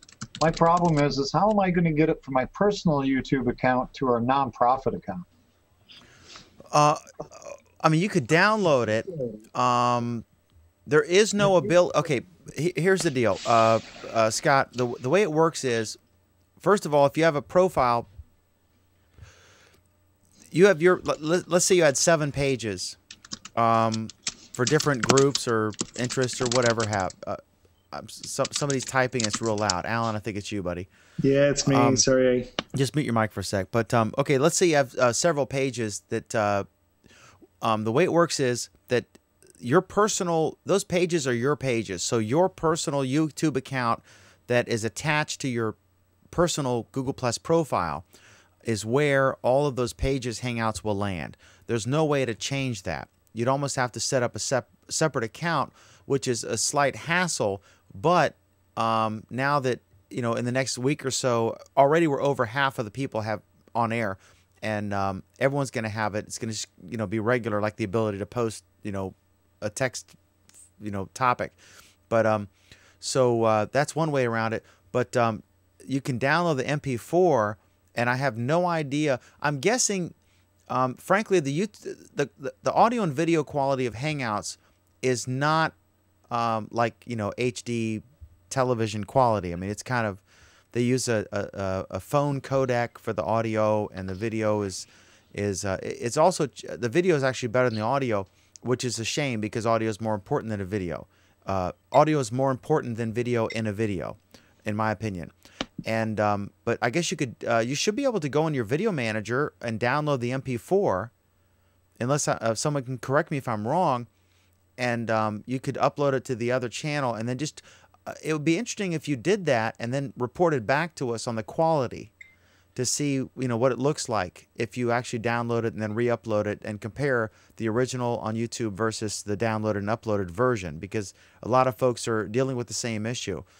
Another way is to record it with a third-party app of some sort, and in the way that I do. But I actually record the audio locally and the video and so I get a product that ends up looking a lot better than the native on-air Hangout, and I'm able to introduce graphics and things like that. So, yeah, that's an issue that they're going to work through.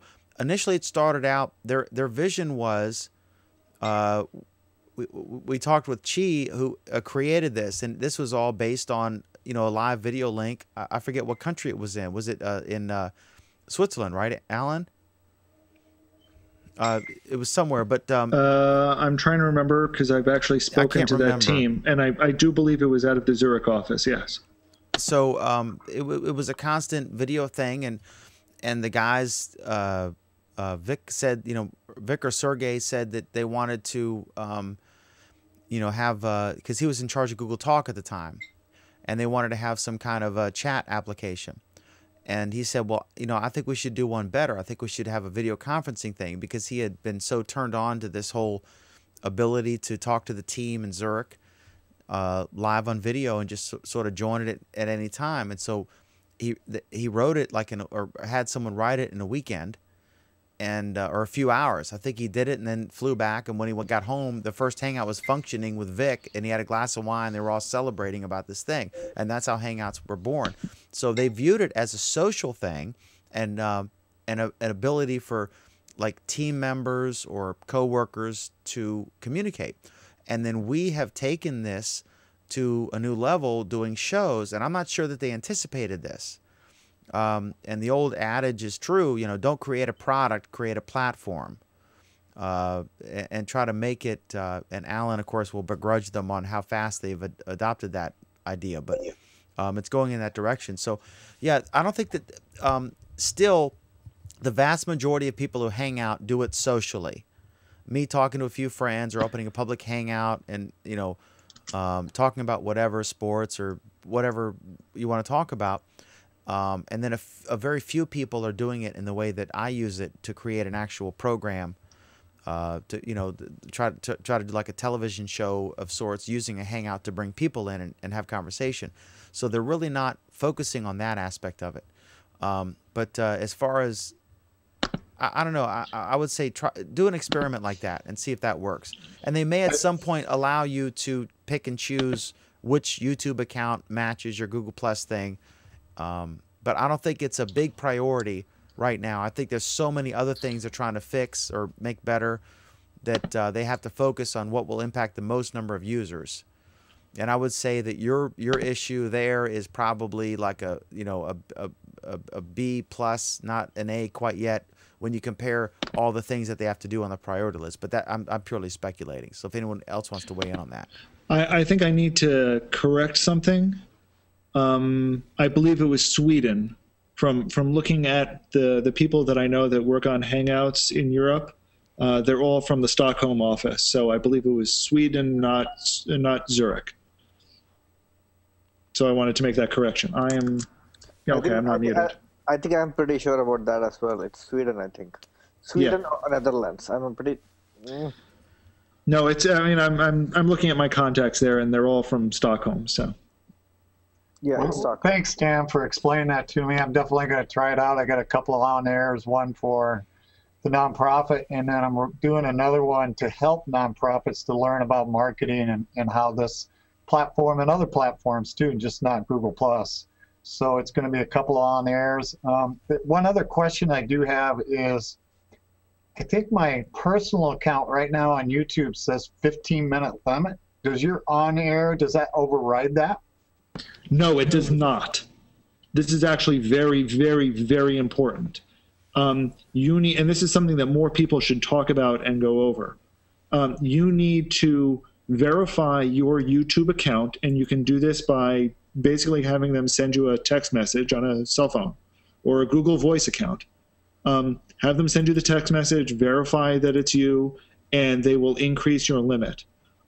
It's not an infinite increase, though. It's basically, it is 4 hours for a video, but if you want to be able to edit that video in YouTube, it should not be more than 2 hours. So Dan is, as usual, running one of his marathon hangout sessions this evening, but that's okay because he edits it locally. Let me correct one thing Alan said. The Hangout on Air has a max of 4 hours.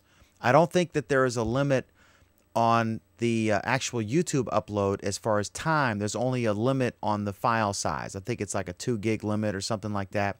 But Alan is correct. Sorry, you're correct. I was referring to it specifically in terms of a Hangout on Air. Yeah, so they'll actually, but you'll get a warning if you're doing a Hangout on Air, and you once you hit 3 hours, it'll give you a pop-up box that says this will end in 1 hour.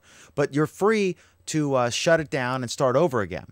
The only thing is they don't want you starting a Hangout on Air, which is expensive for them, and is promoted on YouTube Live and other places, and then you fall asleep or forget it's on. Like, what if you took a nap and woke up and went out, for the day and it's still going? That happened and a few times. So that's the reason that there's a 4 hour limit. And so it's not that big a deal. You just, there are very few Hangouts that would last longer than that. And so you just have to shut it down and you can restart it. It's no biggie. Like we did tonight. This is the, I renamed it. And again, if you're trying to monetize, or if you're trying to have Hangouts to create YouTube videos on specific topics, it might make a lot of sense for you to do a topic for 5 minutes or whatever, and then say, okay, shut it down, and then tell everyone to just check your profile and join again and title a new thing. And then that's an easy way for you to, let's say you want to talk about 10 different things. Well, why do an hour Hangout when you can do 10 5-minute Hangouts and create 10 5-minute videos, and you'll have an ad on every single one of them as opposed to one ad on the hour-long Hangout, right? And so you can monetize it more effectively. If you're not interested in monetizing, the other advantage is that you can simply have a different title for each video and put a different description and different taglines to make it easier for people to find the specific content that they're interested in. Because we both know, or all of us know, that if you're discussing 12 topics and the topic number 7 is the one that they're interested in, most people are not going to sit through the whole show if they're bored by all the topics, but they really want to know about the Brazil energy policy or how the soccer team did or whatever it is. That's topic number 7, and there's no real easy way to find out where in the show that is, so they just lose interest and move on. So there's all sorts of techniques, and this is brand new, right?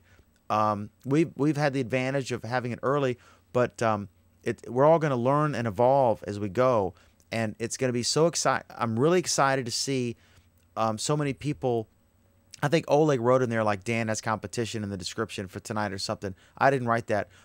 Someone wrote it, but I don't view it that way at all. I wrote it, and I wrote it as a sarcastic. Exactly. Yeah.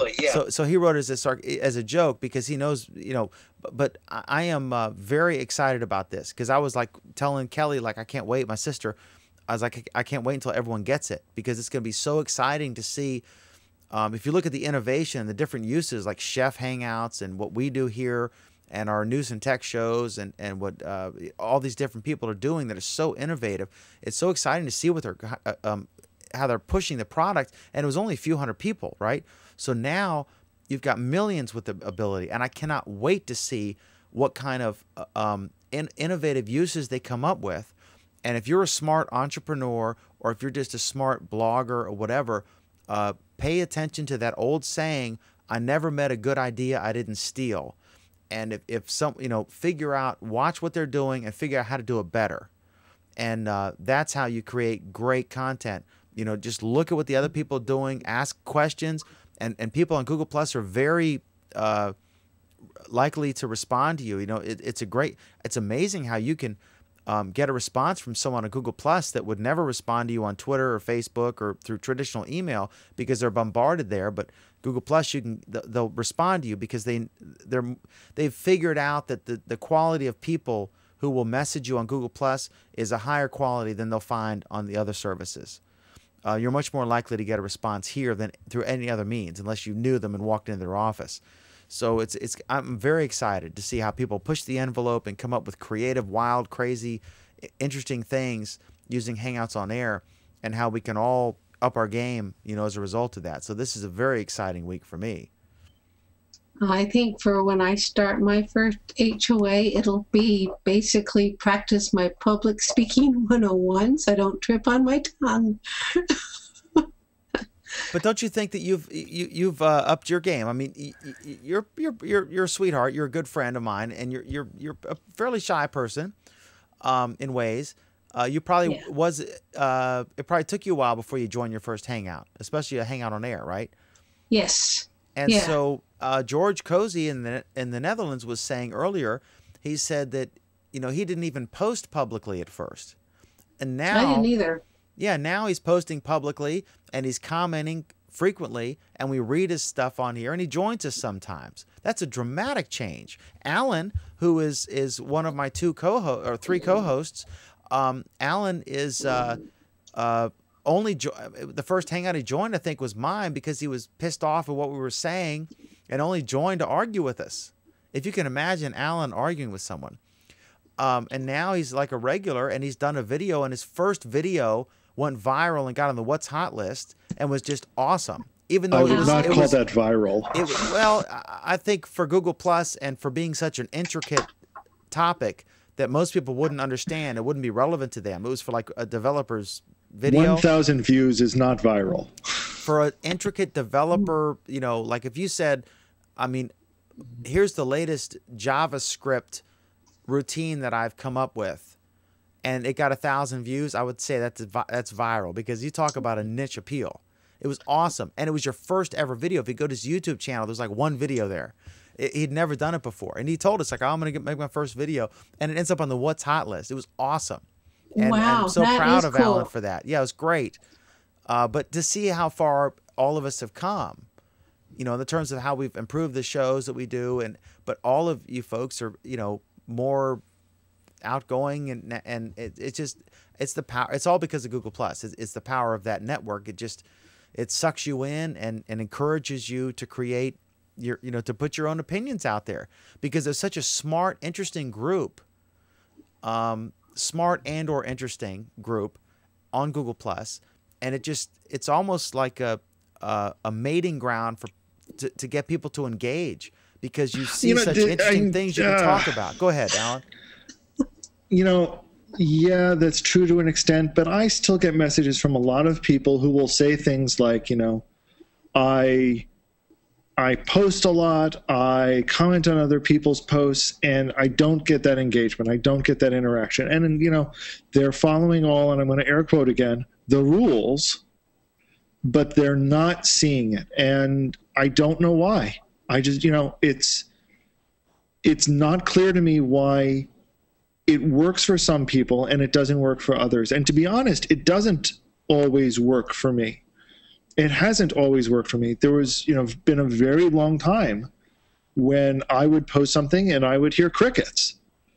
You know, and that's still somewhat prevalent out there. And I don't know what it is about Google that, you know, it's either sink or swim.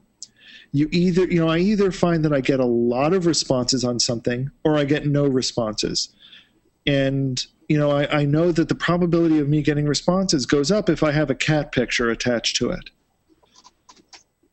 And that's a sad truth, is that we still are reacting to something that's, you know, that's not always the intellectual conversation. That's not always the conversation that we're aiming for.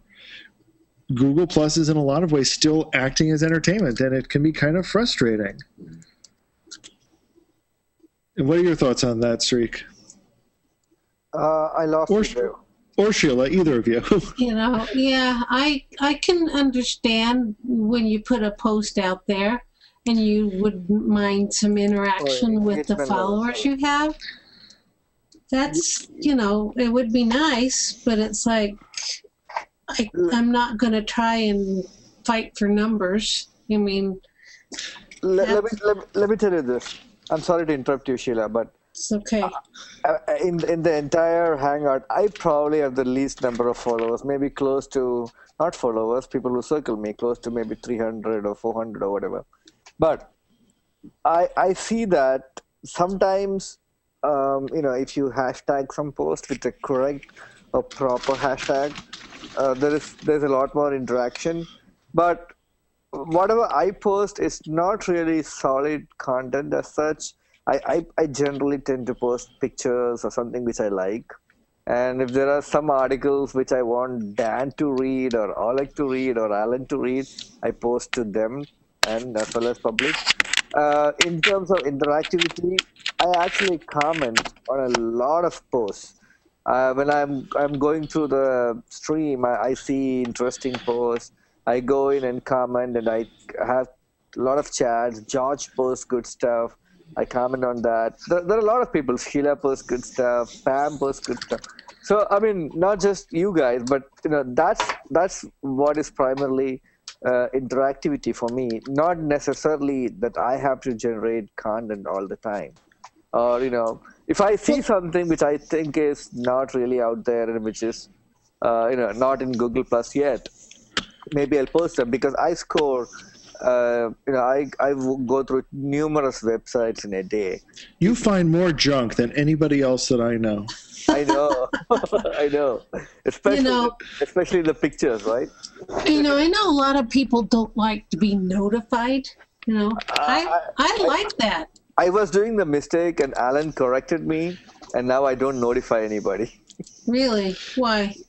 Because I said one day, hey, you know, I'm getting a notification for every single one of these stupid pictures that you're posting. And I didn't realize that the notifications was going out, but I actually purposefully notify Dan whenever I see something which I think Dan should take a look at.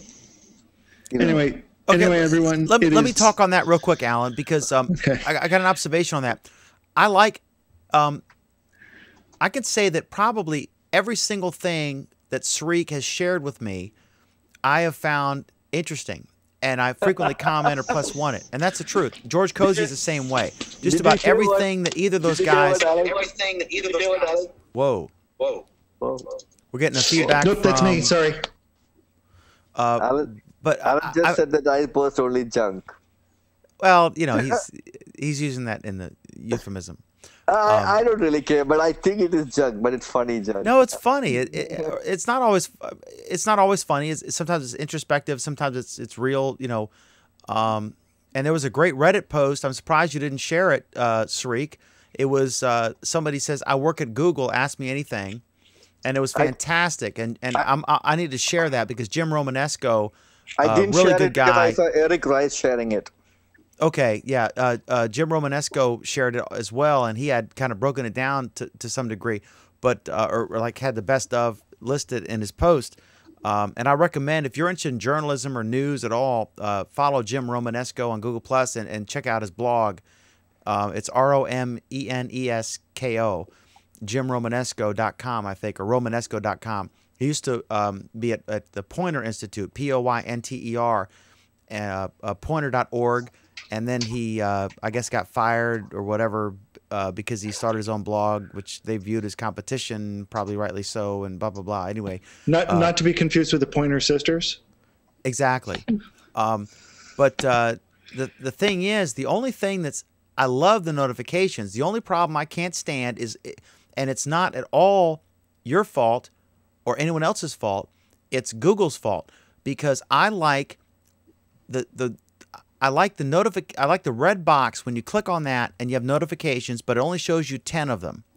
When I have more than 10 notifications, like when I get in there and it's like, you know, it's like 35 notifications or something, then I have to click on view all notifications. And that interface is awful compared to what you get when you have 10 or fewer notifications from that red box. And so the only thing that irritates me is when I get Or you more click than on your 10. email and read them there. Say again? Or you click on your email and you read them there now. True. Now exactly. That's a new option. Yeah. So in a way, they fixed the notification issue by allowing to integrate Gmail with Google Plus to reply and plus and share. I like that. Because you know, now we know for sure that if you get a mail that you're probably notified or somebody commented on your post or whatever. So, you know, I mean, that is a very good, I mean, I hardly look at notifications anymore. I just check at Gmail. Unless I don't have access to Gmail from work or something. That's what I'm saying, that, you know, the mobile apps, the mobile, you know, blah, blah, blah. Sure. Even when I tried to open Gmail from my Safari browser in my iPhone, I don't think it supports the new changes. But don't you still find things that are in one place but not the other? That's why you have to check them all still. It's not totally down yet. I'll still find things in the native Google Plus app notifications, and then there are things that you'll find on your phone that you don't find on the desktop, and there are things you find in Gmail that you don't find on the desktop, and vice versa. If any of you, I mean, so you're still forced to visit all three destinations, which I guess will be very handy once they start monetizing it. And has anyone else seen, let me ask you another question. I saw this, and I don't know if it was a fluke on my Android phone from something else, but have any of you who use Android or iOS, have any of you found an advertisement when you loaded the Google Plus app where you had to watch a car commercial before you could load it? No way. What? I swear to God, I saw it twice. I don't know if it was a bug on my phone, if it was something else, because my phone's flaky. I've got a Motorola Photon. Of course, your phone is flaky. It's an Android phone. Yeah, I mean, it's not. You know. Dan had to think about that for a moment. Anyway, Dan, I should have signed off a good half hour or so ago. So I wanted to wish you a good evening and a good weekend. And I will catch you later. Awesome. Take care, everyone. Thank you, Alan. Take care, Alan. Carlos, you've been quiet. What's been going on in your neck of the woods in Arkansas? Not a whole lot. Just chilling, just just messing around, really. It's gotten cooler, actually. The weather got into the 70s, lower 80s, and for the past week before that, we were around 90 degrees, so it was nice to have a cool down. That's about it, really. I hadn't really followed much in local news other than that. Awesome. And then Sheila, how about you in Utah? What's going on there? I haven't really followed up on the news today. Or just what's going on locally, like nice weather or anything It interesting is. It's happening? been beautiful here. I've got my son home for the weekend. You know, not weekend, but we'll take him back home tomorrow, but for Mother's Day. So, yeah. Any of you using the new app, the Google Plus app for iOS? I am on my. I've got my iPhone and I have it upgraded. Yeah, I think it's beautiful. I think it's the way it functions. It kind of makes the older app like from Stone Age or something, you know. I've seen the screenshots; they look amazing. Yeah, I have it here. You know, it's fantastic. Now, let me ask you, Sarik, are you looking on an iPhone or an iPad? Because I've heard complaints about pixelation on the iPad experience, that it's geared for the iPhone and it's sort of blown up on the iPad. Is that accurate? It's geared for the iPhone because there's no iPad app. I won't be surprised, but for this one, it's awesome. What I especially like is, you know, if you touch here, you know, hold on 1 second. See, now you get your circles like that, right? Yeah, you go check your circles, yeah. And you can pick one and it switches. It's beautiful. Yeah. I mean, it's very intuitive. That's what I'm saying. And then I think Eric mentioned this, that if you see it's all picture-y, you know, a lot of pics, that's because a lot of people are posting pictures as such. Now, especially on Wi-Fi. And what I have to say is the performance of the app in 3G also is much better as opposed to the previous one. I remember a few obvious bugs in the previous one. Say, for example, I plus mention Dan when I'm writing a post. Let's say I plus mention Dan just before I actually wrote down the text. And then the whole thing kind of hangs. I think it had a memory issue. Now I think they fixed it. So overall the app is great, especially on Wi-Fi. Like when you would type it would take forever to recognize the letter. Right. Yeah. I think they took a page out of. That's faster. Have you guys used Google Currents? Yeah, I've got Google Current on there, but I haven't read it lately. Right. So I think they took a leaf out of Google Current and kind of modeled a little bit like that. I actually posted a comment to Alan and Dan when I saw this app, you know, like a few days back. Is this one of the Kevin Rose thing?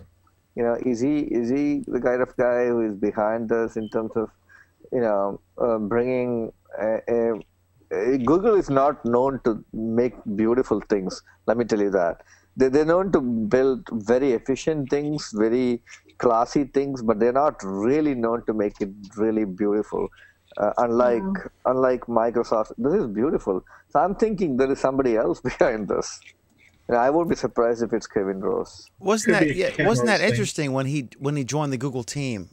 Because I always viewed him as a, you know, a serial entrepreneur in his own right.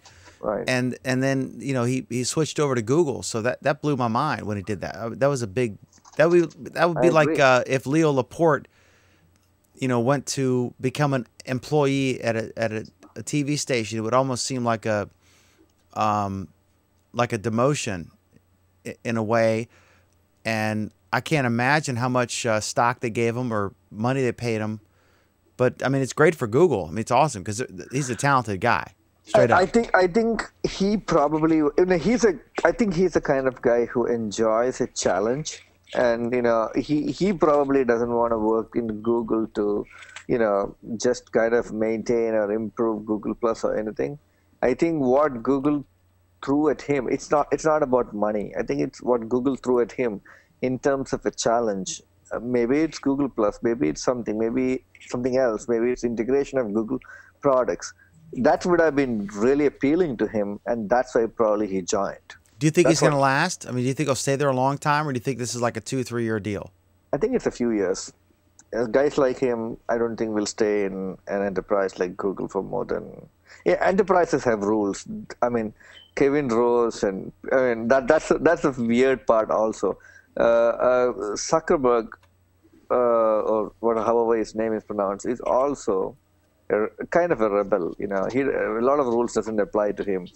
So once the company is public, he might have majority voting shares, but it'll be very interesting to see how he operates in Facebook when he knows that there are a lot of investors out there who is really pushing him to see.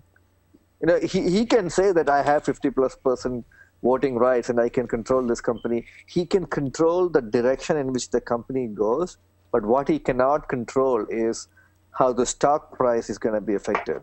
If he takes it, I know this because I come from that community. If he takes his beef against the investor community, what's going to happen is these analysts will start saying things like, hey, you know what? It's not about him respecting the analyst or anything. They are going to put a lot more pressure on him, trying to understand, forcing him to show money. Show me the money. That's the whole idea, right? People are not crazy to invest in a company. They want to see the money. So when you have that kind of pressure, it's like everybody else. You have to generate revenue. How much is Facebook willing to degrade from whatever you do? If you have an application, whatever you do, if you want to make money, you have to do something which the end user doesn't like. For example, Google Plus is clean. There are no ads. When Google wants to monetize this, they will have to do some kind of ad, stuff like that, which everybody will say, oh shit, now I'm seeing all these ads, right? Same thing with Facebook. How is Zuckerberg gonna drive that revenue? Now, when his hands are forced by the investment community, the two things gonna happen. One is he will not like it because he never experienced it. Second, he will have to make things go below a certain degree of comfort for Facebook users. Already he force feeds them a lot. Already he changes policies which people don't like. But hey, your parents are there, your cousins are there, so you still be there. So it is going to be very interesting next couple of years to see how Facebook evolves. And that's actually the burnout period. But the difference is for a company like Google, their business model is already like that. You know, so ads in YouTube, ads in Gmail, ads everywhere. So they are coming from the other side. They have Google Plus created out of Google products, and eventually it will have ads, and you won't be surprised.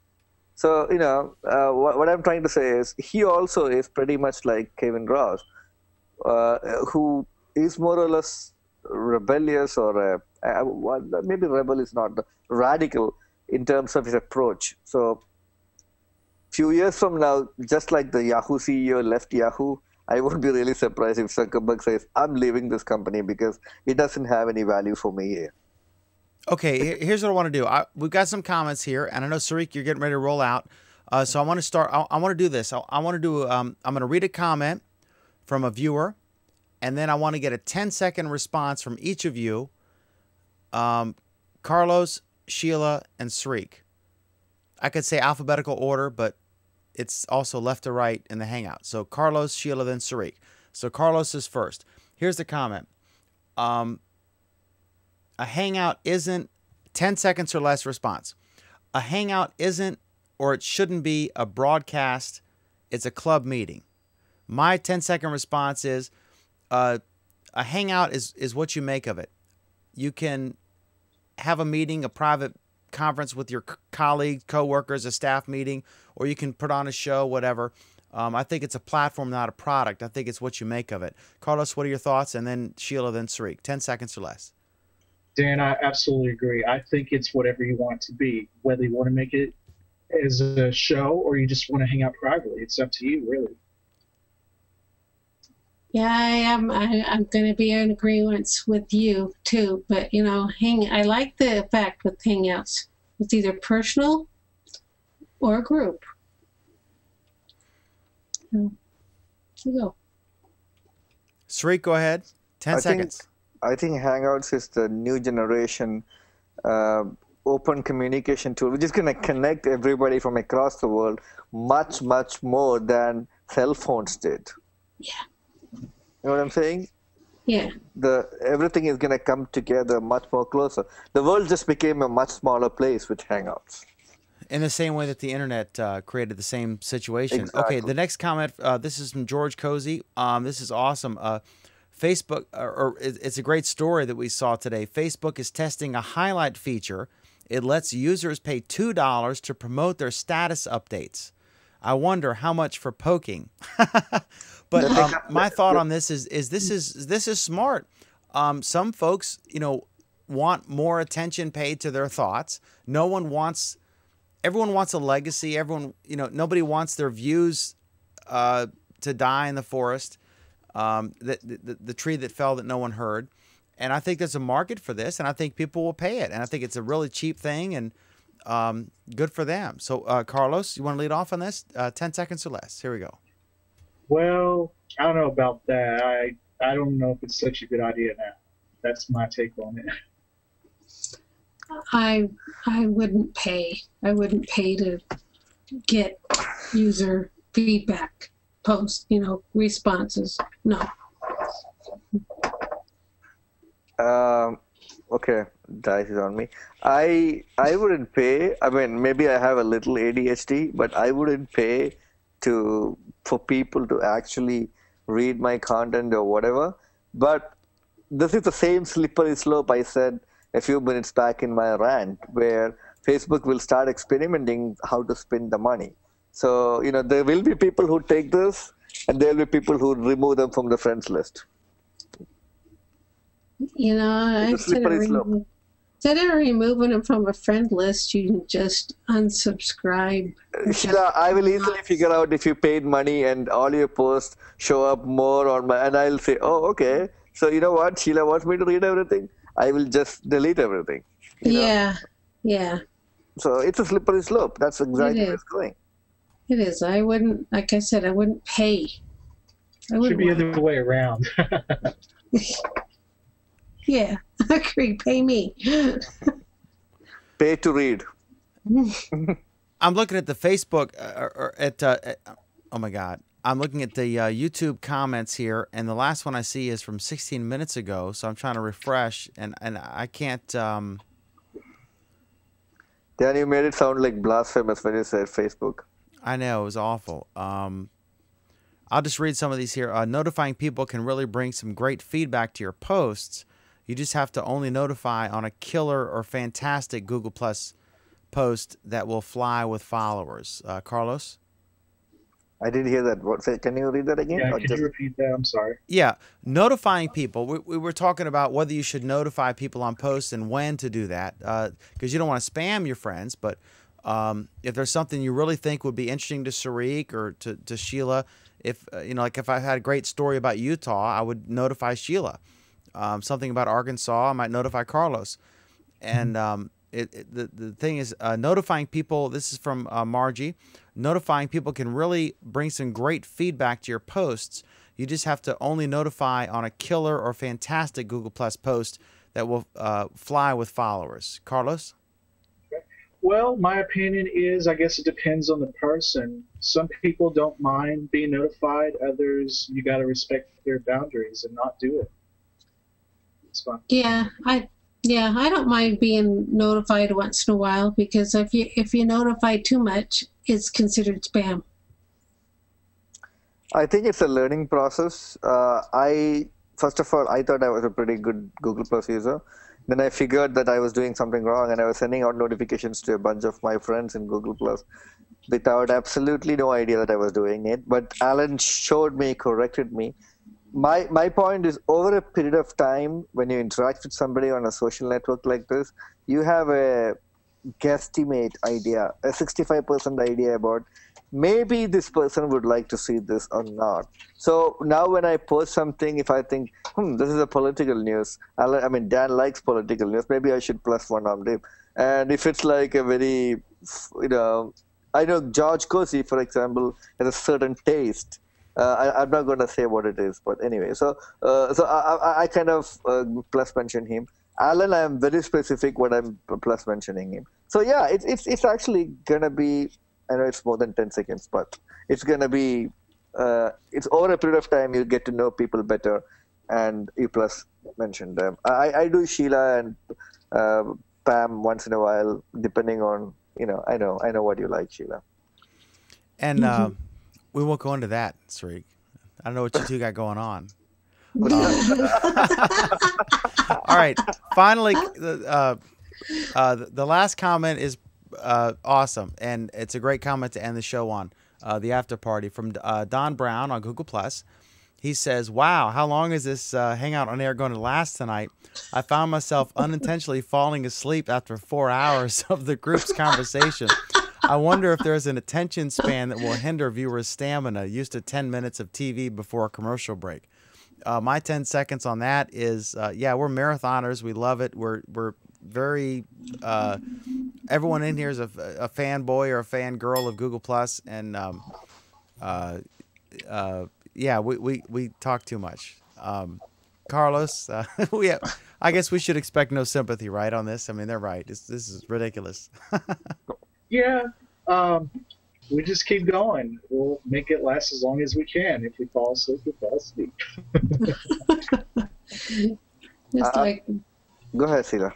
This is the first marathon hangout I can jump into. I love it because the conversations are so diversified and you can keep going. I've been on only very few hangouts. I jumped in Dan's hangout for the first time. I don't even know which episode was it. I thought Alan and Oleg was discussing something totally absurd, and I wanted to jump in and say, no, that's not correct, or whatever. So, but I started loving it because I thought that people have radically different views about a single topic. I was amazed. And I learned a lot from Alan in terms of how to be a little more open-minded about technology. Learned a lot from Dan with terms of politics in the United States. And then Oleg is an entirely different character by himself. So what I'm trying to tell you is, how much time does Dan spend in a day on Google+? And how is it affecting Dan's actual money-spending business? Oh, that's a good question. I spend a lot of time here. I have a good staff, and I have a good business that largely runs itself when things are humming right. But like, I had done a Hangout on Air, the news and tech show, which I do every day except Friday. I might sometimes do it on Friday, but normally I'm in a panic getting ready for the Google Plus Week show, which is the big show that we do. And the casual shows will get hundreds of viewers, but Google Plus Week gets thousands. And so I'm always like freaked out, trying to get ready for that. And there's so much to talk about, and you have to do all the research. But and they're more formal. Yeah, it's a major time commitment, but it's just an intellectual challenge. And I think you, like me, are ADHD, and so we love something new. And so Google Plus is the perfect social network for someone who's attention deficit disorder, and is trying to always look for some new thing to find that's interesting and tell me something I didn't know, as Chris Matthews famously asks his panel at the end of his show. Matthew Valeri is watching. He says he's liking the Hangout. Thanks. Thank you, Matthew, for watching. We appreciate that. And then I guess as we close it out, Wesley, what's up, buddy? Everything going okay with you? How you doing? Yes, sir. How you guys doing tonight? Good. We just got a minute or two left, and then we got to shut it down. But tell me, what do you think about everybody getting Hangouts on Air? And do you think a bunch of people are going to use it? And are you excited about it? And tell me what you think about the Gmail integration of the improved notifications of Google Plus within Gmail. I'm happy about it all.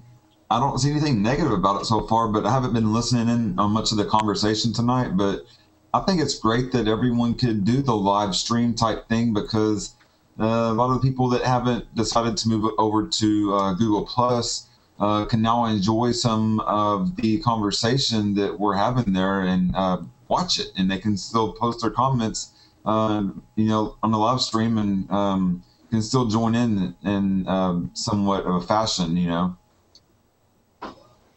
without having to go to Google Plus. They don't really want to. If they're stuck on Facebook, and that's just fine, they can stay there and still enjoy some of the things. Of course, they're still gonna have to have a login, I believe, to post comments on YouTube, correct? What was your question again? They can still. Oh yeah. The integration with Gmail is when you get, if you turn on notifications within Gmail. So like in Google Plus, you tell it to email you.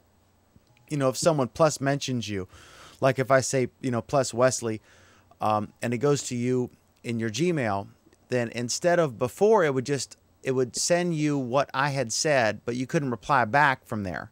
You'd have to log into Google Plus, and which is a hassle on my phone, and I suspect on many people's phones. But now you can actually, within Gmail, it's the most fascinating thing I've ever seen. You can, within Gmail, you can actually +1 at something. You can respond, right there, back to the person. You can share it. I mean, it's amazing. It's almost like you can't. It's almost like for a moment you forget that you're in Gmail, and you think you're actually in Google Plus. It's an amazing integration. I mean, of all the things that they have integrated, the two that excite me the most are the YouTube live streaming of Hangouts on Air, but even more impressive than that is this Gmail integration of Google Plus notifications. It's awesome. It's like you don't have to leave Gmail to have to have a fully functional Google Plus interaction experience. And that's just absolutely amazing. And it really is capitalizing on their multiple footprints. I mean, they don't do everything well, but they do email very well with Gmail. They do YouTube, they do video very well with YouTube, and social. We all think they're doing well because we get it, but it's amazing. I mean, it's really something. And again, if you have turned off the email notifications because you found they were duplicative and not helpful at all, turn them back on and check it out, because it's a whole new experience. Yeah. Are those notifications the ones within Google Plus or Gmail? We're talking about in Gmail. Before, when it was like, let's say I shared a post with you. We just lost Wesley. But for folks watching, if someone shared a post with you, then he's back. Sorry about that. That's okay. That was quick. Yeah. In general, if you plus mentioned me in a post, or you shared it directly with me, or you shared it with a circle that had fewer than 100 or whatever it is, and you could notify them, then I would get an email notification that Wesley shared a post with me, or +1, or I guess that wouldn't show up, but commented on my post, or mentioned me in a post or a comment. Now, when I look at that in my Gmail, I will actually be able to +1 your comment. I'll be able to reply within Gmail without having to cross over to Google Plus. So It's really awesome. If they can do the same experience with the mobile Gmail, that will really rock. And I'm sure that they're working toward that. But wouldn't that be awesome, Sarik? That's the next generation of this. I mean, that would be. Can you imagine on your phone? Because email.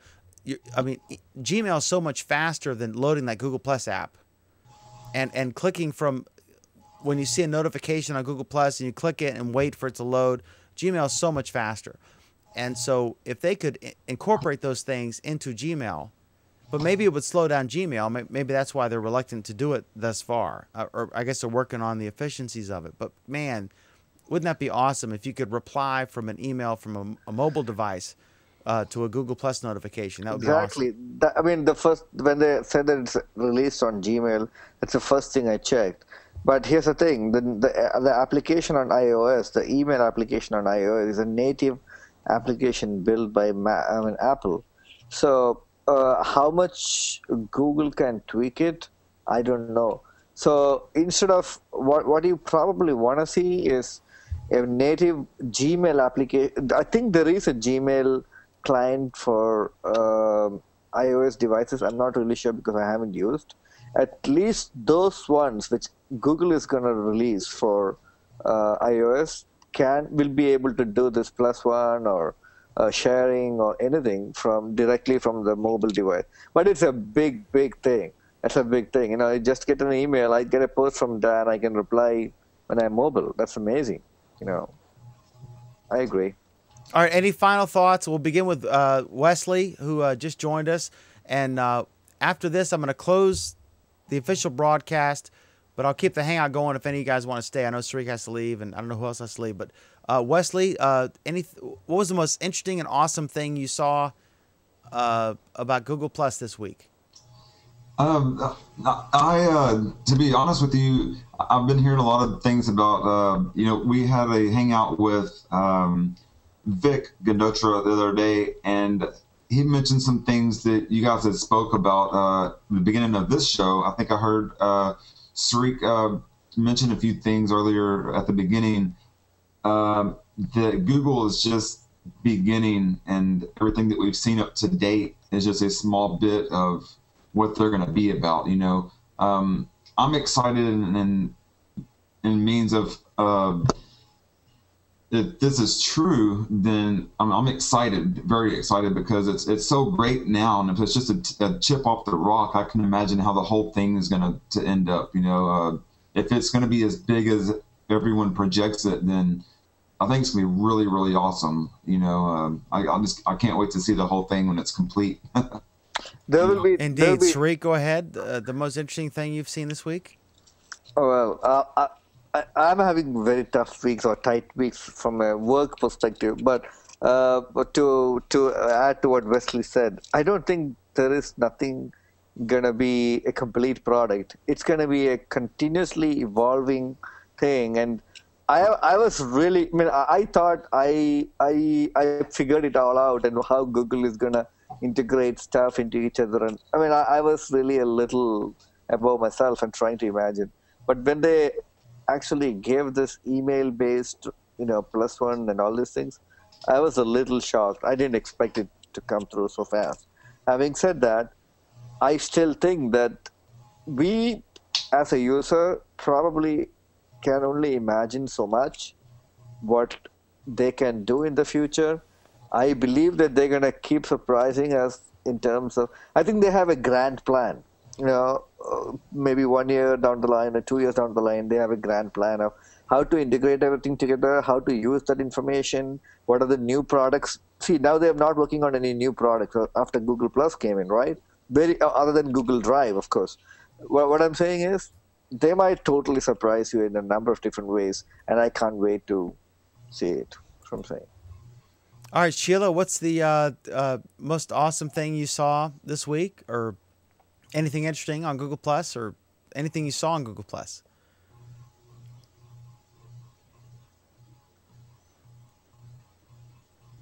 What happened to Sheila? I think you've muted your mic, Sheila. I think you're muted.